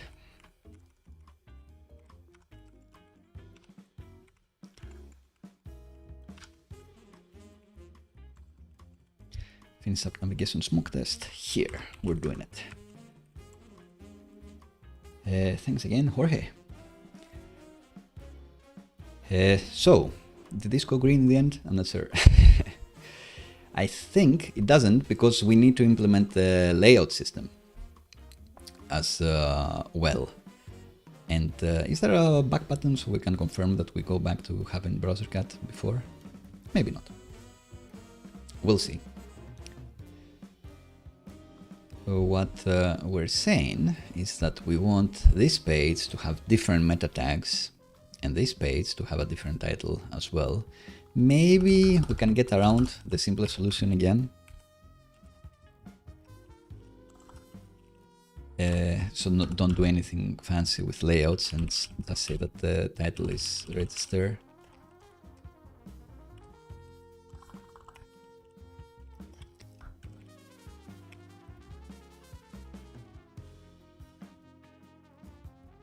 And then we can make this a bit more complicated.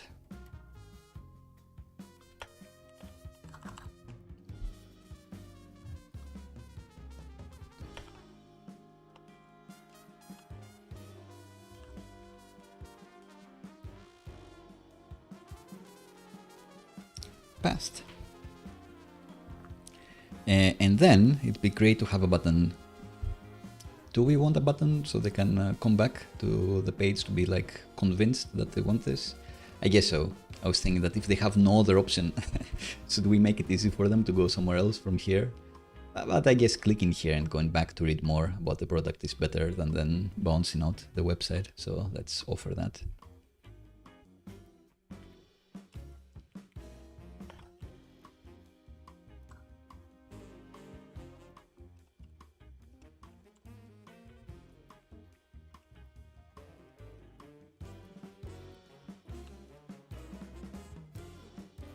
So locate something that says home.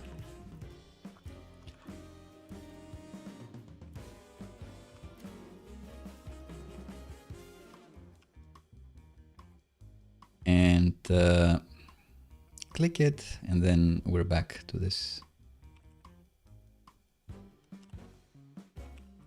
which will not be green. Because there is nothing that says home here.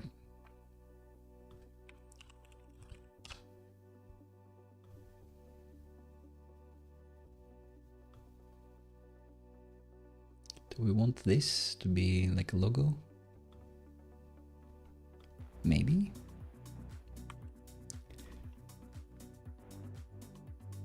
If I put this in a div, are we still fine?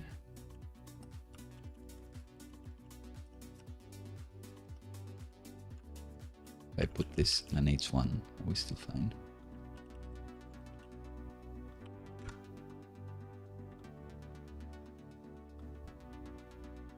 Sure, looks fine. I guess this needs to be a span because I'm dreaming of making this a an anchor reference.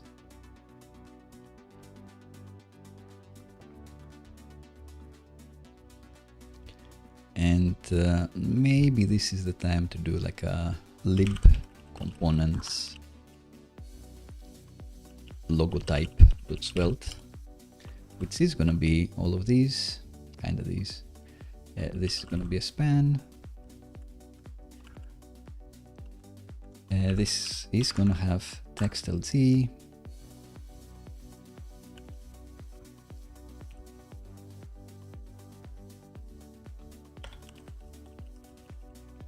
Maybe in one block. And in our header, let's use this.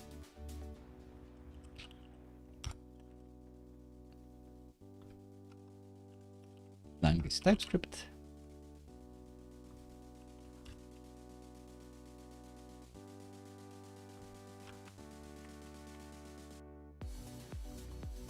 Oh, interesting. Is this not working anymore?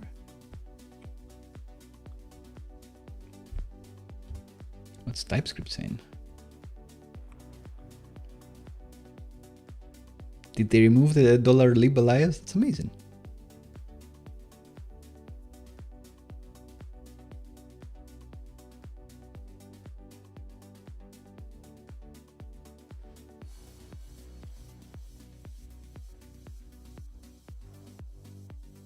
Specify the base directory. Base directory is this. Interesting. So what did it try to do by magic? So I totally approve of these things, let it be said. So claimed.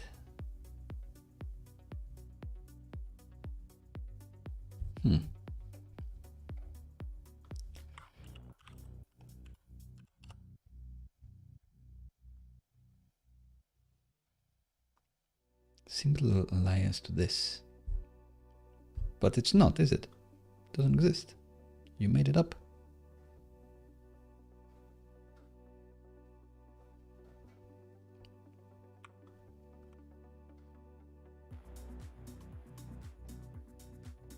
Svelte config, you say?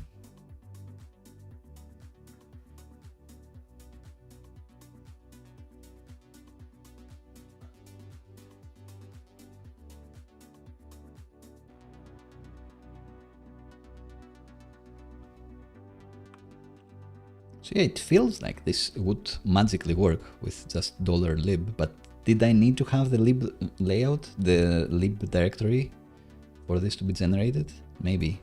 So let's see. Let's try to run dev again, yes. Only hard scrusher.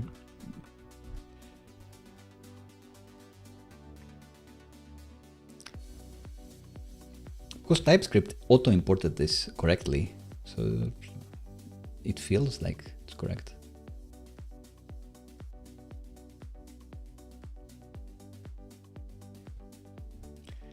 It feels like it will figure it out.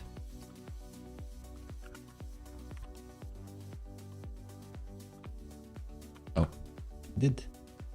Right, TypeScript is happy, this is happy. Maybe I just needed to have this lib directory created for it to be not shouting at me. Oh well. It is what it is. I'm right too. Is that what we're missing here? I think so. Yeah. Why am I doing all of this? I'm doing all of this because I do want an anchor tag here.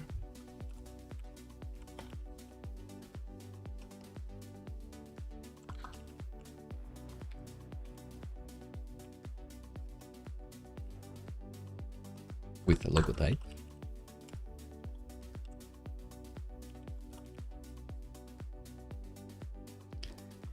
And maybe give this an area a little home.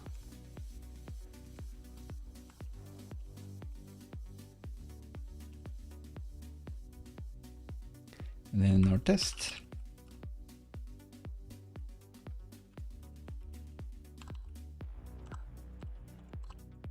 maybe this is fine.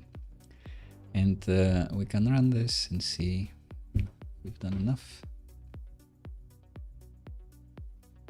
But the name doesn't go back to BrowserCat. Oh, we get 404. Why? What href did I do? Slash home. Nope, not quite. All good. So the flow that Playwright is testing is that I'm just here, click here, and I change my mind and so go there. And we can definitely add like more things here. Most importantly, if you're signed in and you click to register, you actually cannot. Maybe you can, maybe you want to sign up with something else. I'm not sure. But we wouldn't want a link here to sign into your account. Which maybe we can just scaffold. So quite similarly, we can even copy this, say that this is our login page, say login, can navigate home,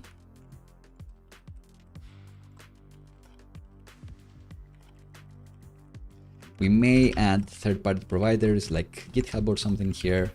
But the first thing we would be doing is magic link authentication, probably with Supabase.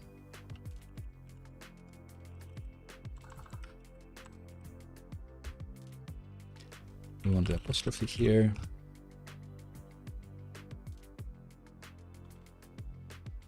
I need to add a shortcut for apostrophes because this is not efficient enough.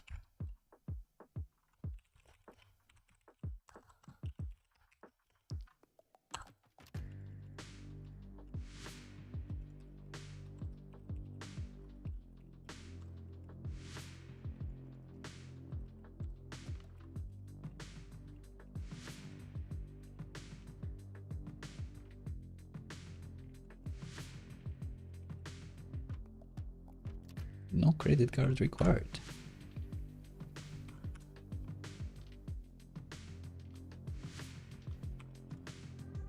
What happened here? What did I mess up? Change that. The wrong directory. Whoops. So hopefully that's still fine. Can sign in.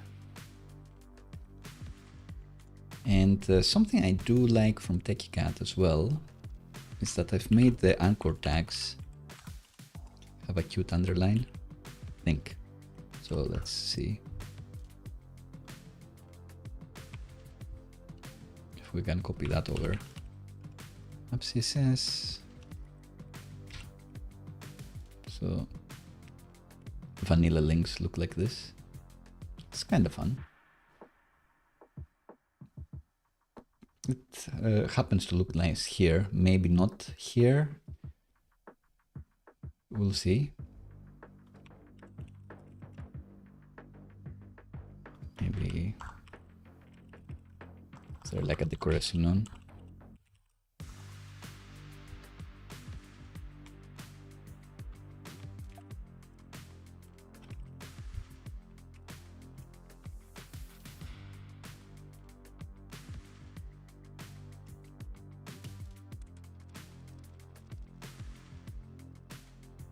No underline specifically.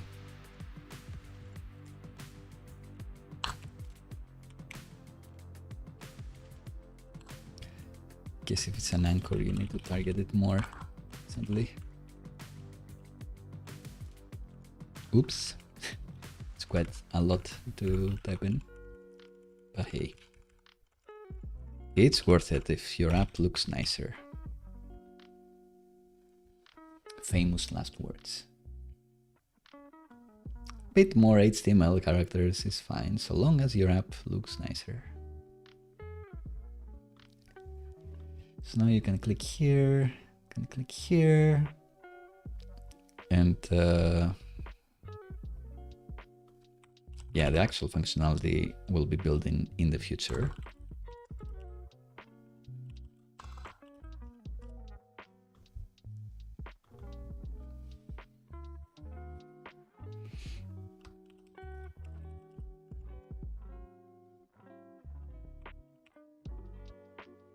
This would actually be a button.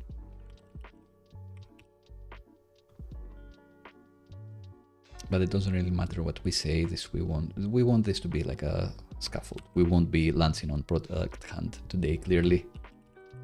Haven't done that much.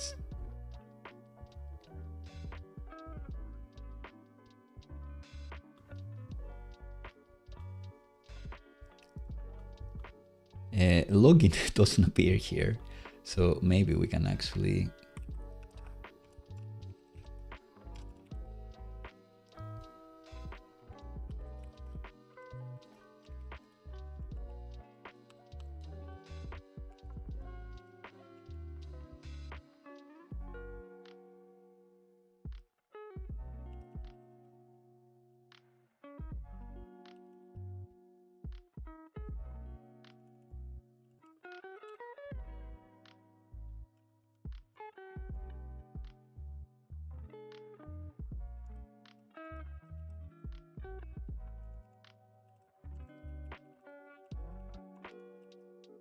specify this probably.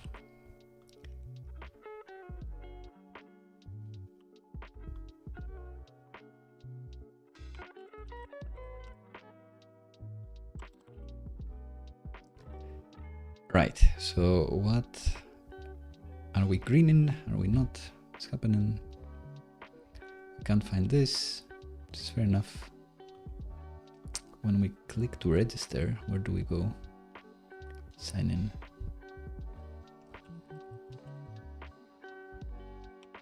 So this is what we actually want.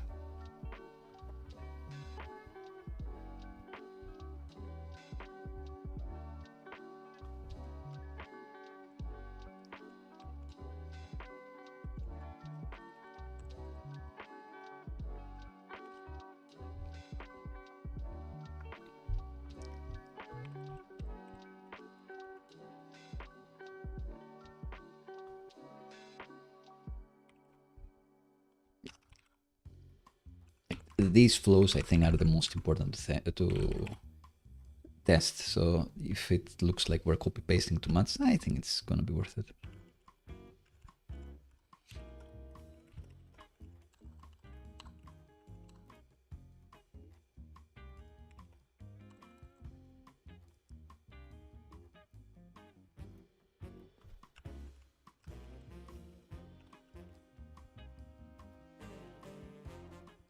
All right, did we make it this time? Retrofitted the tests. To have title register.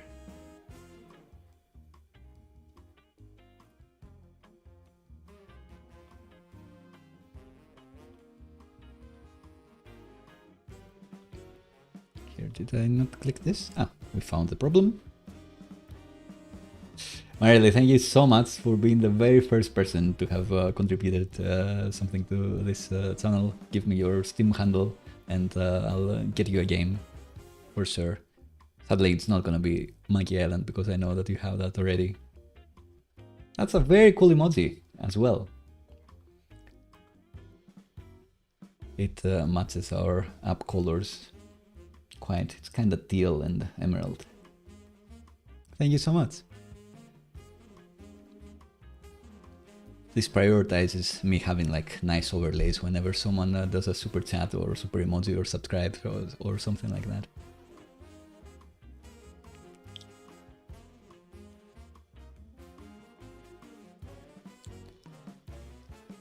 Right, so what we found with this test is that from the login page we can actually go to our back to our register page, because we forgot to change this as we were changing things around.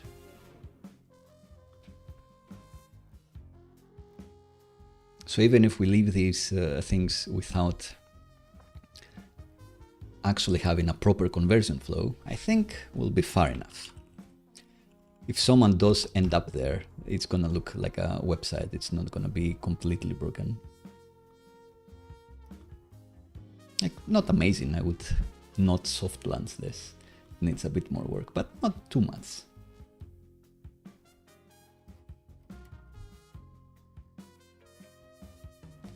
We do need the social proof here.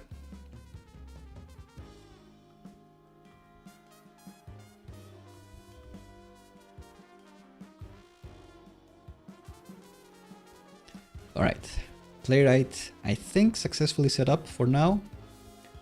We do have the affirmation now that people can go to this page, can find this section. We're not checking for the other sections. They can click this button, they can register. Not really, we'll be doing that in the future. But they can also sign in if they misclicked or if they already have an account, change their mind, go back to register, change their mind, go here to get convinced that they need this. So that is about it for the Playwright setup. Oh, next up, dark mode. This may be fun.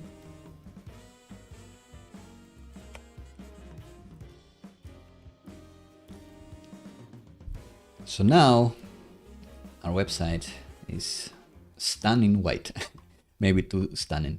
What we do have with Techy Cat, you may remember, we have a nice little icon to reflect whether we're on dark mode or light mode. It does by default respect your OS setting. So if you prefer light mode, it will stick with light mode. If you prefer dark mode, it will give you dark mode. But if you've interacted with this, it will always remember that you want to see this website on light mode or dark mode.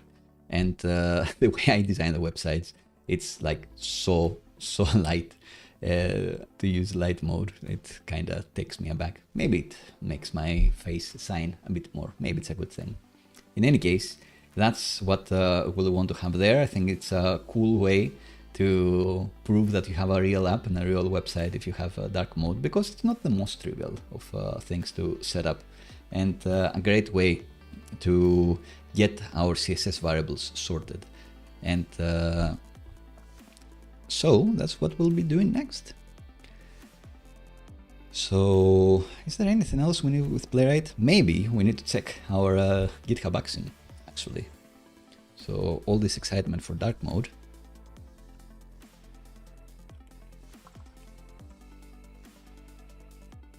We'll quickly test this.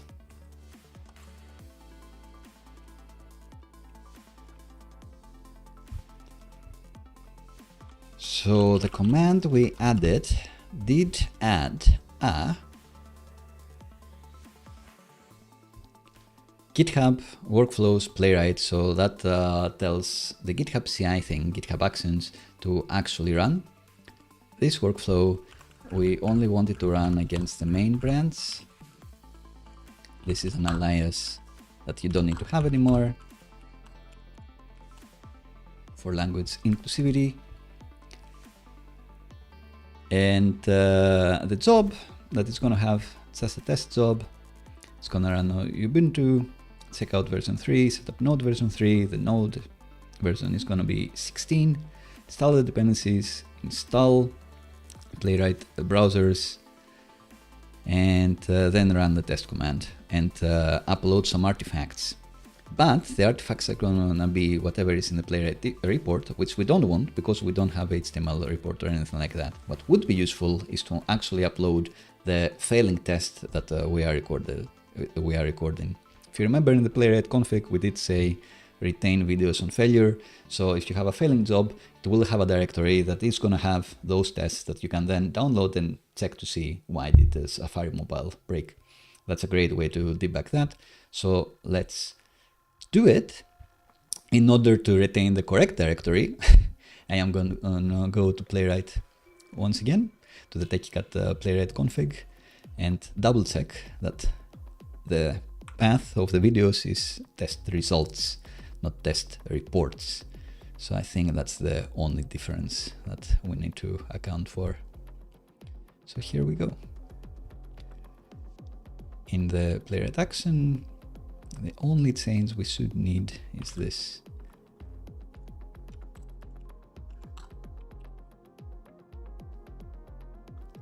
So set up Playwright.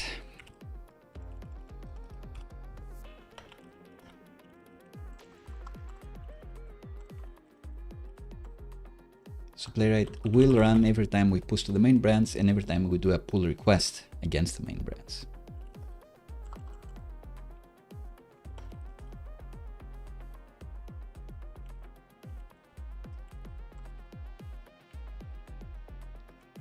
Will the action work? Probably yes.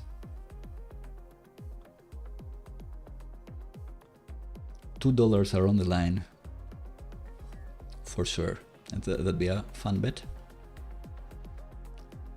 So back to GitHub.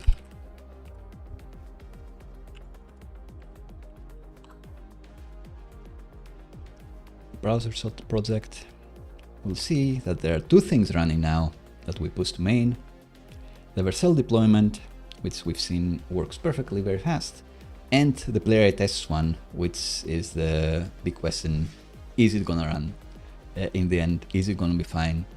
If it fails for UI reasons, that's fine, because I'll get to demo the artifacts, whether we've set that up correctly. But if not, we may need to debug a bit more, or else we will move on to doing the theming stuff, the fun theming stuff.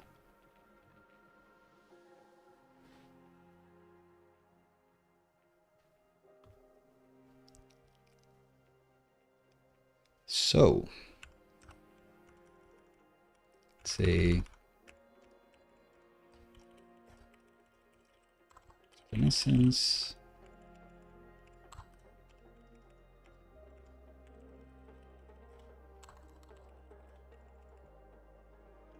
Maybe it's gonna be the 442, 3. This is the time. It's run the test. They were super fast, 21 seconds, complete job. Everything's good. Amazing. So we do have the Playwright stream where I'm setting up Playwright for the very first time with SvelteKit. There will be a Playwright video at some point. It's going to be 40 minutes long, so it's taking me 4 months to make. Until then, maybe this stretch of the stream would have been helpful in that regard.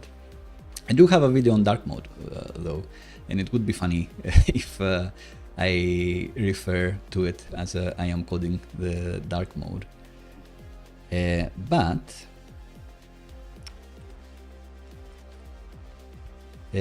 maybe it would be worth explaining what I'm actually doing in the Techy Cat website.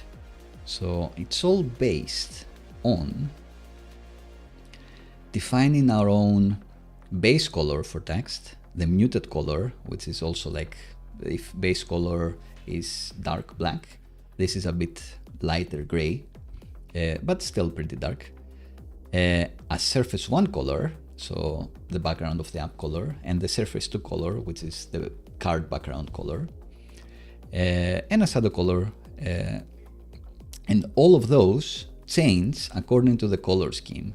So the base color for the text is dark gray, but the surface one is white, but it's only when you're on light mode. If you're on dark mode, then we set a high contrast white text color, because we know that the surface color is going to be dark gray or dark whatever your app color is.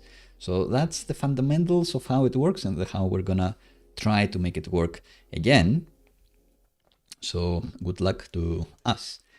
In order for that to work, we need to specify those colors though. So the 2 copy colors probably make sense to specify.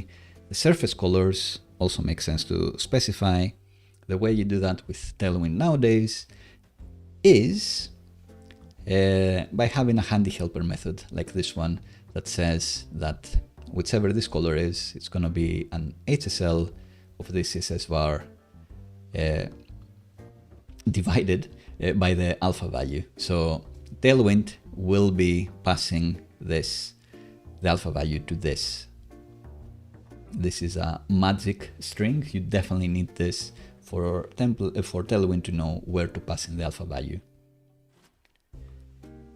Cool. So this is something we will wholesale copy to our Tailwind config.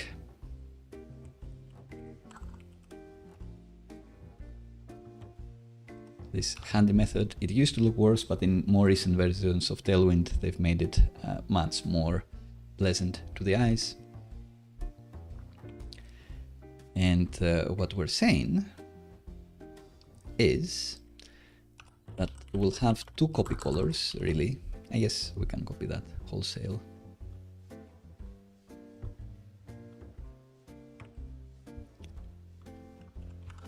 we'll have a base copy color and a muted copy color, and a surface 1 color and a surface 2 color. And where we're gonna use that is, for example, am I saying in app CSS to use the copy color everywhere? Maybe the case.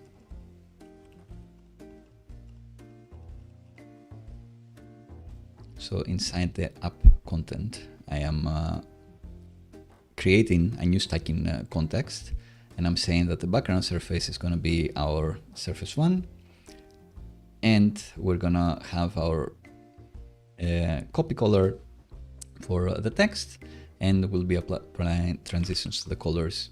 So when you click to toggle between the dark and light modes, it's going to look nice. It's not going to be like instant change and be jarring. Right, this is starting to sound slightly familiar. So let's start applying it. So for our app content, we want to apply all of these things. And I'd have expected something to change here because BG surface 1 should be not defined yet. So in here we have defined BG surface 1. So I'd have imagined this to like have crashed out and be some weird color or something. But maybe if this doesn't exist, then this doesn't apply at all. I would have been expecting to see this to be like black on black at this point, or white on white.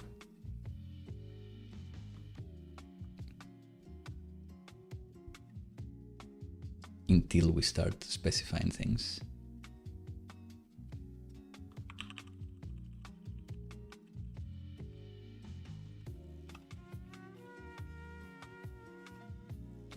So what we need to specify here, so let's say if the surface 1 was like red.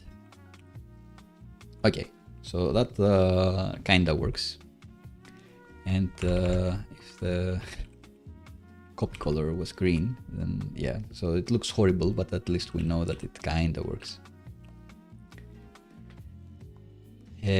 But now we need to actually specify something to work with the HSL values here. And what we've done in the Techy Cat app is that we have this global selector to apply everywhere. It's maybe we need.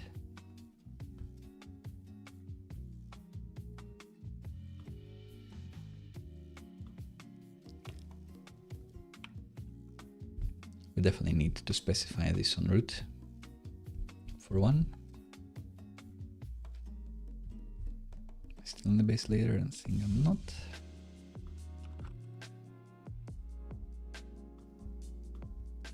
So copy base color is light colors by default.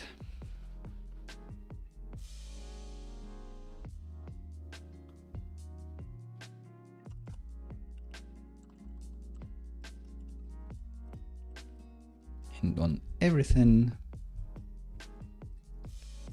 we'll be applying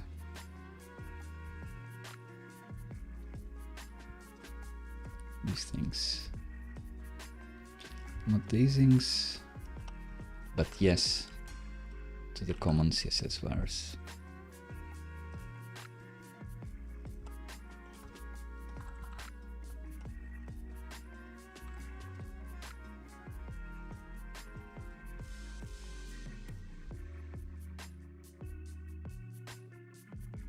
Maybe not this.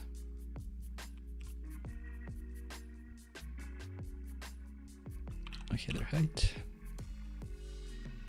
So now I'm thinking copy base color light. If we say that this is red, does it change everything? Anything? The answer is no. So we must be doing something wrong. Because this should be applying at some point, at this point.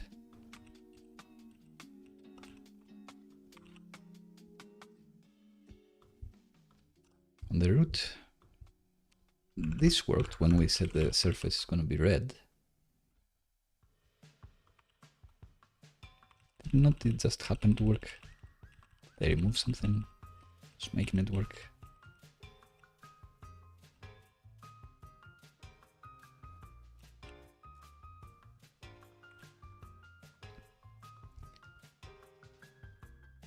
Ah, of course, these should be actual. They are a bit more complicated than specifying this to be red, because they are HSL values, so percentage values.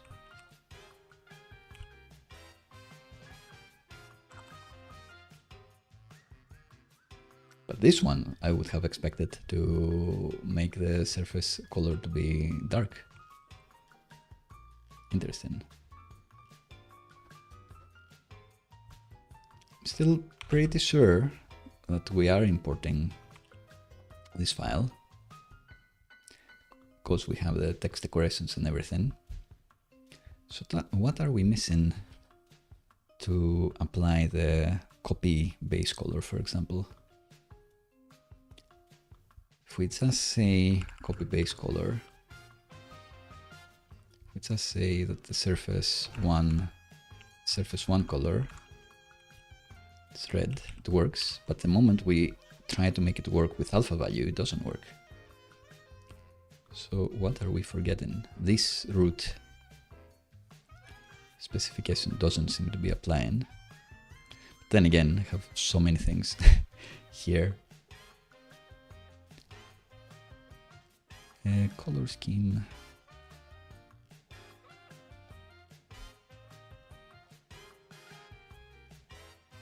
This should be applying by default.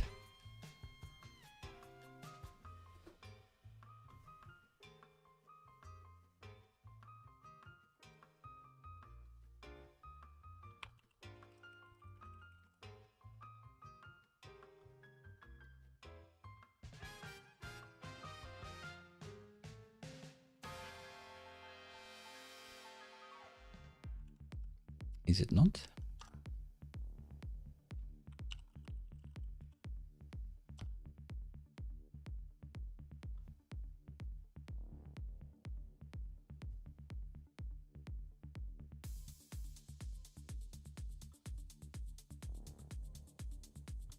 I think there is a way with the Google Inspector to inspect the CSS properties, the custom properties you have on any element.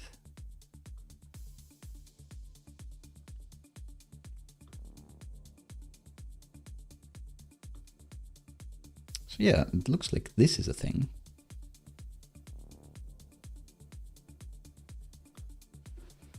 So it's just working, it's just that it's too bright to see a difference. So if I make this like 99%, and it's gonna be darker.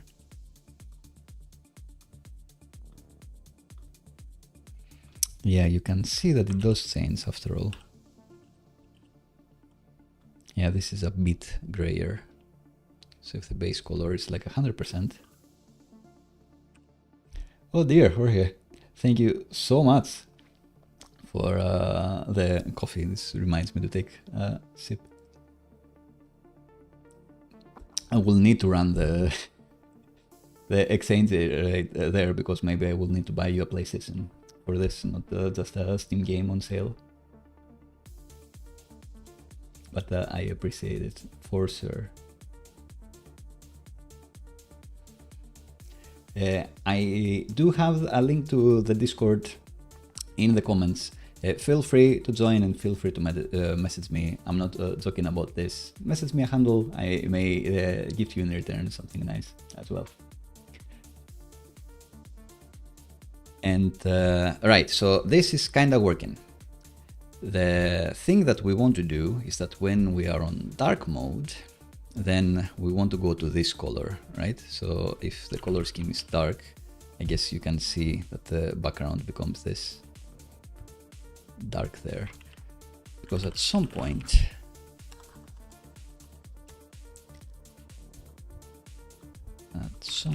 here,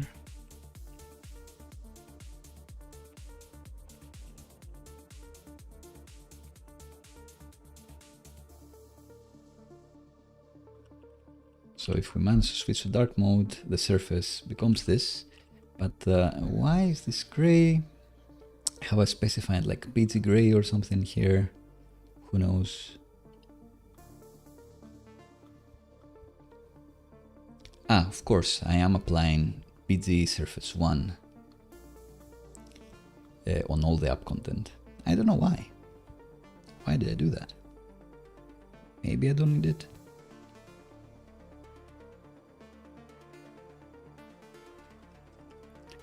It's probably something that I actually want to apply to the HTML. So let's actually apply it there.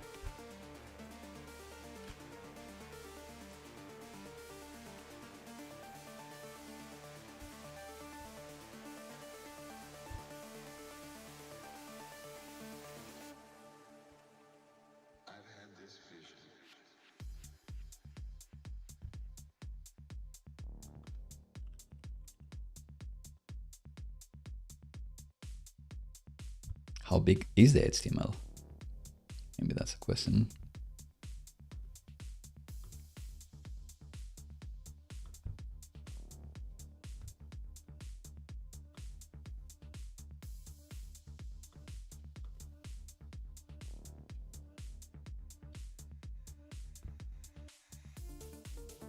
Right, it is this big, it is respecting, it is applying the surface color 1.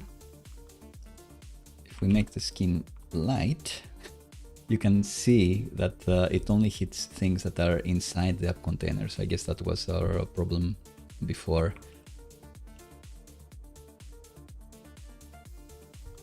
So we can only apply this to the app content. That's why I was doing it like that. Don't remember why, but it's happening. So we need to find a way to stretch this all the way.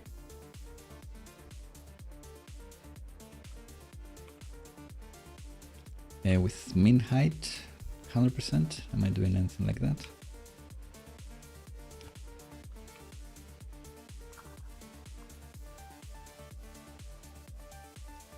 HTML is 100%. App containers, should that grow?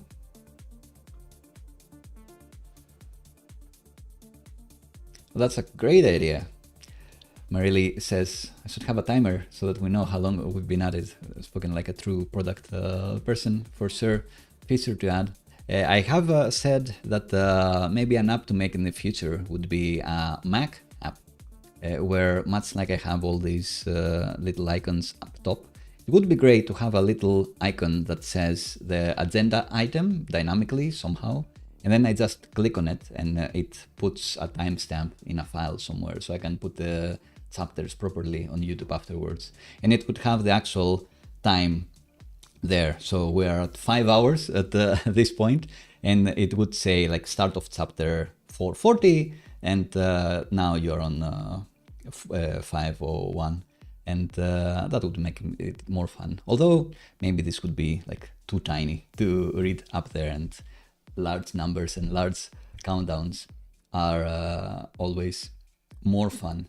I think for the next super marathon stream like this one, I would have a bigger number for sure. But for next Fridays, maybe not just yet.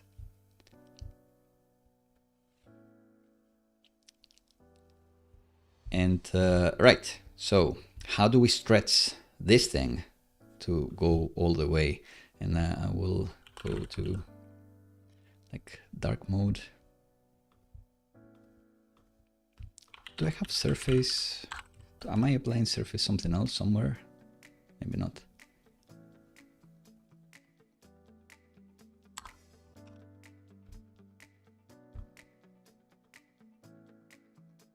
So this element, why does it seem to not be respecting the styling that I want?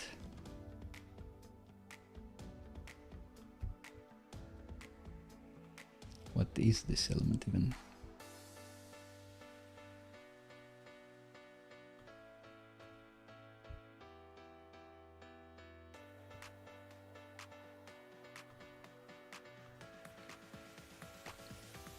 just HTML. Just HTML. Why is it like this?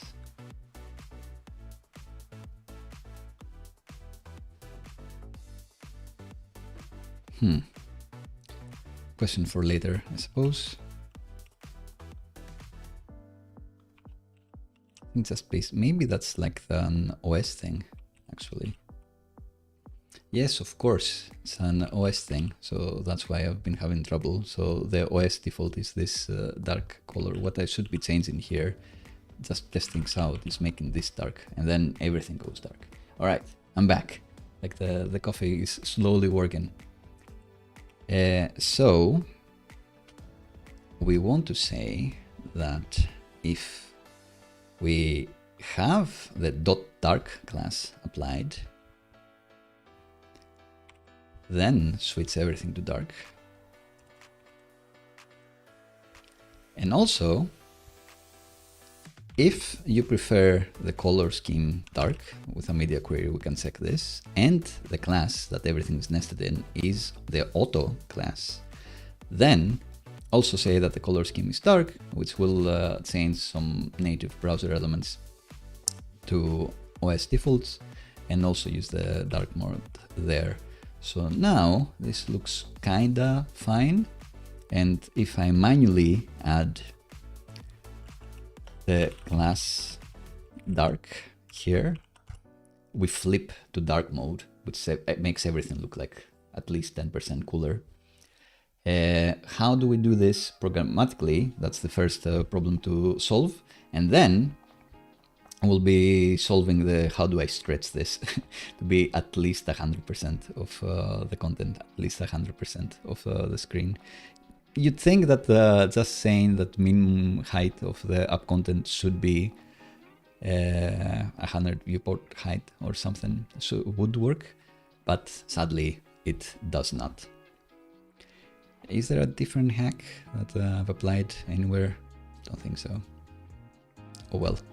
In reality, we won't have a page that's like that small, so we should be fine. So min height screen solved. There you go. Right, so that didn't take that long. What we want to do now is to add a button for us to click to switch manually from light to dark mode. That would be fun.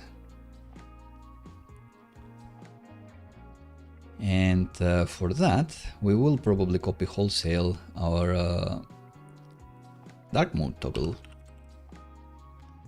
which I have copied from GUI Challenges, another great YouTube series that you should check out.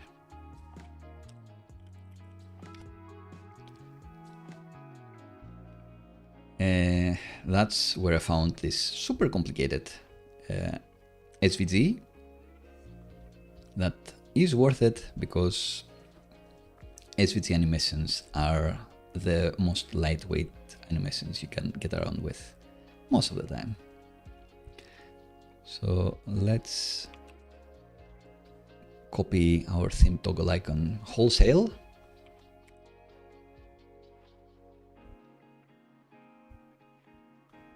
And say that it expects a class name.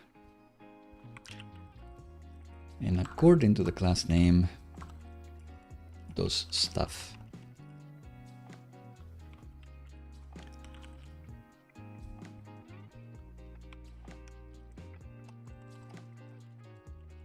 Where are we using it? We're using it here. We're using it like this to specify its width. And I'm kind of partial to that. I think that makes it more confusing.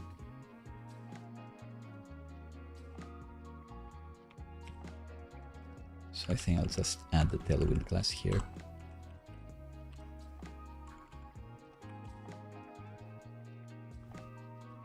So let's say that in our header,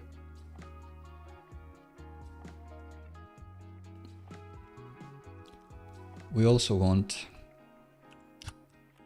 our theme toggle icon. Looks nice. And the way it looks is dependent on whether it's nested inside dark mode or not. So not dark mode, it's the sun. With dark mode, it's the moon. Isn't that neat? This also means that we need to make our header slightly smaller as well.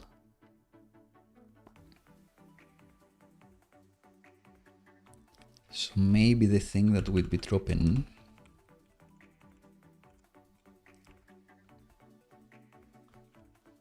making hidden would be our demos.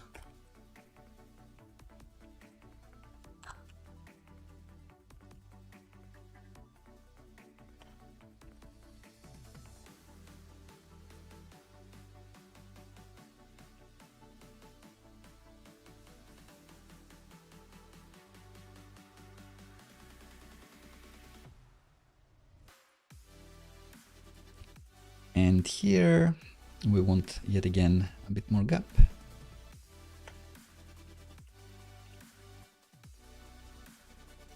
And maybe we want our theme toggle icon to be slightly smaller. This big.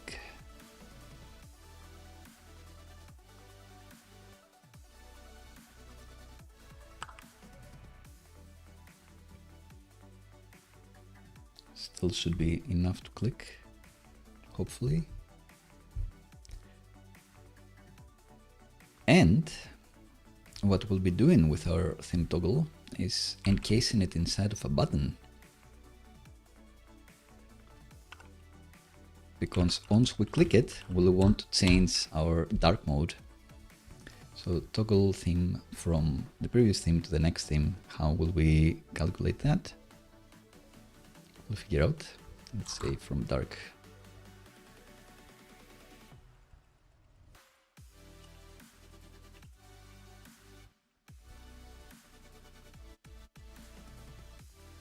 So you hover, get this, all nice. And now we need to introduce the idea of an endpoint. Do we have this in a form even?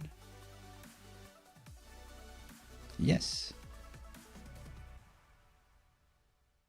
So we will be using SvelteKit form actions here.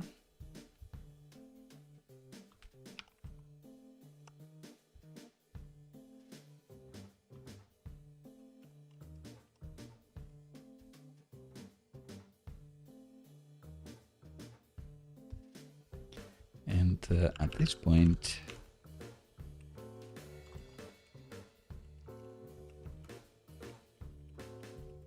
we should create our theme store. So we can have a lib stores directory and a theme there. Copy it wholesale from Techy Cat, which will be exporting a writable store that starts as auto. And I do have some types here for the theme, I guess. These three. I'm gonna copy this wholesale as well. Why not?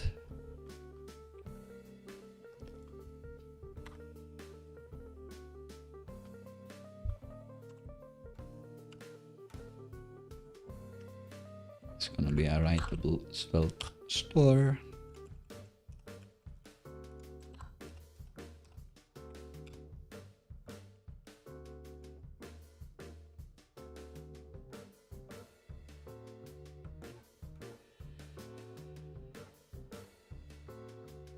Will it resolve source? I think it will not. Maybe it will.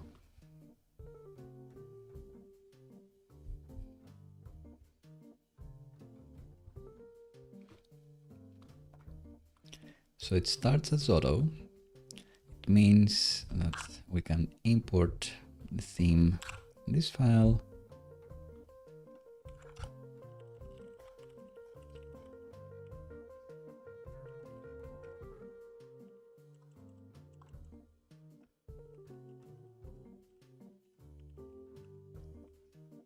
Import theme, named export. And then I guess we are deriving what the next theme is gonna be.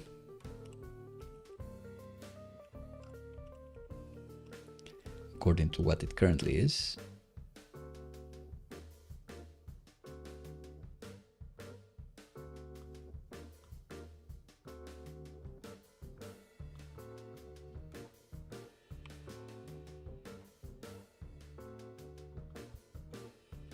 We're writing a method saying derive the next theme. Your current theme is going to be one of these. We have the type of theme here. And you're going to return a theme. If you're on the browser, if you're not on the browser, then return the current theme. Don't try to check anything. If you are on the browser and the current theme is auto, then look for the user's color scheme preference. So if it's dark, then the next theme, if they click the button, it's gonna be light. If it doesn't match dark, then the current theme is not dark, so the next one should be light. Does that make sense? If it matches dark, the next theme should be light. If it doesn't match dark, the next theme should be dark, because then they want it to be light. They want it to be dark. Too many of the same word here. But if it's not in auto, then it's easier to understand. They've already made a choice. You don't need to check whether they're matching this media query. You can just see if currently it's dark, then we want it to be light. If it's not dark, then it's light. So the next one, we want it to be dark. Hopefully that makes sense. And with that, we can use GitHub Copilot to autofill this.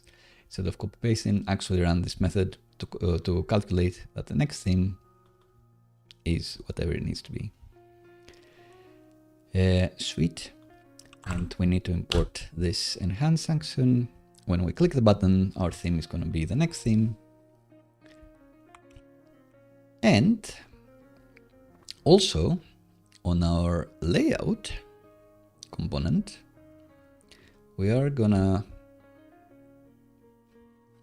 actually nest things. We are actually gonna apply the theme here. So we're gonna apply the class we get from the theme in here. The import doesn't look like it's gonna help us, so let's copy it from here and open a script tag. Import, use it.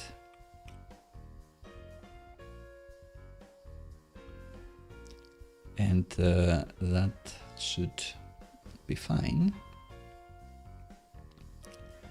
So now it starts as auto. I click on it, then things crash. Because we're trying to submit to a form action that doesn't yet exist. But we're almost there, like it's gonna work. If we didn't have this in a form, then it would have worked already. It's a huge win. So I think it's crashing because it's trying to submit here and we don't have that action yet. Therefore, we fail. How will we specify this Svelte form action, this Svelte action? Well, again, can be a copy-paste job. We can have a look here at our routes theme. We have a plus server file, which can do quite a lot of things because we're going to use cookies in order to be able to render on dark mode straight away without needing to have a flash on the front end, which is something that really distracts me. So it's quite cool to do it this way. So our root endpoint is going to have this. Request handler is going to be magically created for us by Svelte. Theme, we can find this in source types, hopefully.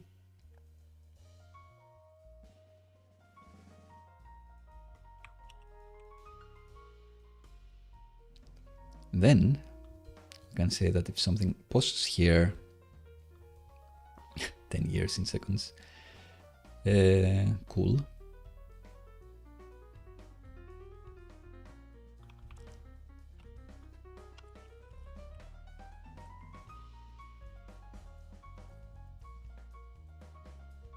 How much is it actually?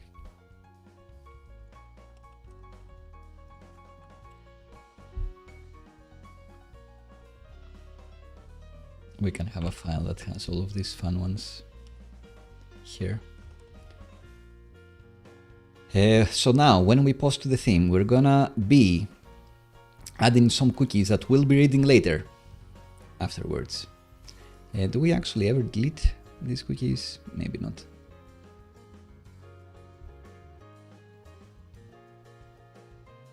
But maybe in the future we will, so we're keeping it. Alright, so this plus server to server.ts. Let's see if we hit it, if we actually press the button this time. I guess the answer is no.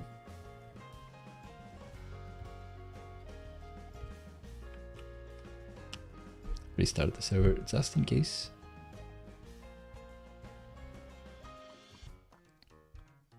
And it's not quite liking this resolution, which is fair enough. Maybe I should just put it in this types thingy. Maybe just put it in $lib. That should make our lives easier.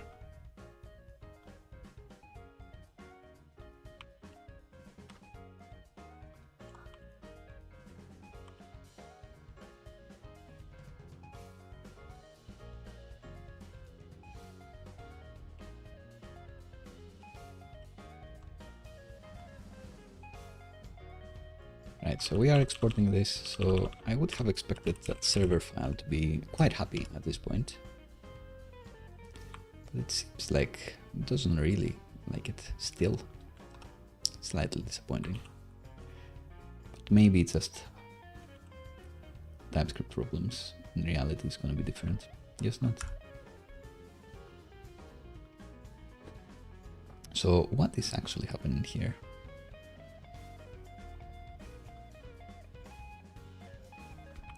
Interestingly, even though we are crashing, you can see that the cookies is being set, so every time I crash and I go back, the theme has been toggled correctly. So what are we missing here? So these are the underlines, are fake. This exists, and everything does seem to work. But, and this file surely exists as well. We know this.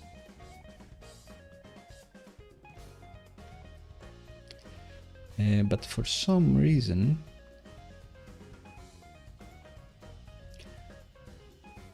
I guess we are trying to navigate to the next page afterwards. That's the problem.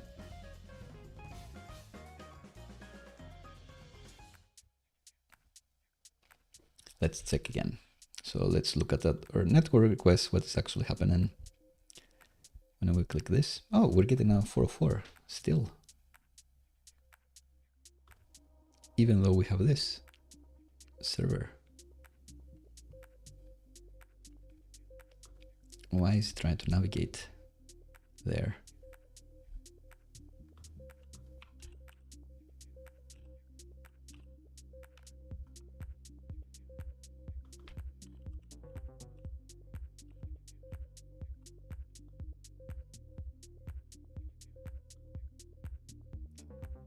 Hello, Easy Games. I guess that's a great time to do like a little break and a recap.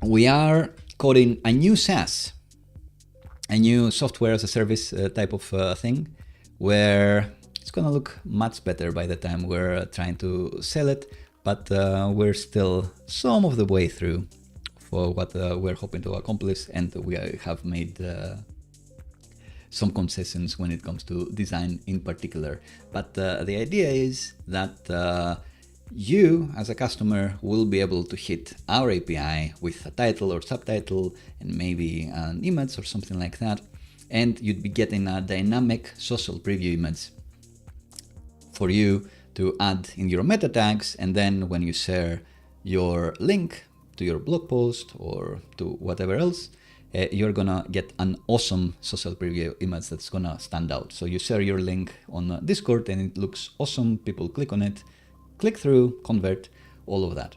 I didn't find a way to have a service like this easily or set up a service like this easily in previous streams. So I was like, let's try to build this. And on the way, see how it is to create a brand new SvelteKit app and set up Stripe subscriptions and that sort of thing. So this is the SaaS we're building, and we're making some headcount. At the current moment, we're trying to make dark mode work. So when we click this button, it switches to light mode, which it does, but it also crashes on the way there because the theme URL doesn't exist. So it tries to navigate to the theme URL. So there must be something there that makes this go to navigate to like this directory. Let's have a refresher look at SvelteKit form actions here and actually start a timer here because we are reaching my point of no return of had been doing this for too long. Server.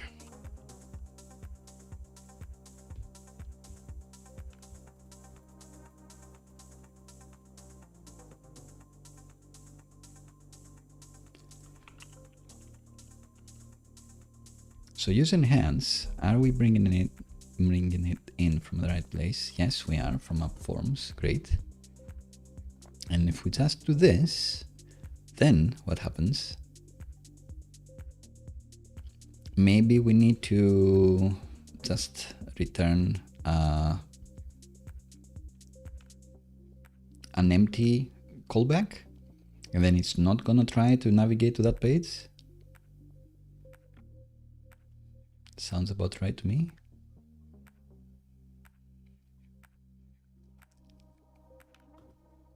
Because that request must be going through.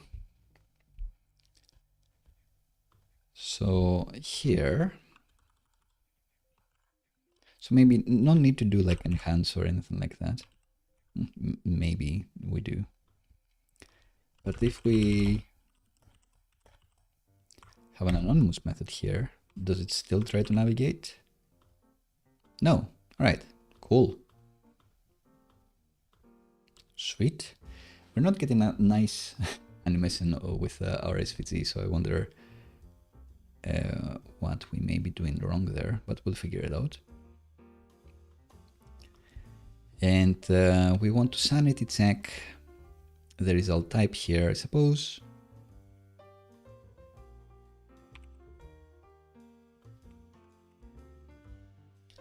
Or maybe we just want to ignore this error. Because fundamentally, the user will have changed to the mode that they want.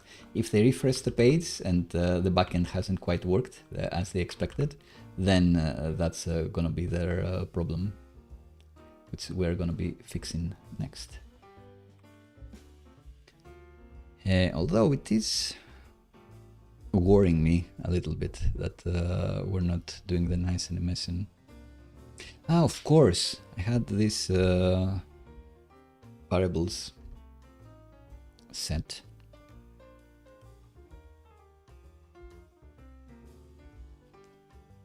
Which I guess I need again. So is3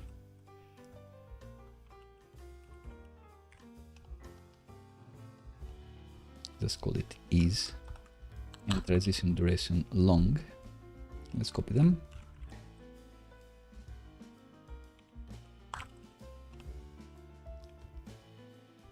So these things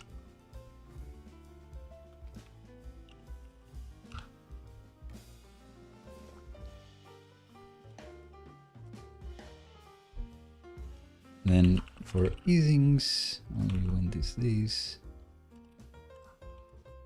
our go to ease, then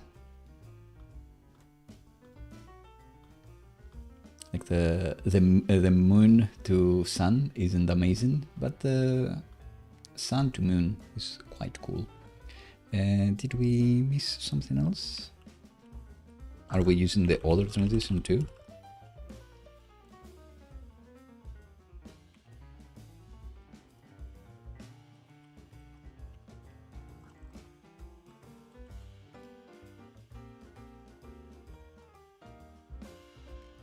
I think it's fine. So those were the easings that we were missing. This one. And the elastic ones, oh my god, there are like a million easings for us. So let's forget this ever happened.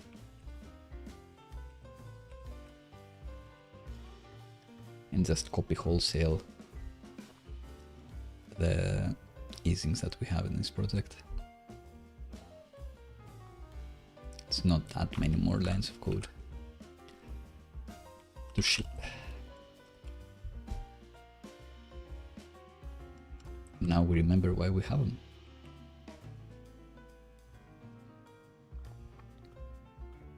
Alright, so now it looks cool both ways, but it always defaults to my browser preference of preferring dark mode. It should respect that we're on dark mode, and we'll do that by doing server-side hooks, SvelteKit hooks. Let's see. Let's see where we're at. This also reminds me that our brand hue should be different. Like, we will get a designer at some point and we'll find out our hue. But we are using the Tailwind palette for now. So let's pretend that we're definitely using this. Let's pretend that's our primary brand hue. So let's do HSL and find that our hue is actually 158. Put an angle, put it here, and that's gonna affect how some of the, well, how every color looks, really. It's gonna make it have, even this background, it has like a more green hue at this point, which I think is a very nice touch, if I may say so myself. All right, so respect light mode. Let's double check that we do have the correct cookie here set, if we do. And indeed, we have the theme cookie set to dark. And if I click, it's still dark. So when we haven't done anything. Whoops. Wait a minute. So let's go back to our good old console log debugging. So this runs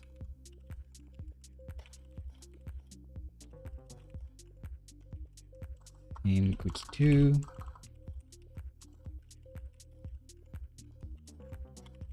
Theme. Let's click the button. Does it really do this every time? Try again. Click it a few times. It's not hitting this endpoint, which worries me. I haven't forgotten a plus sign or anything this time. So what gives? I didn't put it in a theme directory. Like a mug. Like a mug. Oh, Johnny. Silly goose. Alright. So maybe, just maybe, so that's why like TypeScript was trying to help me. I was like, nah, don't believe you. This one is still underlining though. And I think this one doesn't have a reason to be underlining. Hopefully. Can I find it? If I try to import like this. It tries to find it in a different way, which is worrying me. $lib should be getting us to this directory, which does have the types file here. So I don't know what its problem is. Clearly it's working.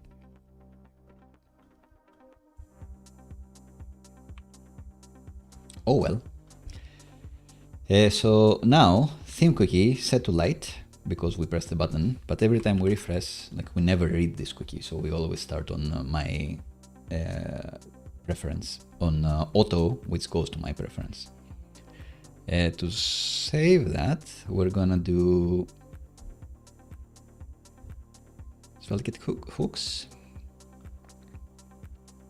Let's add it here.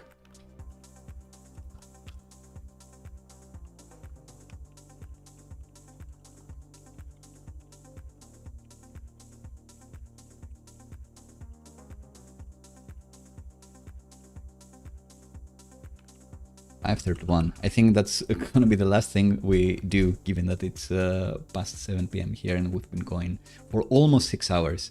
So let's end on a win. Let's do it. What we want is to actually read this cookie, and therefore, if you have the light cookie set, then even though you prefer dark mode, render the light mode. That's what we want. How will we do it? We will do it by creating a server hooks or hooks server file. So this will run server side on every request that happens on our SvelteKit app. And I think the docs are quite clear. I do have a video of this if it looks super confusing, but I think it's fine. I was just thinking that we don't necessarily want this to run when we hit our API route, but that's by the by. And as always, we have a gigantic hook file in our Techy Cat website, which we will not be reusing because it's doing things like sound effects and repos and that sort of thing, which we won't be bothering with yet. But we can still copy it and delete what's necessary. So right in the source directory, we have a hooks server TS. Let's recreate that. We will be using cookies and we will be typing this as handle. No Supabase yet, no environment variables, no repos whatsoever. Yes to isTheme, which is in $lib types.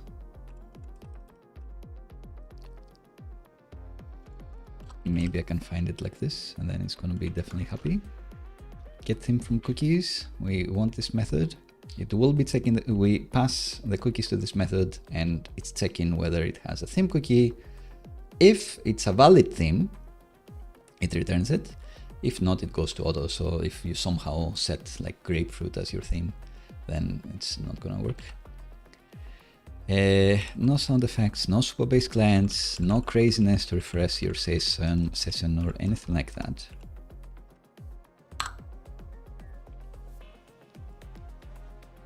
All we want is to put the theme in the locals, but in order for TypeScript to be happy, we need to go to our app.ts, this file, and explain that our locals has a theme, which is a theme. And we can import this from types, and in the ability to import something in our app.ts is the reason why we're nesting everything inside a declare global. It seems that this works better. It has been working better for me, for sure. So now, if we go to the hooks server TS, it knows that this is a thing. It knows that this should be light, dark, or auto. And we also know that this returns theme, which is light, dark, or auto. So everything is super happy, super dandy, super good. So we are putting the event locals theme in there, but we're not doing anything with it still. In order to do something with it, we can go to our layout file and do some stuff. I don't know if that's the best way to do it. Everything you put in the locals, or everything you can have a layout load can be in the page store, and we are creating yet another theme store, writable store, instead of deriving from the page store, just because for the theme specifically, I wouldn't want to wait for a server response in order to switch the theme. Like, that's a bad user experience, even if you have to wait like 300 milliseconds. The user wants this to happen as soon as they click. So I don't know if there is a better way to like invalidate the cast and say it's gonna be this and then invalidate back if the server responds back.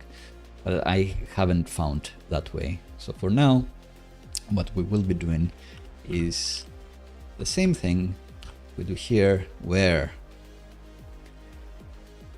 we have a plus layout.server that returns the theme from the locals for our layout component to read, and set the theme in the store to that value from the data.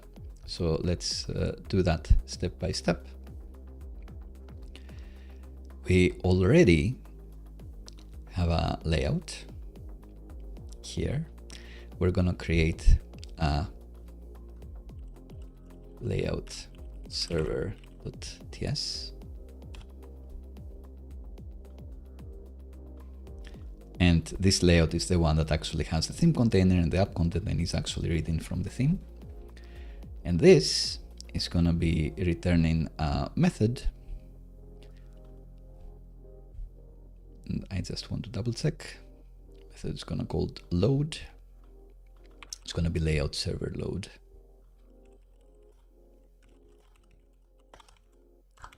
Which is gonna magically appear from the types. And this method is gonna magically get the, let's import this from here. This method is gonna get the locals given to it. And what it's gonna do is return theme locals theme. And SvelteKit should magically make this file appear. And it does, and now it's happy. And now that this exists, we can say in our layout component, the sibling component, it's gonna have data, export this.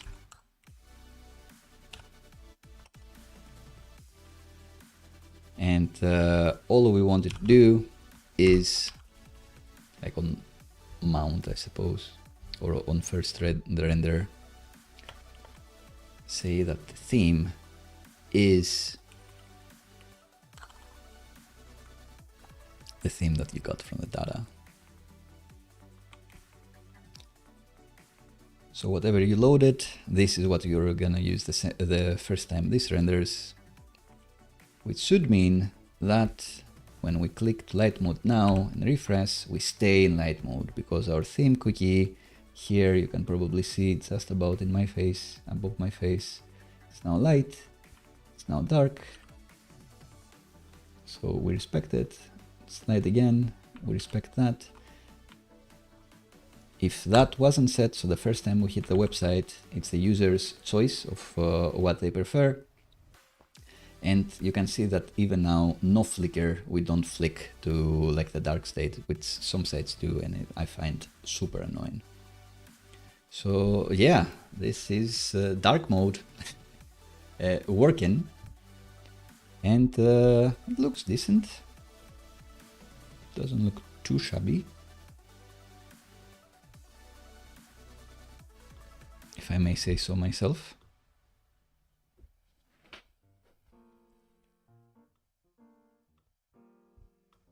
Anything else for this? Any errand console logs? There are a few like this.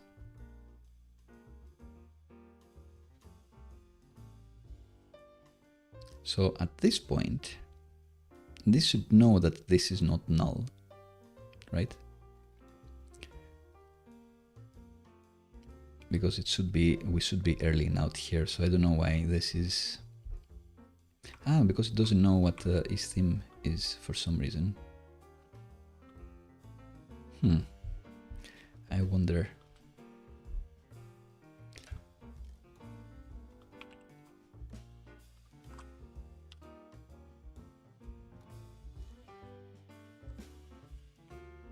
And it seems it can go there just fine, I guess. No, it does crash, so it can't actually resolve the way TypeScript or my editor is trying to resolve this. It crashes, but when I try to do it like this, it's fine. I wonder why. Let's try the classic reload. Turn everything off and back on again.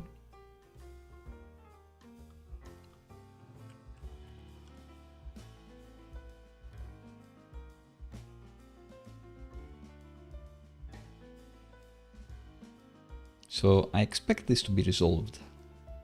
This should be resolved. And yet, we all saw that underline.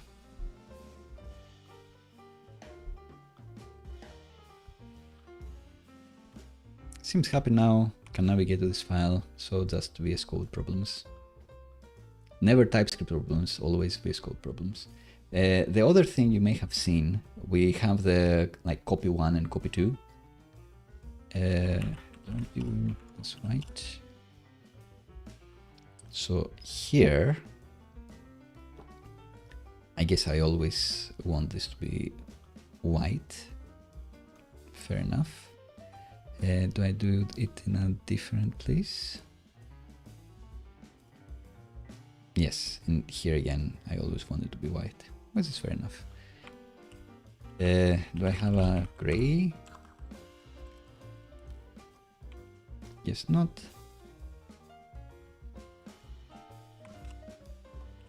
Surely I have something in the header.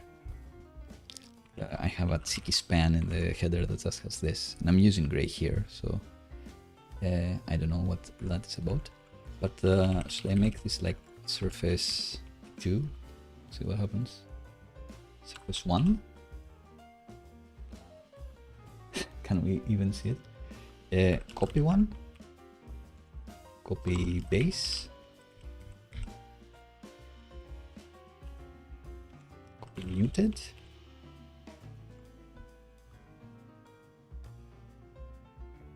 Seems like a real thing, but...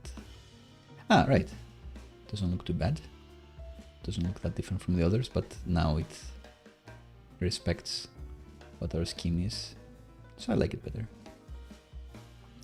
Alright, I think we save and deploy this.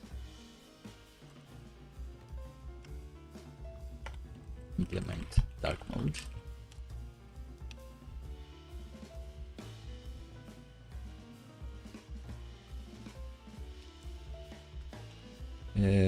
Final deploy for the day.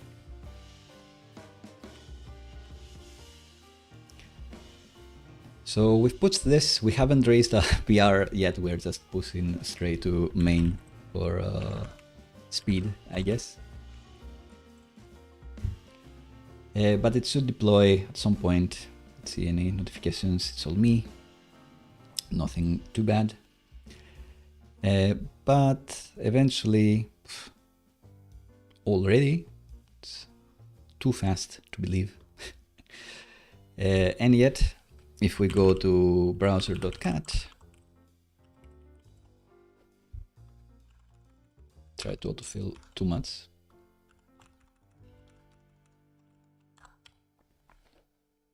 This exists, and the dark mode is not there, so it was too good to be true. Did I not push? Ah, I didn't. Classic rookie mistake. At the end of the day, maybe I'm just pushing, so we'll make it to like the 6-hour stream limit, which is insane. So what we expect to happen when the deploy succeeds is we'll get our icon here live. This is browser.cat, which is a real place that you can visit right now if you want. And the code as always, open source and free on GitHub, although the name of the project is BrowserSot because we just made up browser.cat on the fly when I was looking to buy domains.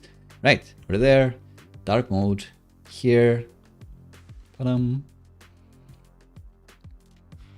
nice. Does it respect light mode? It does. Does it do it on Safari? I think it will, but I guess that's what Playwright will be figuring out. You may notice that little swap as we get the web font in. And that's a reason to inline the fonts, but that's something that we can do in the future as a performance pro tip, I suppose. But yeah, I think this is gonna be it. It's been a long one. We did this, we did this, we did this, we did this, we did this. I won't be preaching about SEO. I guess I kinda did with the inlining of the fonts. I won't be talking more about product handle MVPs in marketing. So Techy Cat, I may touch upon it in the future. But I think we'll be calling it a stream. Thanks everyone for watching. I will just take a sip just in case there are some final comments here. I know there is a bit of a delay as well, so bear with me as I switch back to the agenda, all the things we've accomplished today, and my face view, take a final sip, and we can have our final discussions and potentially final goodbyes.